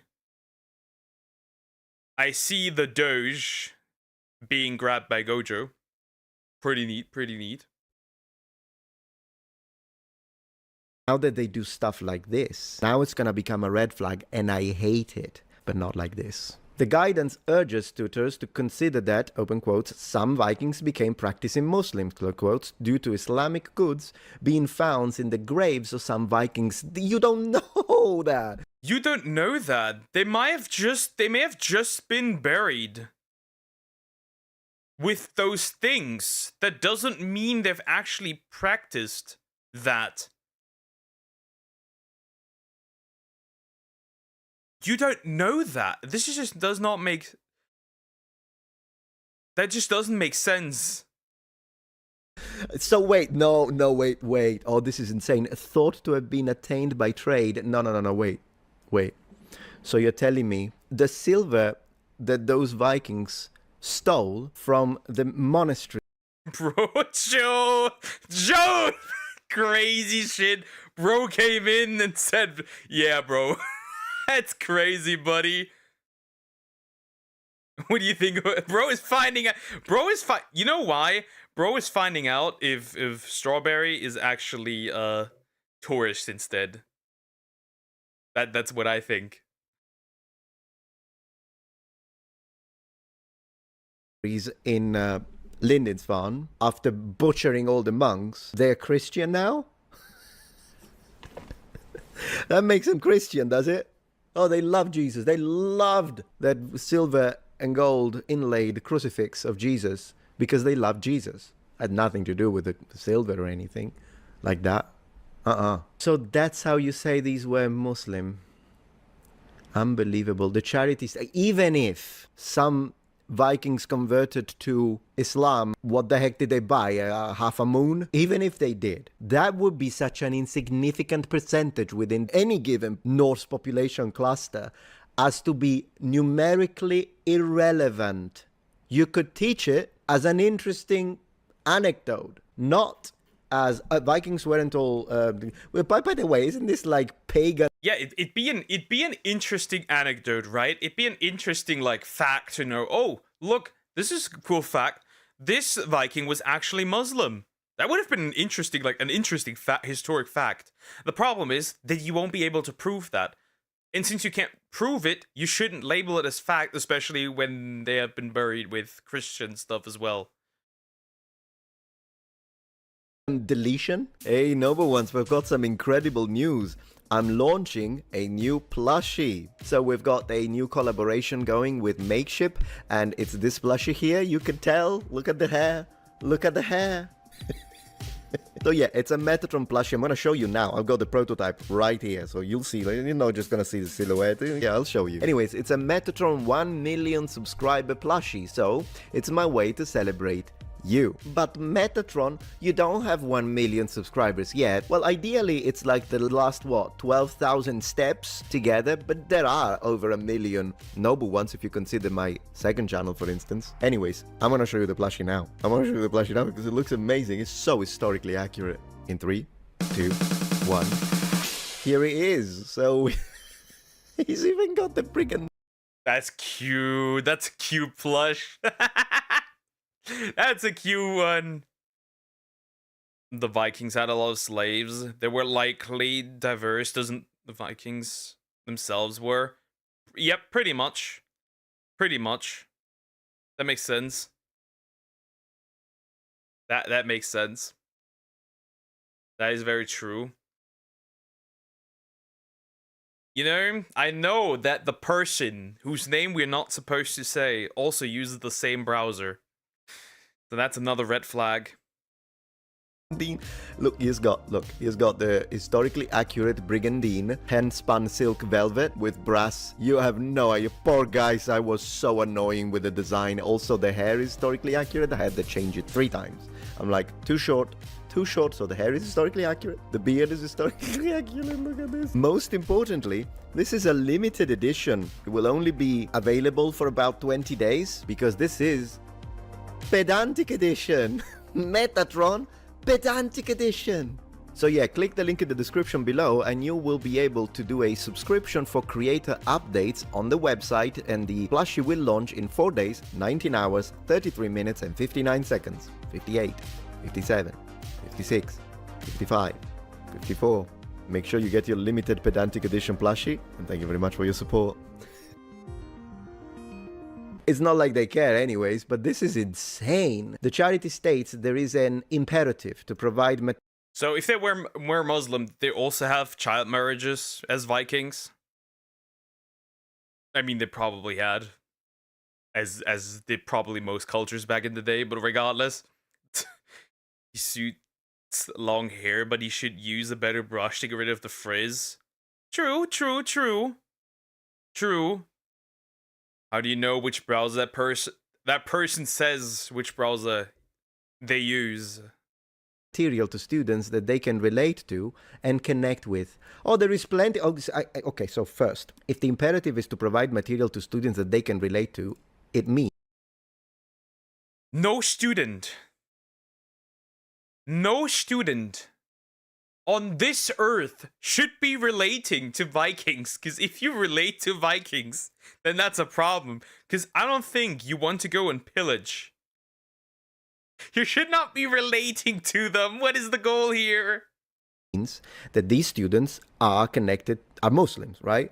Well, there is plenty of Islamic history that they can learn and connect to, right? I swear to you, they don't need. In fact, I'm going to go out on a limb and say that a lot of the parents of these Muslim children are not going to appreciate that you're trying to connect them to Nordic culture and pagans, in fact. But I'm just going out on a limb. I don't know. If you're a Muslim and you're watching this, let me know. Can we find one thing where a Christian and a Muslim can agree on that this is a clown world? How about that? The last large-scale study of Viking DNA conducted by the University of Cambridge, blah, blah, blah, suggested that diversity in Scandinavian genetics came from other parts of Europe and what is now Russia. Doesn't make it Islamic. And once again, I told you that it was going to be Russia. I told you. Do you know? The amount of people in that. Yeah, because in Russia, there's still a lot of, like Russia, Latvia, those areas, right? There's still a lot of pagans there. There's still a lot of pagans, so it doesn't make sense. Like, it makes sense that they would bring it up. That still doesn't make it Islam, though.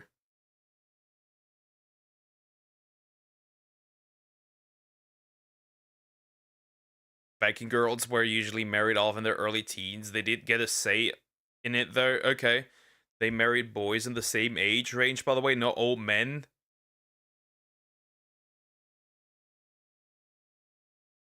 More progressive than, you know which religion. Still more progressive. That area that would have been blunt. The guidance is intended to make lessons more relatable for pupils. This is the only truth. Guys, I swear if I don't do this, no one else will. This is the only true thing that they said in this entire disgusting. The guidance is intended to make lessons more relatable.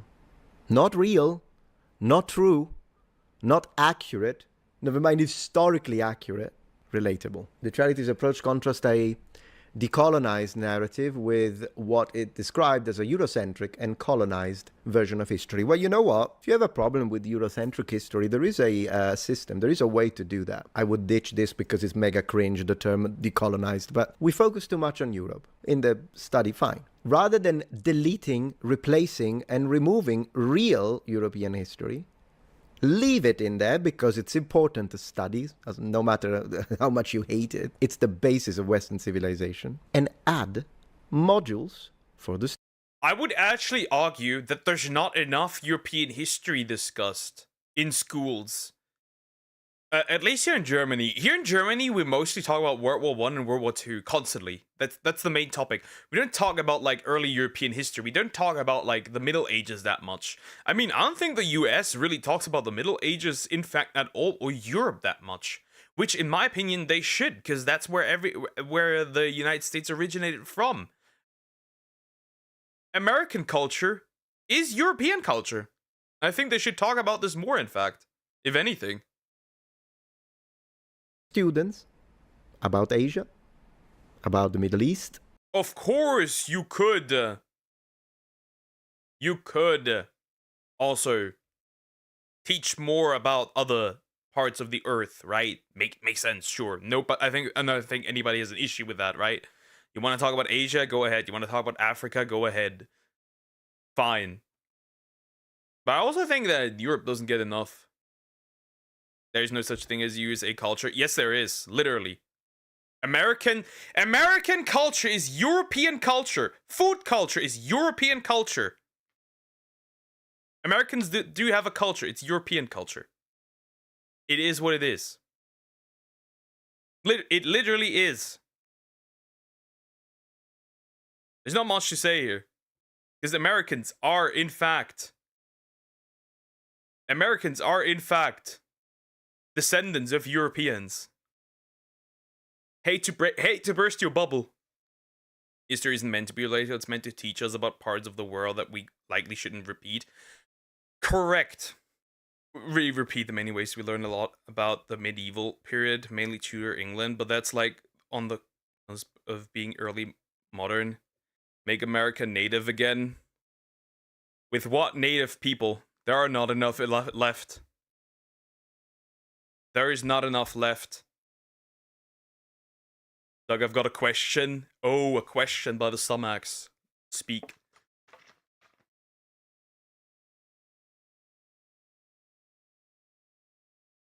Every country has culture, exactly. And there are certainly also things that are uniquely American, right? Inventions that were made in the United States. Those are. Food combinations that are very much American. Those are. There's definitely culture that is also exclusive to the US.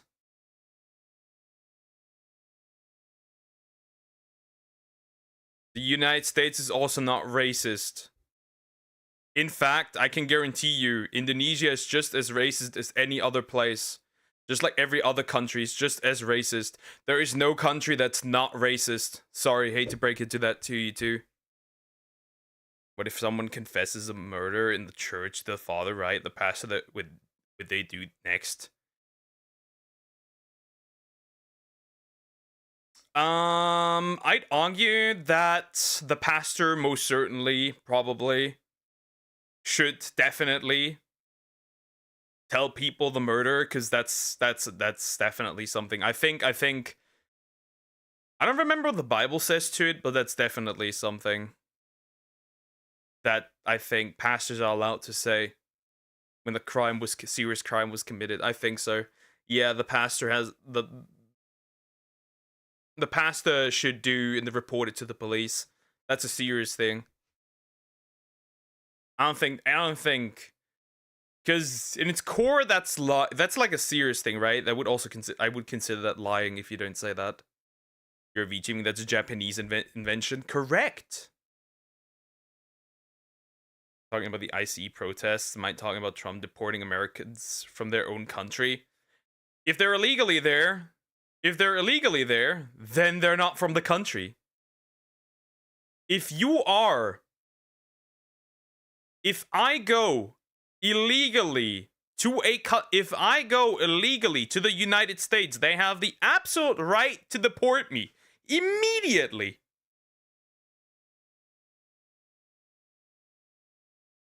But isn't it supposed to be a secret? You just confess to your pastor in the presence of God, but isn't everything forgiven in the religion? You'll go to heaven.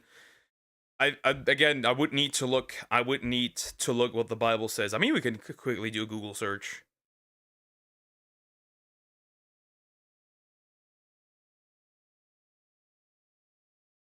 Let me check.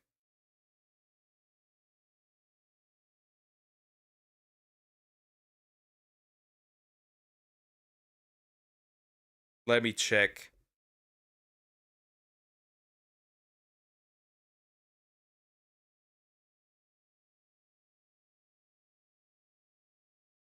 Okay, technically.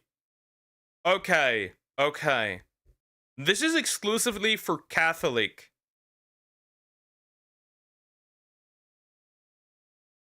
This appears to be exclusive for Catholic.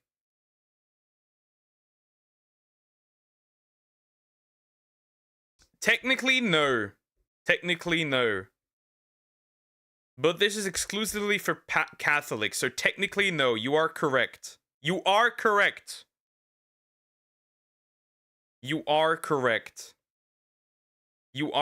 Technically, no. But you are supposed to encourage the person that did it to confess to that crime. Apparently. What about the Americans being deported from their own country? Which kind Christian are you? I'm non-denominational. I was Catholic. I was raised Catholic, but I would consider myself non-denominational. Such a horrid word to say in English.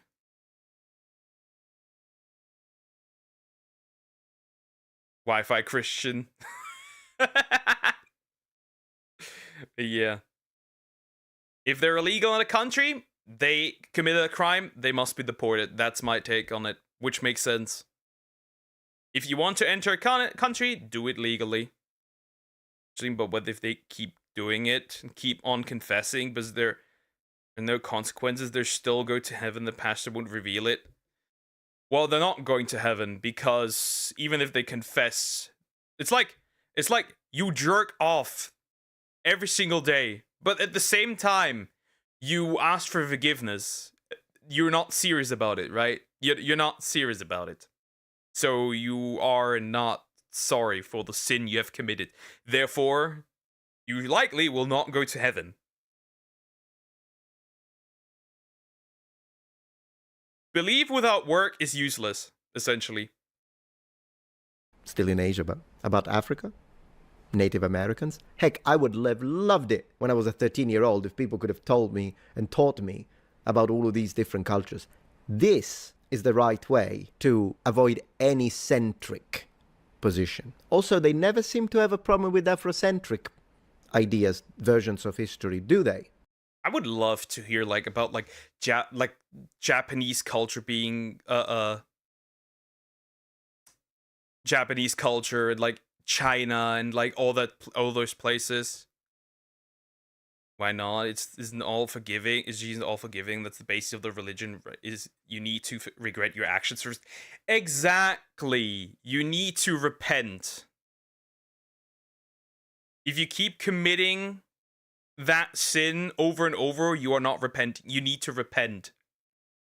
And at least try not to do it again. So that's the one. The US has bombed many countries. Americans are also showing hate towards my country, Indonesia and Palestine online. And so does everyone to everyone. Congratulations. You just encountered that people don't give a shit. Congratulations. Let me shake your hand. European countries have bombed plenty of places. Muslim countries have bombed plenty of places. Okay. No country's innocent. Look throughout the past of multiple countries. You will see some horrid shit being done. It is what it is. Its guidance stresses that making courses more relatable is not simply about adding token black figures into courses. I can't believe they use the word token black. Oh, that is so disrespectful, borderline racist, if I can say so myself. The Brilliant Club runs a scholarship program that places PhD students in more than 800 schools to tutor unprivileged pupils. Okay. The charity has created 2 decolonizing your course toolkits to help tutors with the courses they deliver, to help tutors with the indoctrination messages they deliver, make sure that they say what's appropriate by the state at this point. Sounds somewhat familiar to 1940s Germany. The guidance form. I mean, it does. It does very much. A lot of things where I'm reading them, this sounds oddly from the left. I'm this sounds oddly familiar. This sounds oddly familiar.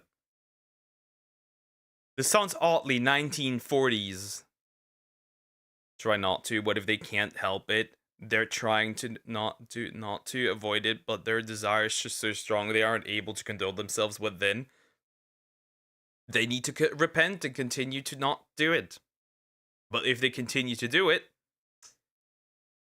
then they're going to jail. Then they're going... they likely will go to jail eventually. And also, gonna be a hard time going to heaven, probably. No, deer's not European. Deer is from the kangaroos. Forms part of a broader decolonizing work that seeks to move away from Western accounts of history and science. So what accounts of science are we gonna look into then? This approach is extended to terminology controversies, of course it does. Language first control the language, then control the mind. Am I right? Hit that like button if you think like me, if your mind is still free. With the guide noting the, open quotes, controversial nature of the term Anglo-Saxon, close quotes. Oh, now I see why everyone has been spamming my comment sections. There's nothing wrong with being Anglo-Saxon because they say it's controversial. Spam it. Do it. Do it now. Fill the comment under this video with nothing wrong with being Anglo-Saxon. You have my blessing. There's nothing wrong with being white. There's nothing wrong with being white. That's the thing. There's nothing wrong with being white. Yeah, that scares people.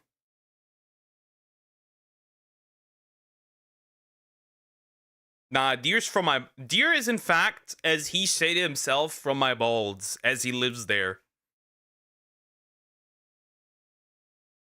Also, I think Australia is a cool country, besides everything that tries to kill you. But yeah. I think it's a chill country. It does sometimes have weird decisions, like wanting to make it so that minors can't access the internet, or like you have, well, not minors, but like the fact that you have to, apparently they were planning like putting, you needing to put your ID on stuff. The country's government is a bit odd. It states, this was not the term the people then used to refer to themselves. Okay, neither was the word African. I know I keep saying African, but it's not because I have any problem, like idiots say, with Africa. It's simply because the same logics, that's what I'm doing. I'm double-checking the inner logics and the logical consistency of their belief system. That's all I'm doing. Africans didn't use the word African until we gave it to them, until the Romans called it Africa, and just the northern part at first. Then let's use the original term for Africa, the one created by black people. Why don't you have a problem with that? You see, this is why this is all a sham, insane. It states, this was not the term that people then used to refer to themselves, and adds that the term has a long history of being used in a racially charged manner. Okay, so even if it were the case, which I don't know, because I don't follow any circles that have to do with racism, I haven't got a clue. But even if that were the case, then we shouldn't change a word. As the only anti-racist in this discussion here, me, they are racist on reverse. Oh yeah, they're definitely racist. They're definitely racist. Changing term to accommodate people is historic revisionism. I think when something has a racist or clearly racist origin, it should keep the name to remind where it actually comes from. Because if you remove all the bad, eventually nobody's going to remember. That's my idea. What do you think of Indonesia? Indonesia is chill. I've talked to a few people thanks to dating apps, but yeah, that's pretty much it. I have no issue with Indonesia. As the only not shut the fuck up. You're an apple. You're racist to other fruits. Yeah. I'm anti-racist. And statistically you. If you're gonna change vocabulary and word usage, every time a racist circle utilizes those words in an unconventional manner to push whatever the heck, you are gonna be chasing tails for the rest of your life. Because they'll swap it and they'll find another one. What if they start saying English in a racially charged manner? Then they're gonna remove the word English. Can't say you're English anymore. When is it gonna end? It's ridiculous. Who cares? There is a mind. It won't end. It won't end. We're constantly gonna try and chase things and change things, give new terms. Then the new terms are also false because they're also wrong. It's like let things be racially charged. It's fully okay if they are. It's fully okay if they are. It's good to remind. It's good to remind. It serves as a good reminder let things be racially charged. History is racially charged. Don't change our past because of the present standards. Exactly. But it's their fault. Why do they look all so messed up? I'm nice and symmetric. I dislike all races equally. I hate everyone equally. That's a good stance. I know a group of people that uses Anglo-Saxon. It doesn't make the history nor the term controversial. It's stupid. It's because you hate everything Western, and so you found an excuse. This is all this is, and you know I'm speaking the facts, guys. This is the truth. I tell it how it is. Backlash or no. And I wish more history-focused channel had the guts to do this. I really do. But here we are. In 2024, the University of Nottingham removed Anglo-Saxon from its leading course over similar concerns. The University of Nottingham is a bunch of fools, at least the ones that made the decision. If you are in the University of Nottingham and you disagreed with this, you're not a fool. But the ones who did, they're anti-white racists. Absolutely ridiculous. Classic DEI move. They tried to, last week, no, the week before, they tried to shove some DEI shit down our throat, and I was like, bro, what the fuck are we doing? What the fuck are we doing? For example, we talked about trat wives, right? We talked about trat wives, and like, trat wives are bad. They're promoting an ideology. Oh, and you're a nod? Like the guy saying they push an ideology, and you are who was like really, the guy was really leftist, and I was like, and you are not? Odd. Yeah, I don't think Deer does it. Deer's gonna make your voice, your voice, and then he's gonna be like, nope, not really. Ridiculous, absolutely ridiculous, guys. This is where we live now. This is our world. Now it's everywhere. Reddit, of course, they love it. Reddit are United Kingdom. Vikings were not all white, pupils to be told. Pupils to be told. Early Vikings wouldn't understand nationalism. No shit, Sherlock. You see, you could say... Oh yes, nationalism wasn't really a thing, but tribalism was. They would understand tribalism. And technically, if you really want to put it like that, nationalism is technically just a broader form of tribalism. You live in a country, you technically live in a big-scale tribe. Technically. You know? Technically. A small village would be a tribe. A kingdom would be a tribe. A country would be a tribe. Technically. That.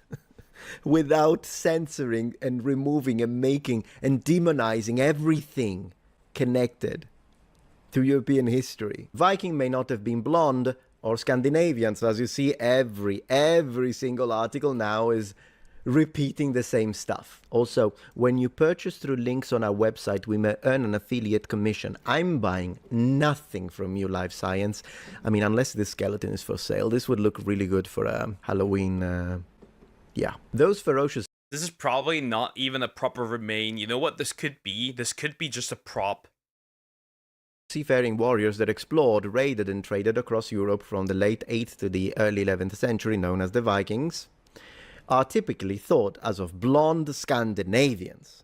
But Vikings may have a more diverse history. Here is the message. They carried genes from Southern Europe and Asia, a new study suggests. Also, when you say Asia... what are we talking about exactly? Because, I mean, half of Russia is in Asia, so, you know, they might still be blonde if they are from that area, but whatever. Open quotes. We didn't know genetically... Asia is also a really skewed term. And also, like, Asia could be Indian. Asia could be, Asia could be Russia. Also, Asia could be, I don't know, Kazakhstan or stuff like that, right? Depending on the area, they might still be white. Technically. All those articles like feel like and blonde. All these articles feel like a defense for the casting of a black girl in Astrid in How to Train Your Dragon. I hate race swaps. I hate them so much. Like, dude, instead of race swaps, how about you make a new story for a new character? Oh yeah, but you're creatively bankrupt and everything you try would fail if you actually attempted to write a new story. what they actually looked like until now. Close quotes, señor. Oh, I don't know what happened. Why did I read it in Spanish? Senior author, Esque Willis. You know what? It sounds a lot better in Spanish. Señor. Señor autor Esque Willis. Señor. Me gusta mucho la palabra. Señor. This sweeping gene analysis suggested that the Vikings weren't just a continuation of Iron Age groups who lived from about 500 BC to about AD 700 in Scandinavia before the Viking Age. Rather, the Vikings and their ancestors would have intermingled often with people from Asia and Southern Europe. Often, it depends. But then again, yes, of course, a Norse can get a wife or a slave, put your weapons down, and their kid is gonna have genetic mixing, clearly. That doesn't change the fact that the majority of Vikings would have been Scandinavian, and a large portion of those would... Exactly. Exactly. Wow. Interbreeding happens. Congratulations. Wow. Who would have guessed that people from different cultures may come together and have children? Crazy shit. People seem to forget how massive Asia is. They did a weight swap as well. They casted Rovna as a fat chick, even though she's super thin in the animated version. They got Tovnot spot on though, to be for real. But they still made homie. They still made the girl fat. What the heck are they doing? Have most likely been blonde. Many Viking individuals had high levels of non-Scandinavian ancestry, the authors wrote in the paper. Now, I know what you're thinking. Well, Metatron, all of these are going to be copycats now, and they're just going to keep repeating the same thing. And I mean, you wouldn't be wrong. Look at this one. Vikings weren't all Scandinavian, ancient DNA study shows. They love it. They love it. Absolutely. But no, my friend, they're not all copycats. Oh, no. They're not. He said that the data, open quotes, allows us to disentangle how selection unfolded before, during, and after the Viking movement across Europe, close quotes. Wait a second. Natural selection over a period of 1,000 years. That's not how natural selection works. Like, when that's not how natural selection works. With the potential to, open quotes, begin to infer the physical appearance of ancient Vikings and compare them to Scandinavians. So that allow us to disentangle how selection unfolded before, during, and after the Viking movements across Europe. That is, if they mean natural selection, if they do, well, they are using natural selection here. Study of natural selection means developing or undeveloping, depending on your surroundings and needs. Natural selection would mean, oh, this bird. I'm a bird. I eat bugs. The bugs are not enough. I accidentally also evolved to drink blood from animals. Natural selection means I will adapt to my changes. Natural selection could also mean something just gets annihilated once their food source is gone. Rough and Tough are meant to be twins, fraternal because different genders, but basically identical, yet one's massive and one's not. It's so dumb. I don't know if you know How to Train Your Dragon lore, but I had a rant. Yeah, I'm familiar. I watched the 3 movies and a little bit of the show. That's about it. A little bit of the show. Today, close quotes. The genetic legacy of the Viking is still present today, the researchers said, with an estimated 6% of people in the UK and 10% of people in Sweden carrying Viking DNA in their genes. The Brilliant Club has instructed tutors placed in schools to ditch traditional narratives in favor of a decolonized approach that moves subjects away from a Western focus. Is anyone going to be interested in removing subjects? This hatred towards Europe has to stop. But until then, you've got me. Thank you for watching, number ones. Yeah, I think this hatred on Europe is on purpose. Because it's trendy. It's an agenda. They love to push it. They really love. And if more people start calling it out, it will change. Until then, it's gonna be harsh. It's gonna be hard to change that. Because there is no course correction. If anything, they want to reduce European population, in fact. And import more people. But yeah, that's a conspiracy theory. That's a conspiracy theory. Anyways, like, comment, and subscribe. Damn. That was a long one. That was a long one. A lot of yapping. Chat, I'll be right back. I need a quick break. Also, my headache is going kind of interesting. So yeah, I think we'll do like one more video and then we'll end. So yeah, I'll be right back.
I have returned.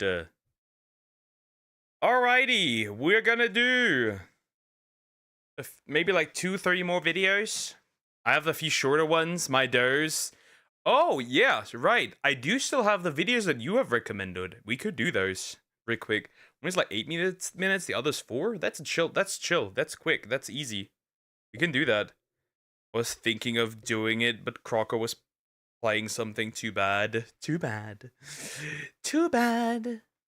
I need more water. Maybe that's why. Water not sufficient, but yeah. Headache's hitting hard today. Ugh.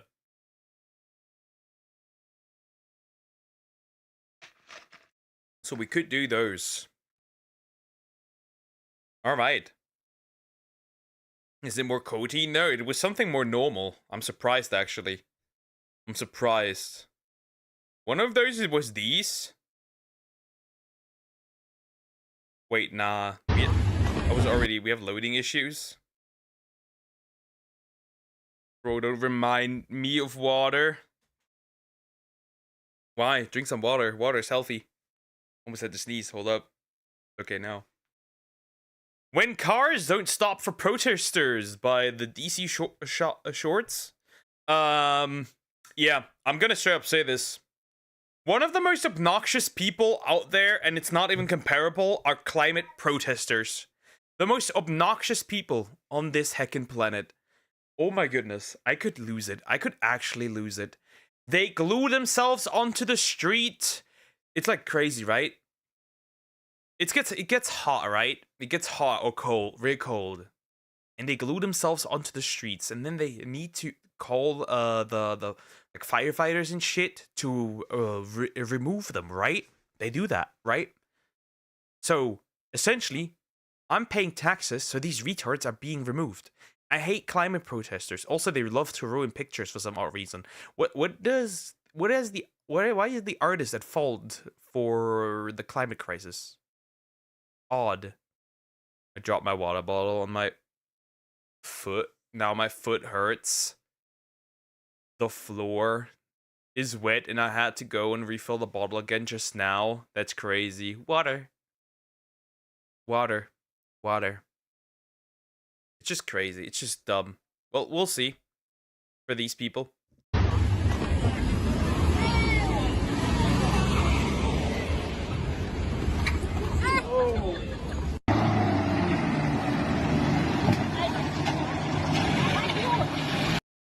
Understandable. Why would I? Why would I? Yeah, it just makes sense. Why would I, like, you know, fuck around, find out? If somebody gets run over, it's your own fault. You could have avoided the car.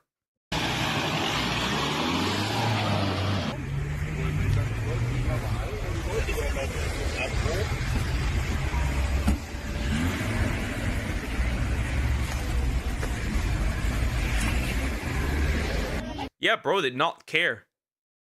Bro did just not care. Bro just would have run him over. I'm sorry. No, not illegal. You are too.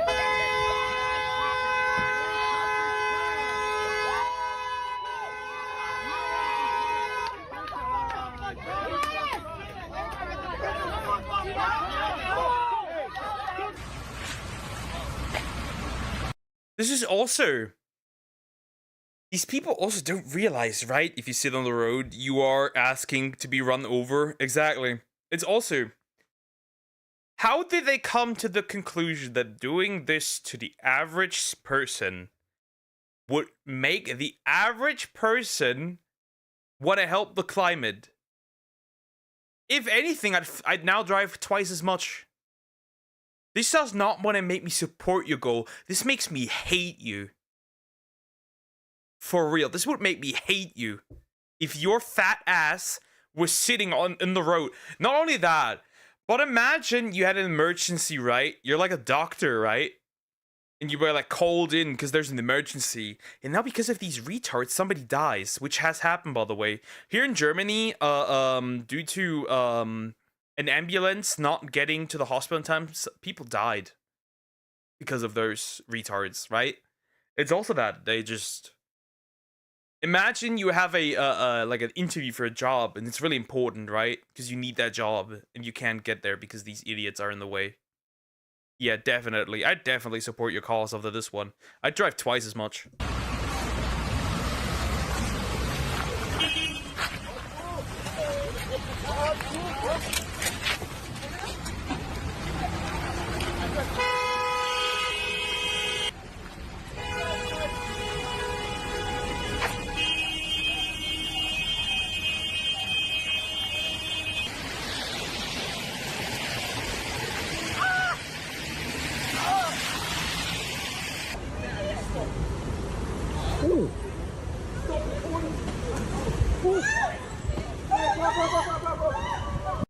Based for beating his ass. I'm gonna be honest. Based for beating his ass. 100%. I'm gonna inconvenience you and then you'll join my cause. Actually, I will hit you with the car. Or actually, I will just hit you. Fucking little shit.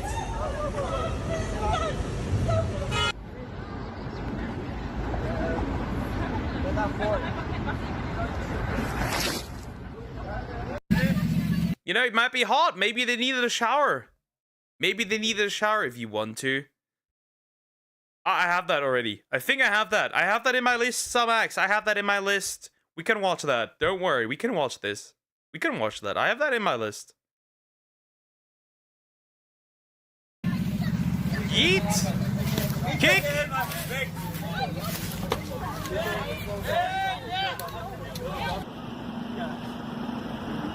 So satisfying. I could watch this for hours. So satisfying. Those AirPods were sent flying.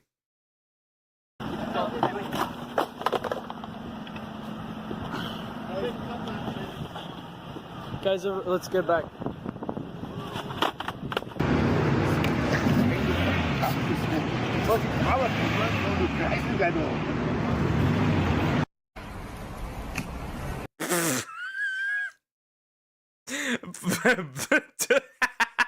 Planted onto the street. Deserved. Bro was violent with that skateboard. Bro was skateboarding.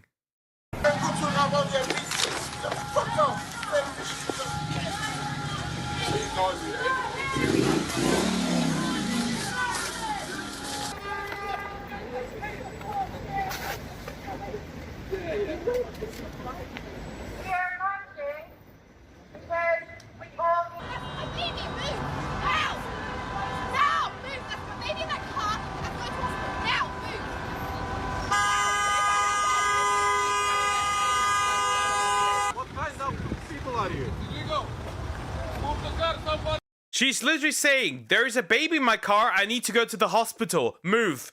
And that retard is walking around like a zombie. Like, climate zombie, is that what you could use here now? Bro, when somebody tells you there's a baby in the car and I need to go to the hospital, I'd move as quickly as I can. I'd move if I was in the car, I'd move that car out of the way somehow. And if I have to drive in somebody else's backyard. This woman has a real newborn baby, guys. You make more pollution. If somebody's going to the hospital, it's illegal. But the climate's more important. The climate's more important than the human life. You know, that babies can be remade, but the earth cannot be saved if we don't. What is a baby in comparison to the planet? Motherfuckers. Stop my baby getting to a hospital is demonic. Yes, it is.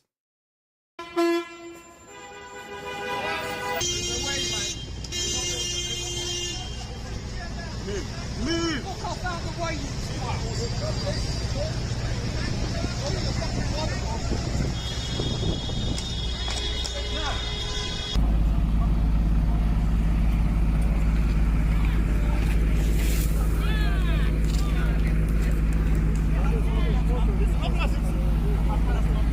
This is Germany! Bays! This is in Germany! Yeah, it is. It is in Germany.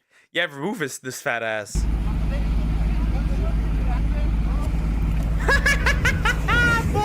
Pulled by the hair. This is amazing. Ah, my people.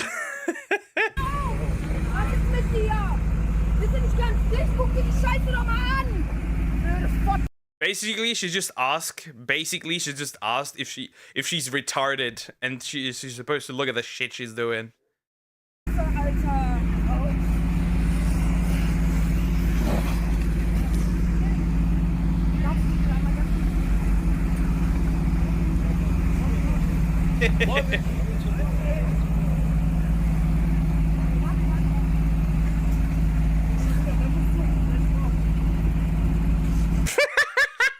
Bro's spot was sent to the road.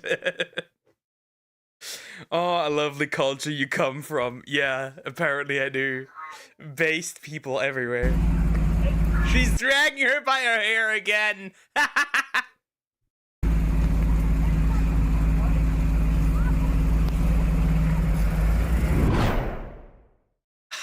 That was perfect. That was good. That was a good one. That was a good one. Anyways, I need to see more things like that. Like, comment, and subscribe. Thank you, dear, for recommending this. This is great. This was awesome.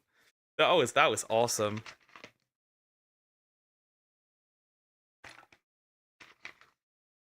That is a lot of water out of my window. That's a lot of water right in front of my window. It's raining like shit. Nice. That was perfect. I need more protester compilations. Anyways, I think I have another one. It's a pretty short one, but we'll do it. We'll do it. That's also a short one. Disclaimer, everything. The short one. And I need one for today. That was my yesterday's dose. I need one for today too. You recommended a second one as well, so we can do that technically too after this one. This one's short. Ranking countries on how close they close to the N-word they sound by that one random guy. We'll just jump into it. I don't think we have a German word that actually gets that close. We'll see.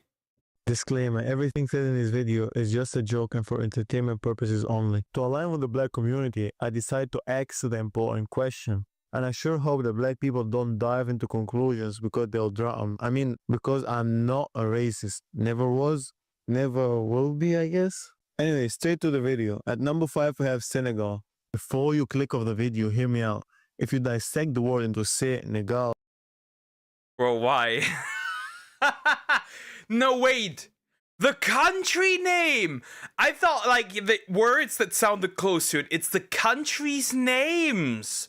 Oh, well. Okay. It makes much more sense into what I'm thinking.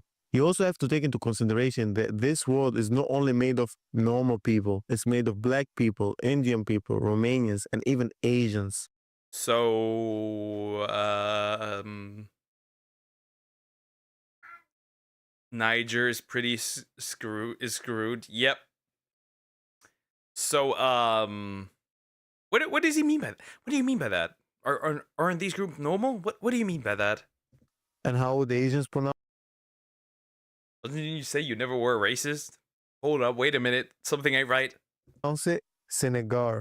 And if you take off the first part, you see where I'm going. It's funny how I had to look at with a wide angle to include Asians. Anyways, moving into number 4, Nigeria. Not much to go here, to be honest. I mean, yes, it do has the letters. I mean, if I type N-I-G, tell me you don't expect me to put another G and A. I'm not saying anything. I'm not. He's not wrong. He's not wrong. Everybody sees that. It doesn't matter where you're from. Everybody sees that. If you're born in the West and if you live in the West, you see that. That combination of letters, you're thinking about it. Into that. Now enter the number 3 spot. Also, a few people, when they see that in chat, they're like, what if I type it out? What happens if I type it out? Nicaragua. If you wasn't familiar with the country, you would think that a Spaniard was asking a black person for water. Nicaragua. So it makes perfect sense for me to include into the list. Why? What is that? How I'm thinking things I don't think I can type. Same. But how can you not? I mean, there isn't much more I can explain. Split the word into the middle, and there you have it. The first part is what we're looking for. At the number 2 spot, Montenegro. This is just straightforward.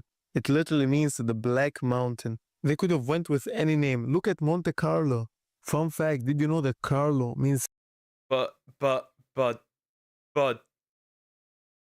That word means black. That means black. Free man. I'm sure if Montenegro meant the mountain of the free man, white people would have been so angry 100 or 200 years ago. I was trying to make a joke about Montenegro and I was looking into the internet about stereotypes. And apparently people from Montenegro are lazy. And I was like, there is no way. So I decided to text my friend from Montenegro to fact check that claim for myself. But he was busy having a nap, so I couldn't. Moving on to the...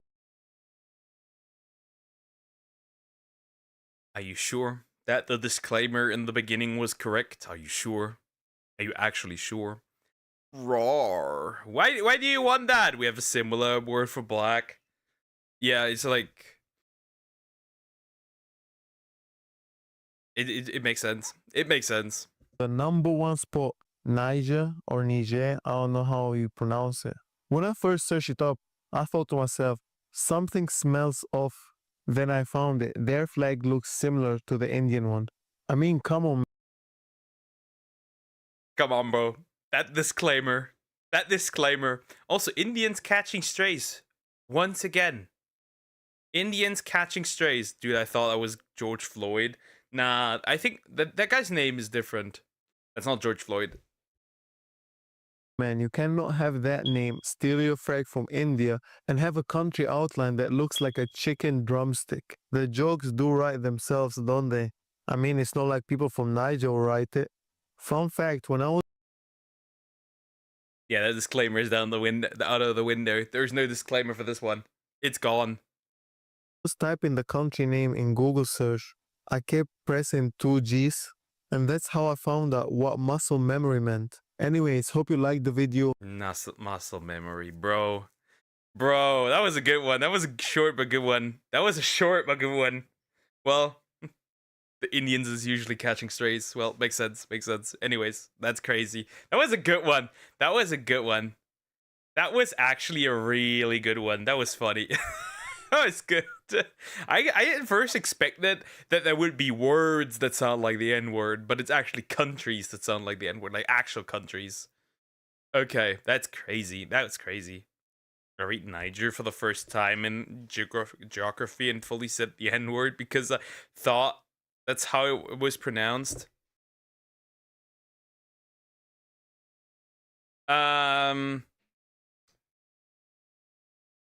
I pronounced a Dragon Quest attack wrong.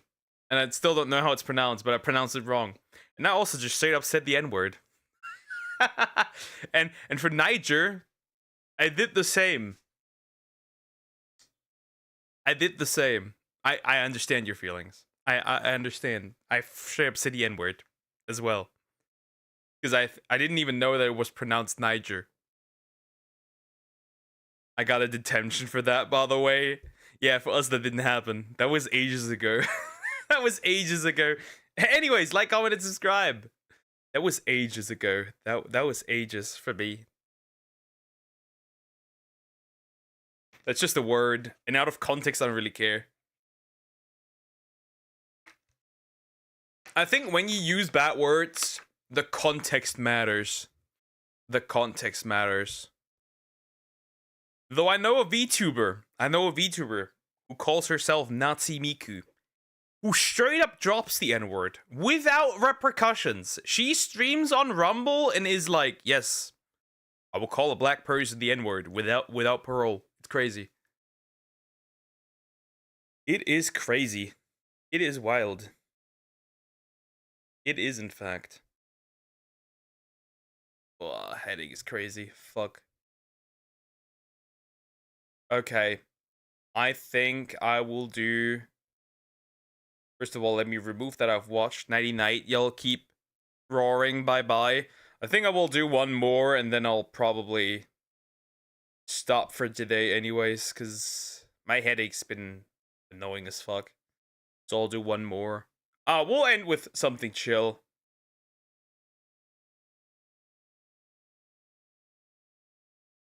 If it loads. Every generation thinks they have. I think this is the one. This is the one I'm gonna end on, I think. I think this is the one I'm gonna end on. Shouldn't you end then? It will get worse. Nah, I'll do this one. This is an 8-minute short one. I'll do this one and then I'll end.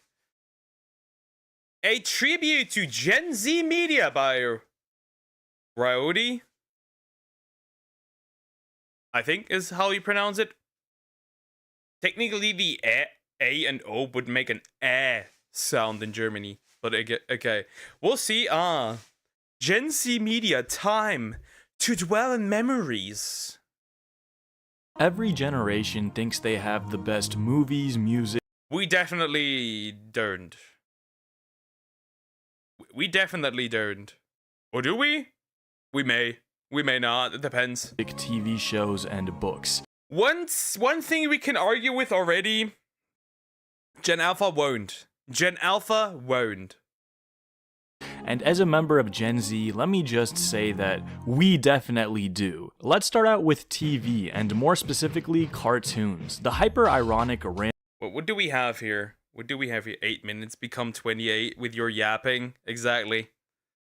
What do we have here? Well, Pokemon, that makes sense. Total drama action, never watched that. Ben 10, yeah, okay. Oh, I've watched this as well. These Idiots as well. I've watched These Idiots. Not this. Yeah, I probably grew up mostly with non-Gen Z media, maybe, potentially. Cartoons. The hyper-ironic, random humor Gen Z is known for really just stems from the cartoons we grew up watching. I mean, the most popular cartoon. Well, I watched SpongeBob, and my mom had this. I don't know whose parents had this, but my mom had this. My mom had this, where she straight up said, watching SpongeBob makes you gay. I'm the straightest man alive. Why did she lie that much? Cartoon of our childhood followed an anthropomorphic bird and raccoon working at a park with a green man, a ghost, an immortal yeti with a gumball machine as a boss. It doesn't really get more random than that. Regular Show really had a massive influence on Gen Z's humor. I mean, the amount of I may have committed a crime. I've not watched this. I have not watched Regular Show. I've never watched it in my life. I may have come across it maybe on TV, but that's it. I've never properly watched this. Times me and my friends have said, oh, after something epic happens, it's gotta be in the hundreds. And we didn't just have Regular Show. Johnny Test! Oh no, Johnny Test! I remember Johnny Test. I was also slightly crushing on his sisters. I was crushing on his sisters, for real. I don't know, I have a weakness for nerdy women. I mean, Phineas and Ferb is probably my favorite show of all time. I agree. Phineas and Ferb was good. Death Note, I've watched that. Avatar: The Last Airbender, a good, perfect show. Unlike Korra, who is a bitch and a loser and fucked up everything. They fucked up everything with Korra. We don't talk about Korra. There with The Sopranos. While the animation and premise of the show makes it appear like it's meant for little kids, the writing and humor is so clever and witty that I enjoy the show more now at 20 years old than I did when I was a little kid. Other shows like Gravity Falls, The Amazing World of Gumball, and never watched Gravity Falls. I have seen The Amazing World of Gumball. I also remember a scene from The Amazing World of Gumball where bro just turns into a Super Saiyan. Adventure Time also helped mold the absurd. Never watched Adventure Time. And spontaneous identity, humor, and culture of our generation. Now let's talk about music. Man, from 2014 to 2019, the amount of amazing music that was released is astounding. Gen Z is obsessed with 2016, and I think a main reason for that is because so many great albums were released that year. Blonde, Starboy, Anti, Lemonade, Color. I can't really say anything. I'm a metal and rock guy. I don't listen to that. So I can't really say. I'm really a weirdo when it comes to that. Like most people will probably get those. I mean, yeah, most people will probably get a lot of the songs. I don't. Book, Black Star, The Life of Pablo, Untitled Unmastered, Views, Awaken My Love. I mean, 2016 Uzi has basically become a mythical figure because of his consistency and output during that year. And I'm not saying these are necessarily Gen Z albums, but usually the music that's the most important to you is the music that was released during your formative years, and I just gotta say, we low-key win. Like, yeah, I'll admit we didn't have Michael Jackson or Biggie or Wolfgang Amadeus Mozart, but bro, do you know who we got? My man Fetty Wap. Listen, I'm not even being ironic. Fetty Wap at his peak had the entire world in the palm of his hand. Bro, I know you remember. I don't know who this is. I did not grow up with hip hop, rap, and all that stuff. I did not like. Even like in Germany when we have German rap and hip hop and that stuff. I just never had that. I just never got into that. It's just not my music. He sounds like Sway, not gonna lie. He does sound a little like Sway. Number 1738 and I got this sewed up. And he had other hits like My Way, RGF Island, and again, Fetty Wap was really the. Okay, I actually do know that song. But not because I listened to it as a kid. Or like as a teenager. Because I've heard it recently. Also, I'm having my monthly mental breakdown, so yeah. What's wrong, Joe? You okay? Reminder, If something's wrong, DM somebody. It's important. German rap goes hard. Not the modern stuff though. Not the modern stuff. We have literally chicks out there who we have now women out there who literally poison the girls in our country. We have somebody who literally like raps and makes sexual songs around Christianity. Really interesting. Like Sweet Baby Jesus, I have hard nipples. That kind of stuff. It's crazy. That's what currently is trending. That's what currently is trending. It's crazy. The king of writing hooks. I don't want to sound like too much of an old head, but modern pop music to me sounds like it's lacking creativity. Everyone kind of sounds the same and is trying to hop on trends, and when someone new does come with an original sound, it's shocking. I miss the days when upcoming artists like Travis Scott, Tyler the Creator, and Frank Ocean were experimenting and pushing boundaries of their genre. Was that cat, baby or a cat making a noise? I don't have children, so it must have been the cat. Well, let's say I cannot not dung on people for being single anymore. Rip to me. You have heart nipples, Bergen. Oh no, wait. Wait. What do you mean? Joe? What happened? No, what happened? Did it happen what I think it did? Oh no, Joe. Oh no, buddy. That sucks, man. If it's what I think it is. Man. I don't have hard nipples, but that's what she sings about. Or she sings about like sitting, like two little whores sitting on a tree and the police drives by. Weird shit. She took children's songs and they're like really degenerate shit as well. Yeah. Oh man. That sucks. You sounded so happy though. You sounded so happy. It's fine. Well, don't just brush it off. I'm used to it.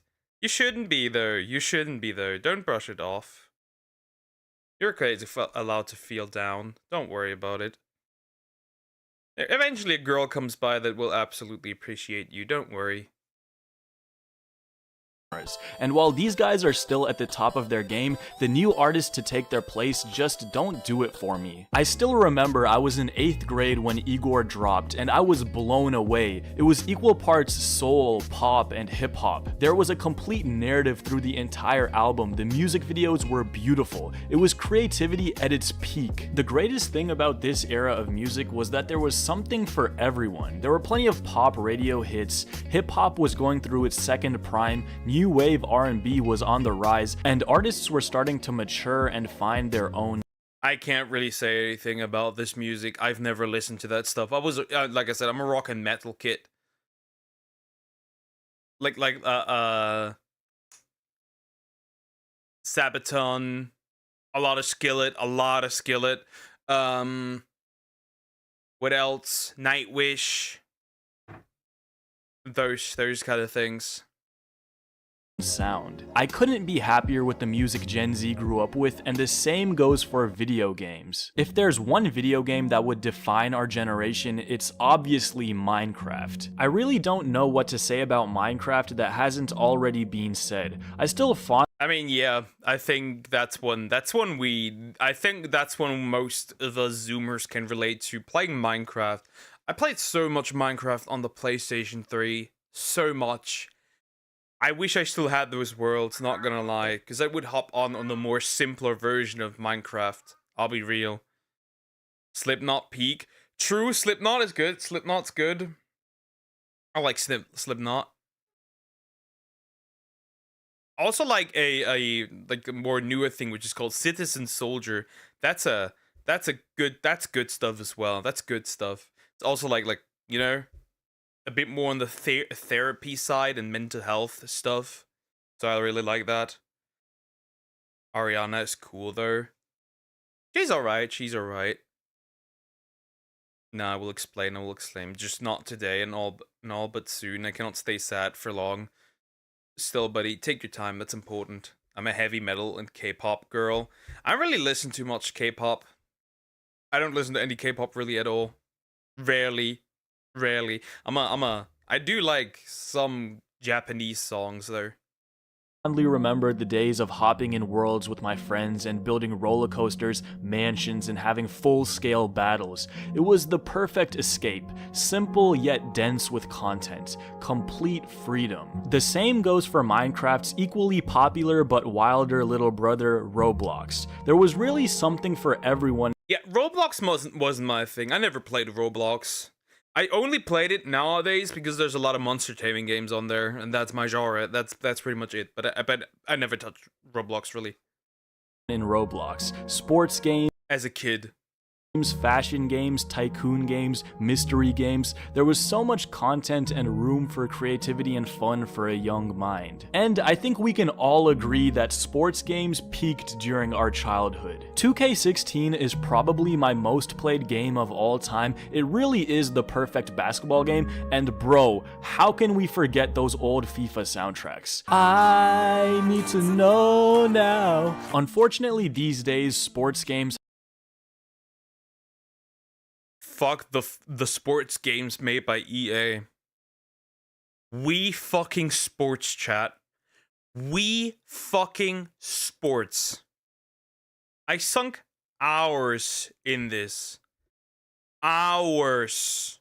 And I mean hundreds upon hundreds of hours constantly trying to break new records, play better, fuck up family relationships with that game. So much. Wii Sports is where it was at. Terrible. This Archeeto sounds like him. No, it's not Archeeto. It does sound similar though, yeah. Have been watered down to over-monetized recycled slop held hostage by corporate overlords. But I still remember the days of try-harding on my park and having intense battles with my brother on Madden. We even witnessed mobile games like Clash of Clans and Clash Royale take over. Clash of Clans was fine. I witnessed the downfall of Clash Royale. I witnessed that. I witnessed that. That was interesting because they fucked up the game completely. You want sports? Play OG Call of Duty. I never played Call of Duty. I was a Killzone kid. The zeitgeist of our generation. And of course, who can forget Flappy Bird? When it comes to Gen Z, I feel like I have to talk about books, and really one specific book series, Diary of a Wimpy Kid. I don't think there's ever been or ever will be another. I've never read. Is it the crime that I've never read these books? I've never read these books. It may be a crime, but I've never read these. I've never read these books. I never had interest in these. Like, I know that they existed, but that was just not my thing. I was reading novels as a kid. Book series like Diary of a Wimpy Kid. Much like the cartoons we grew up watching, this book series had a profound impact on the culture and humor of Gen Z. While most children's books try to teach good values like honesty and hard work, Jeff Kinney throws all of that out of the window. Greg Heffley is cynical, self-serving, opportunistic, lies, cheats, and always tries to find a shortcut. Basically, Greg Heffley is the most honest children's book character we've ever seen. I think because Gen Z has always been hyper-aware, we reject overly righteous. The main character who learned the power of friendship, the villain who's trained for over 500 years. That's kind of true, though. Though we are also in the generation. We are also in the generations where villains have limits to how evil they can actually be. Oh, I'm a genocidal maniac, but I'm not homophobic. That kind of thing. I really hated that. I really hate that concept of modern villains. Oh, I'm a genocidal maniac, but I could never be a bigot. As if you care.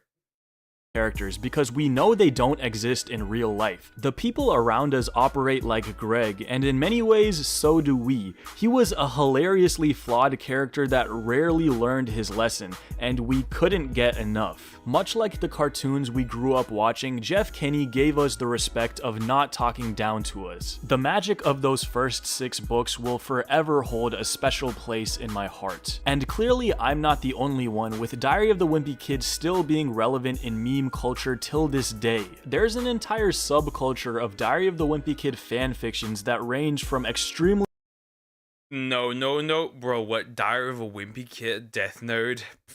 It's crazy. That's crazy. That is crazy. That's no longer the diary, bro. That's no longer the diary. But yeah, I see the vision. I see the vision. Hilarious to downright depressing. And from time to time, I still read through this book series because it has a distinct comfort and charm that I can't find anywhere else. If we're gonna talk about Gen Z media, then it's only right that we talk about Gen Z social media. While short-form apps like Vine and TikTok have been huge during our childhood, culturally nothing. Not the watermelon. Not the watermelon.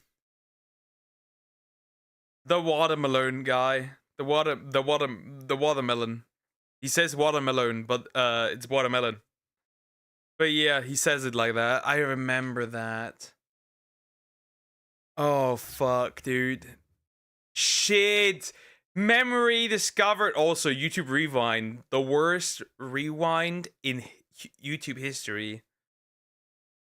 Diary of a Wimpy Kid movies were good, to be honest. Yeah, too bad. The guy, I think in one of the movies, if I remember correctly, they casted a new guy, and that new guy got so much hate, and he wasn't even at fault.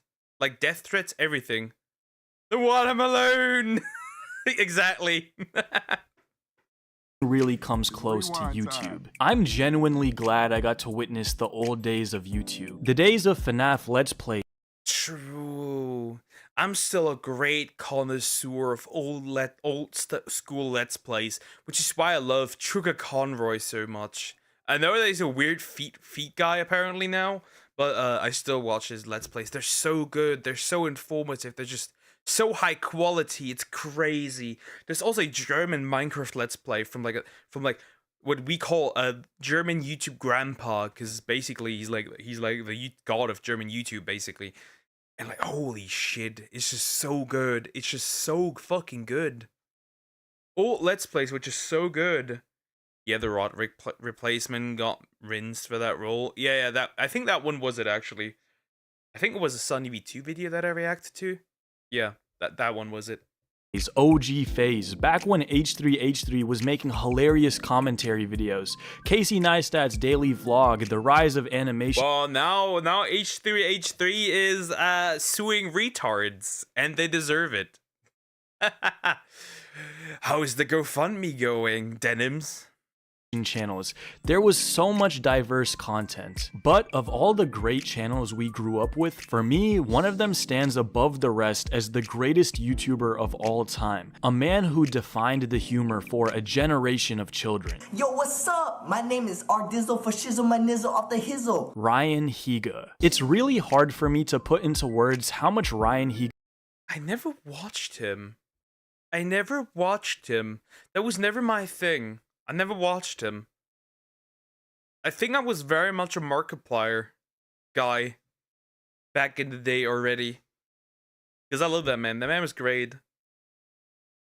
His videos mean to me. He was literally the first YouTuber I ever watched. For the longest time, I thought YouTube was just a place for music videos until one day my friend showed me Rustin Heber. It was an eye-opening moment. He was edgy but also genuinely funny and made clever social commentary. I still yeah, I've never watched him all went out best. I also remember Boy in a Band, who eventually was outed to have his band in boys. if you catch my drift. Don't forget the legend, the pink guy. You mean I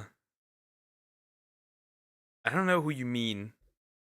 Also, I forgot, who was it called? Filthy Frank, that was also one. That was also one. That was also one that I remember pretty well. Welcome to the rice fields, motherfucker. I distinctly remember the days in middle school of watching Dear Ryan's on the bus ride home. He was truly one of the first personal brands on YouTube, and I think we all need to thank him for paving the way. So Ryan, I think there's only one thing left to say. And follow me on Instagram. I'm posting there once we hit 40,000 subscribers. Joji, dude. I have no, like I said, I have no idea.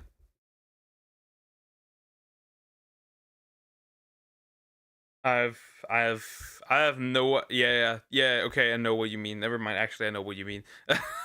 Okay, I know what you mean. I need to look that up real quick. But yeah, it's just how you forget him? Sorry about his fat ass cat. This fat ass cat is using my arm to support his leg while he just sits there. Yeah, cats are something. I see homie sitting over there. I can wave him. He's just laying there. Was he the guy in the kitchen? I don't remember. I know that he is Filthy Frank. I know that he now makes music, and that he likes to apparently also is let me check. Now I'm curious. Anyways, like, comment, and subscribe. I'll just add that after that. Easy. Now I gotta look something up real quick on Twitter. Now I gotta look something up on Twitter, my does. Do you want a... I want it to end now. The only thing I can offer is a Coty animation video.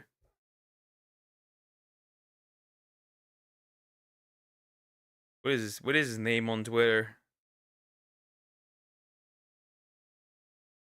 Oh yeah.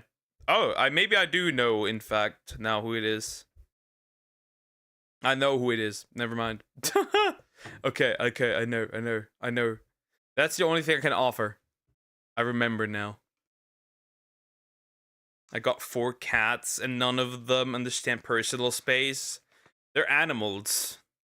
They don't understand the concept of personal space.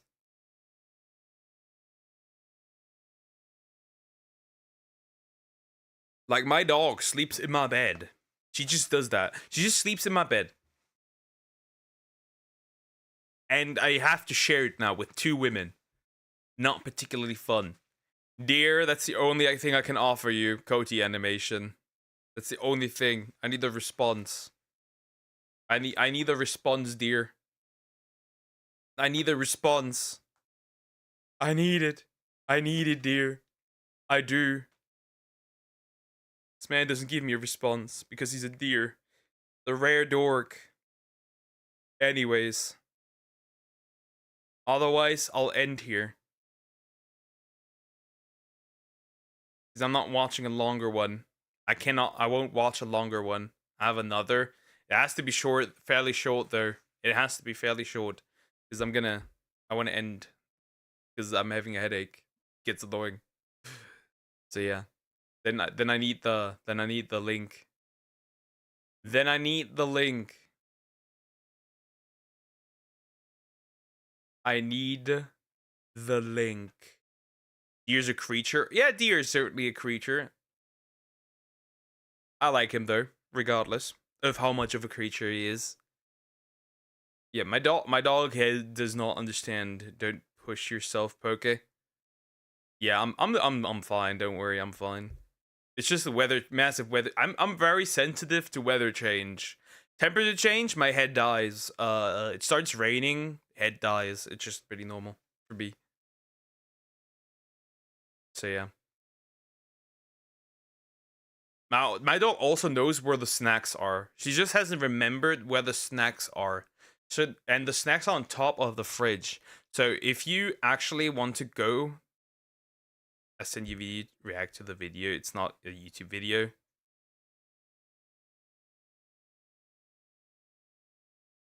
Wait. How does that work? It makes me uneasy when you're nice to viewers instead of calling everyone a retard. Because they're my viewers. Why? They're my viewers. Why should I call people retards? I'm obviously going to be nice to you guys. I just call retards people retards that actually deserve it. And if I think you're acting like a retard in chat, then I will also call you a retard. But aside from that, I don't do that. What do you mean it's not a YouTube video? What does that even mean? Just open the video. I need to check on Discord real quick. Just for safety reasons. I'm just gonna check for safety reasons first.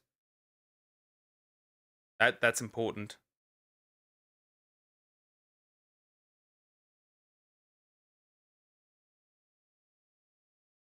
Where is that even? I don't even see it. Where is the video? It's on Discord. Have you sent it to me already? Or is it in the requests? Never mind, it's too big. Yeah, I was like, huh? Wait a minute. So that doesn't work. It doesn't work. Dear. Get to be nice from time to time. I'm always nice. I'm always nice to my viewers, except when you're a little dumb. Chicken's talking in the background. True. But yeah. In this case, if Deer doesn't have anything, I shall take my leave. Oh, wait. He does have something. How long is that? Oh. How about copyright? Should be fine. Even if it gets copyright. I now know that I'm not at fault. 12 minutes! That's way too long. 12 minutes. That's way too long. That's just way too long. I can do that for a regular reaction, but if I go 12 minutes, I'll just go overtime at this point. I might as well go regular time at this point. Always is it might be a stretch. Most of the time. But yeah, 12 minutes is crazy. I can't do that. I can't put it in to the react list, but I won't react to that right now. That's too long. It's just too long.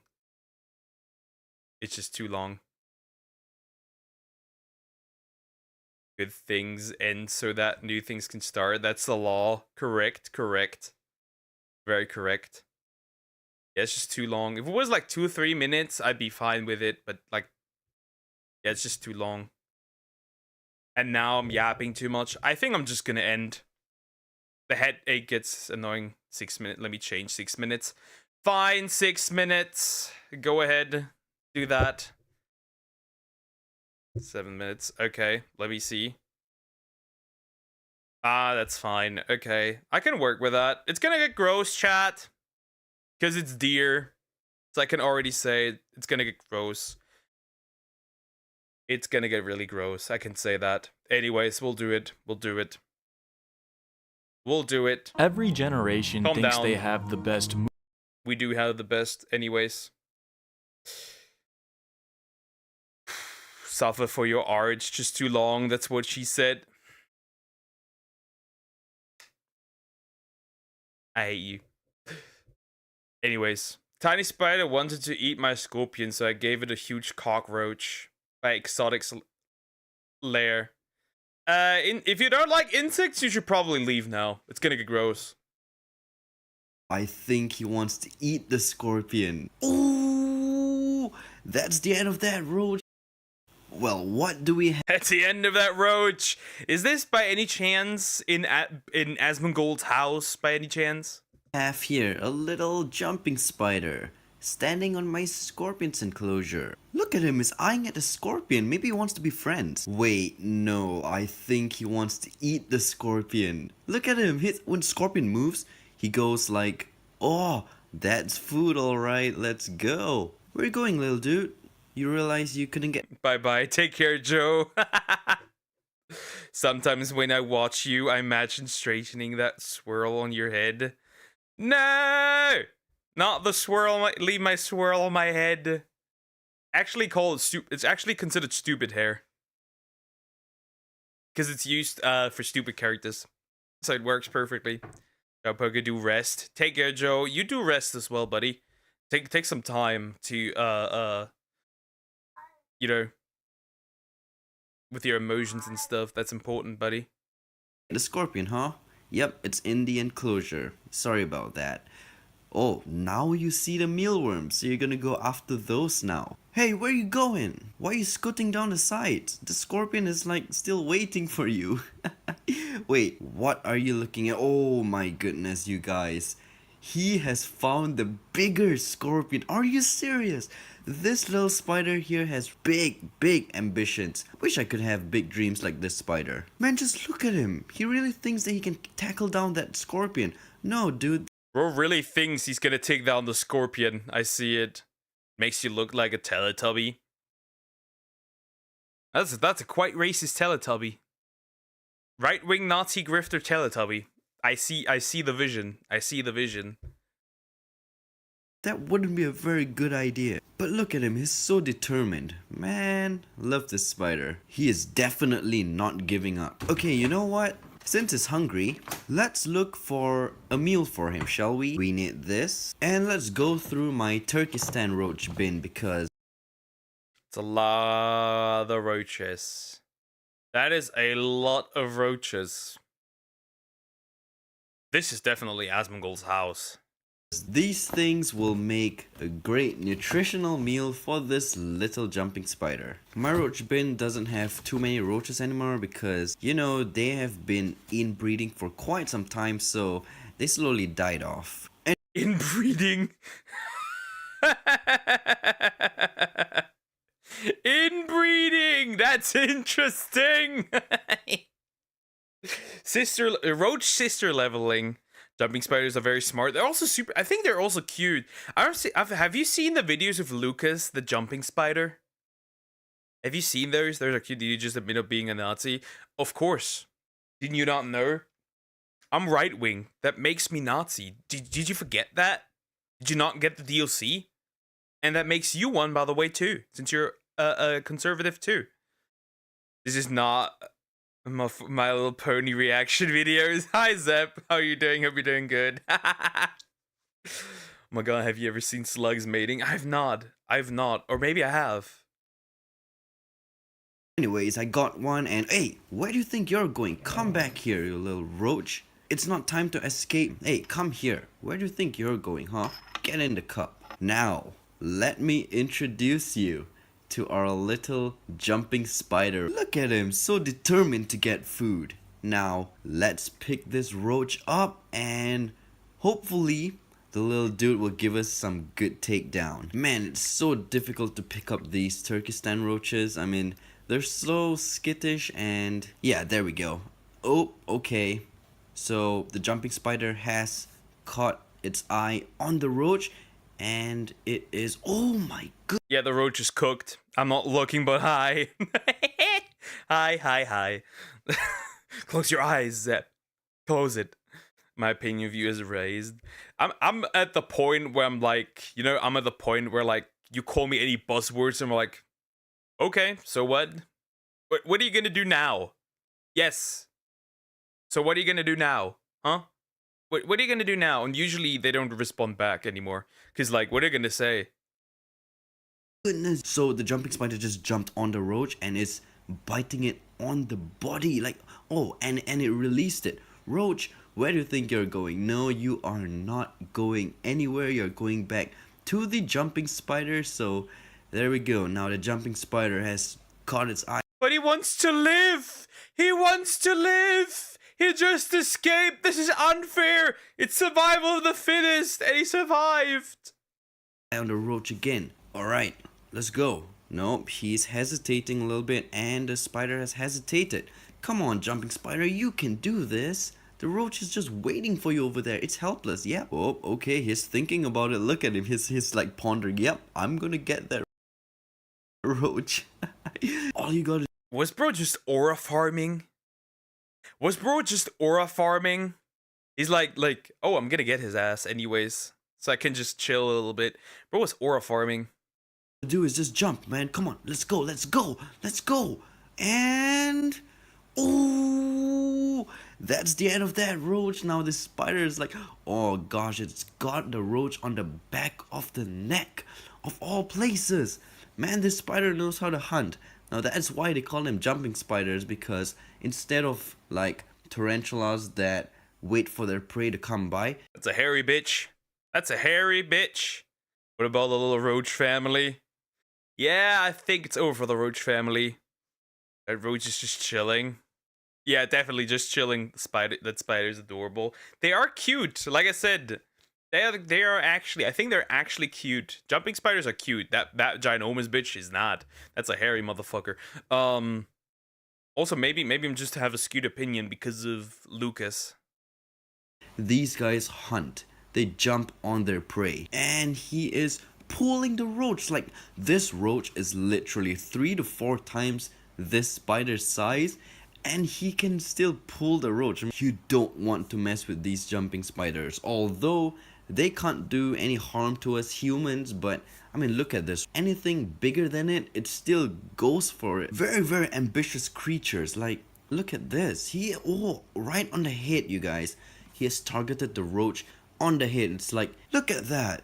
He's just subduing the roach. The roach has nothing it can do. The roach is just like, oh, I am done with life. So I'm just gonna lie down here and let you eat my face off. Let's get this scorpion away. We've got to watch this spider eat his prey slowly. So as you can see, the roach is still struggling a little bit because these jumping spiders don't really have potent venom, so it may take a little bit of time for the venom to kick in, especially for such a big prey item. This spider doesn't give up. It's just holding on to the roach's head. Like, look at the roach's. Yeah, that roach is cooked. That roach is just cooked. That roach is just cooked. That roach is in fact just cooked. Damn. It is. Lucas is a cute animation for kids, which is a jumping spider. That's what Lucas is. He's like a cute animation. You can watch that on YouTube. He's like a really cute jumping spider. His eyes, man, look at that. This spider is so adorable. I mean, look at his eyes. There's like 2, 3, 4 eyes on the side, small eyes, and then the front 2 eyes are just ginormous. I wish I could be like this spider. I think the eyes make it really adorable. Big eyes really work. Right in the roach's face. Bug feeding, spider feeding, gone sexual. Ooh, what eye back to? Bugs. Having such big dreams, I would have so much of stuff accomplished in my life by now. I feel a little bit sorry for the roach, but then at the same time I feel so happy for the spider because it was eyeing at my scorpion and it really wanted to eat. So this roach will just make it an awesome meal for it. Although it may take some time for this spider to actually subdue its prey because, you know, small little dude with a big prey, yeah. It's not something you see every day. And there he goes again. You know what this reminds me of? Reminds me of a cheetah pulling a deer. So cool. I can tell that this... A cheetah pulling a deer. We have a deer here too. I want to pet the spider. Understandable. It is a little hairy cute guy. So hairy bitch is correct. Those two are females. Okay, makes sense. Spider is really thankful for this meal. Oh, it looks like the roach has stopped moving. Have your venom like kicked into the roach? Oh, it's still moving. Such tiny fangs and it can do such big things. Don't underestimate these little critters, you guys. Don't. Look at those adorable eyes. Tell me that's not adorable. Yep. It is kind of adorable. It's an insect, but it's adorable. I think one of the very few pet insects I would have, for real. Okay, Google it. Lucas is so cute. Yeah, Lucas is cute. Man, I want pet spider so you can eat the mosquitoes. Yeah, spiders are important for the ecosystem. Like a lot of spiders are really important to get like rid of like pests and shit. Spiders are important. Reminds me of Lucas the spider. There's Lucas. There he is. He's so cute. He's so cute. Look at Lucas. Lucas is in fact a... Look at Lucas. Look at him. Look at him. He's such a good boy. He is such a good boy. He's so cute. Jumping spider, so you can see the resemblance. But Lucas is more of the friendly one, and this one over here is more of the aggressive one. Like, yeah, I'm gonna take down something 4 times my size without any issues. So that's it for this road. I have no idea where the jumping spider went. You can still see linings of web over there. You see there's one string of web. But, okay, what is that? Is that some fruit fly net? I have no idea. But let's take a look at the... Whoa, the roach is stuck. Okay, so we can see that the roach is hollow. Such a... Bro took everything. Bro just took everything. Even for insect spiders, alien, they have more hands and more eyes than the others. Also, the wings. True. I have a lot of jumping spiders around, but some are not hairy. Maybe different breeds? Maybe gender difference? I don't know. Small guy, and he took out such a massive roach. Well, he's not gonna go after my scorpions again. So the next day I came across this little guy on my window again, and look at its abdomen. It is fat, you guys. Really fat. He's definitely one happy spider. I mean, just look at that abdomen. He's so full and satisfied, as you can tell. I feel like I've accomplished something doing this. I mean, I fed a wild spider that was hungry. That was cool. That was really cool. That was interesting. Okay. Well, didn't know that I was into bugs, but I guess I am now. Also, Tectone reacting to Bonnie Blue, the biggest whore on the planet has no shame. A classic. Anyways, that was cool. That was really cool. I like that. Maybe I'll react to more stuff like that occasionally. Anyways, like, comment, and subscribe. That was cool. Well, now I'm over time just as usual. Thank you, dear. Bro did this on purpose. That thing below the roach was its baby. Maybe, I don't know. There are a lot of spider kinds, probably. Yeah. Well, now I'm over time anyways. That deer did that on purpose. Make me pull through. Anyways. Guys. This time I'm ending though, for real. But yeah, deer did that on purpose. Made me power through. Time to sleep, for real. No problem, father. Silly man. You silly man. Anyways. Guys, thank you so much for watching. We'll be back tomorrow with the usual stuff. And yeah, have a good day or night. Your balls look too comfy, motherfucker. Crazy. Anyways, have a good day or night. I will see you tomorrow. And yeah, bye-bye. Don't goon or gump. I will catch you in 4K. I will take pictures and send them around through the entire internet with your legal name. Anyways, bye-bye. Farewell. Au revoir.